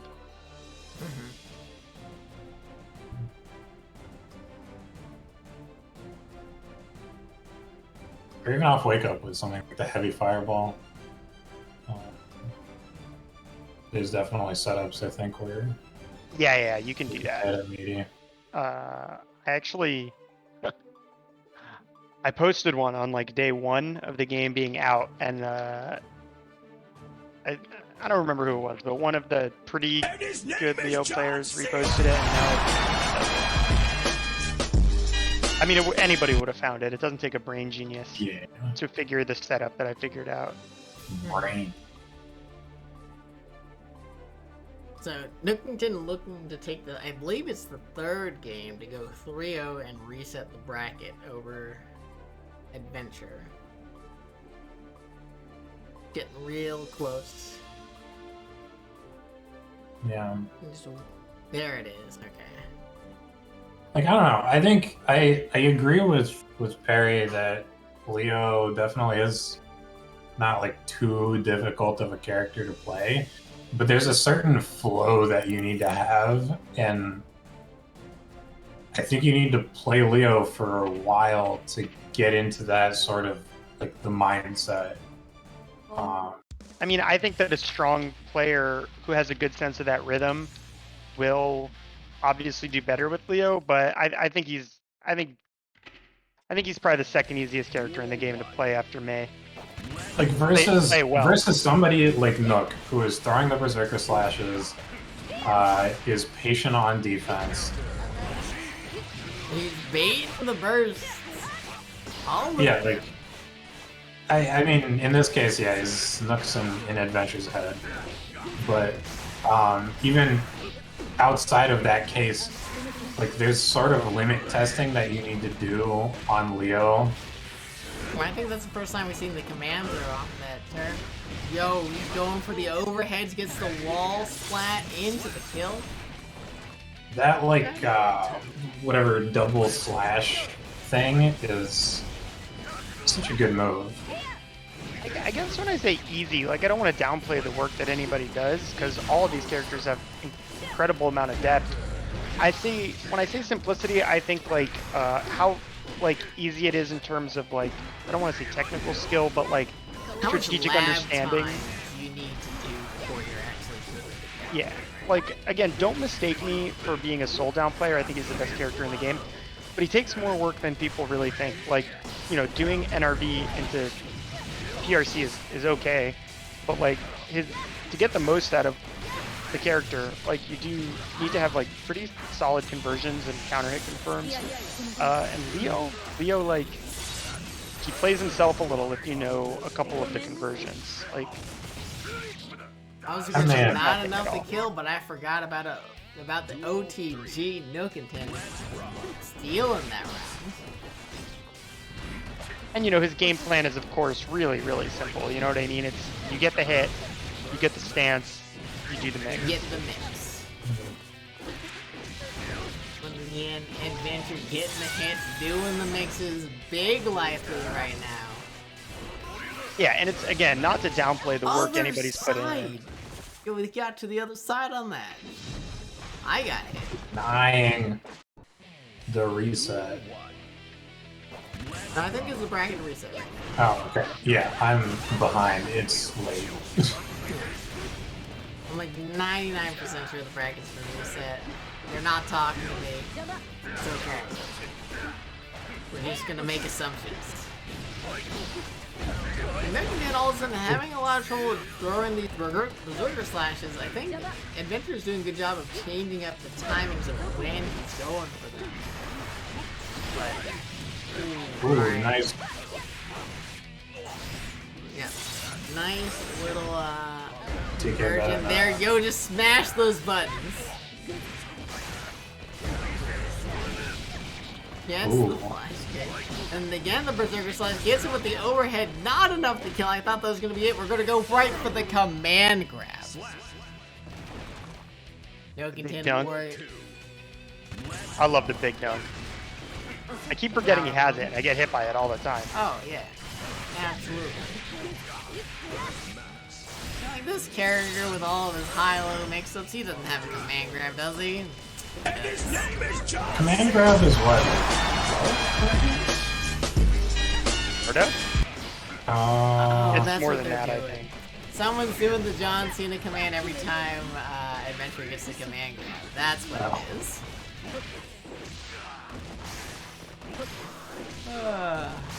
Right now it's Nook continues dunking Eddventure right now. Duel 3. Let's rock. Round start just pressing the button. Gets him again. The overheads. So strong. Yeah, okay, so it's a 30 frame command. Yeah, 12 is way too fast. Yeah. But you're so paralyzed by all of his, you know, Because options. like a lot of the early frames of it is him moving forward, which Yeah, he's doing the animation anyways. is Right, he's doing that anyways. Duel 1. yeah, 30 long frames. Ooh, a little bit too late there.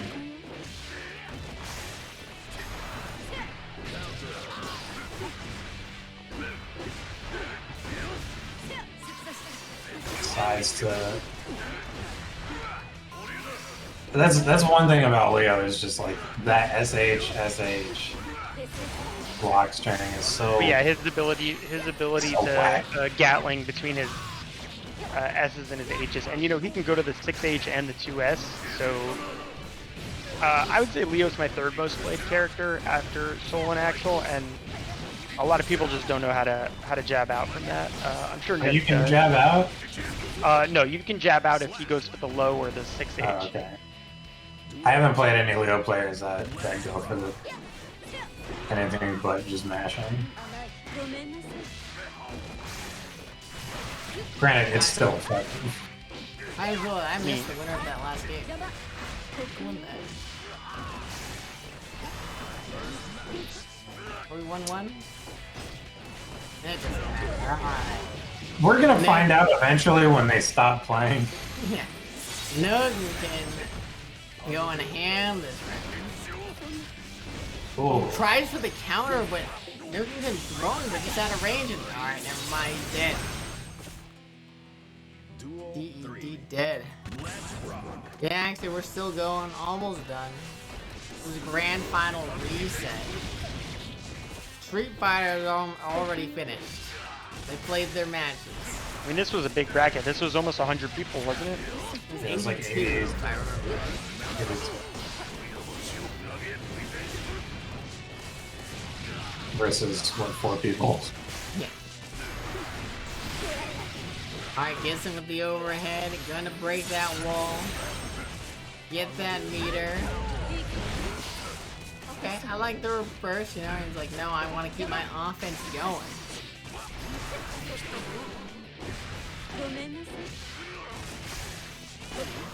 Ooh, throws the flash kick there, gonna convert off a kill, but picks it up afterwards. Okay, Nookington. I got worried for him. Worried for him right there. 81 after nerfs. Oh my god. Duel 1.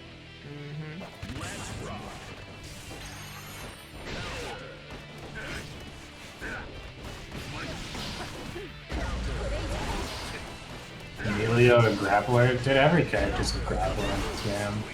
Yeah, everyone has a think two there's- frame throw. Like, yeah, you get thrown. I think more people have command throws than don't have command throws. Don't quote me on that.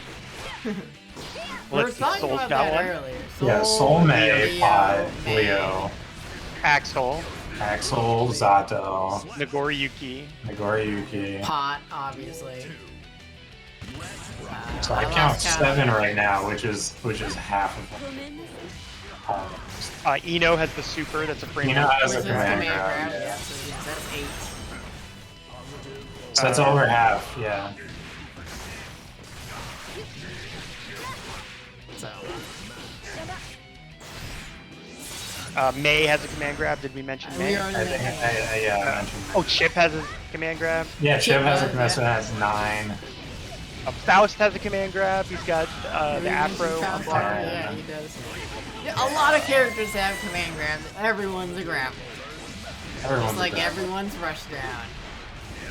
Zato's like an actual grappler though, which is funny. Because his command grab is so good. Yo, got him low. Fastest move. Duel 3. Got him low. But run up, but catch an adventure pressing something. Maybe trying to take a throw or something. Just out of range. There's the command grab again. Wow. Cancels out of that back turn S. Gets the And wall it's break. slow enough, yeah. Nook is in a little bit of trouble right now. He's super. Wow. He fucking did it. Let's go. Doesn't do a ton of damage, but you know what? Sometimes it's He's your only dashing reverse just block. out of that range. You gotta do what you gotta do. Ooh, same side. Goes with a no mix-up mix. Tries the air throw and dies for it. Tried to call out Eddventure so hard with that air throw. And to be fair, Eddventure was in the air. That's a G fucking G. It looks like Eddventure took that game that I had missed. My thing and Eddventure. He closes it out. What a fantastic set. Yeah, that was pretty good. Eddventure definitely picking up on more of that matchup as it went on. Really got used to the pace that Nookington was playing at. So GG's everyone. Yeah, great work from Eddventure. Great to see your Leo. Great to see your really nice refined Axel play. Good work all around. Also great to see Nook playing. Millia looked really strong. Love to play both of you guys soon. Yeah. And that'll probably do it. No interviews this time, right? Yeah, no interviews this time. We learned our lesson. It's 12:30. Yeah, it's pretty late. It's I think. past my bedtime. Yeah, so Saucy, where can people find you? Oh, where can they find me? They can find me in New Challenger. That's about it. I don't post on So my shout Twitter. out the New Challenger Discord. We'll Shout out to post New that. Challenger. Post that link again. Do I still have that copied? I do not. I have the glossary copied. Where is it? Someone posted it a while ago. Yeah, House put it in the channel. So I should really make that a command. find that. Yeah, go ahead and find that. Post that into the Yeah. chat. New Challenger. Oh, New fantastic Challenger place. Discord. Thank you. Is that you? Are you Constant? Yeah, I am. Cool. So my name's Constantine. A little bit of a dox. Yeah. Peripheral. Where can people find you? Peripheral at Abraham D on Twitter. You can find me around. You know where to find me. Okay. Dude, Perry's everywhere. I'm He's in in every the Stride Discord. Discord. He's in Hold the on. Pulsar Discord. Let me do a quick peek at the amount of Discords that I am in. 1, 2, 3, 4, 7. 10. Okay, so not counting character-specific Discords, Yeah. I'm in 54 Discords.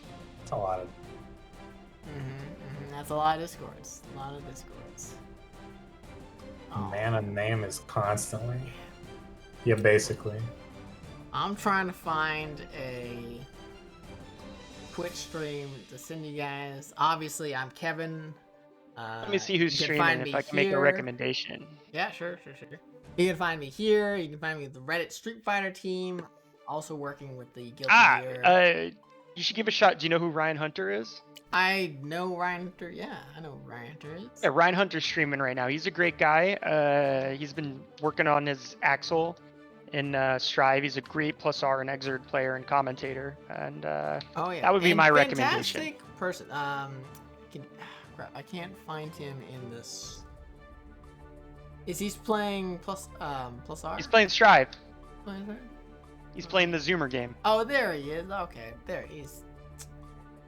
Ryan Hunter. All right, we'll send you Ryan Hunter's way.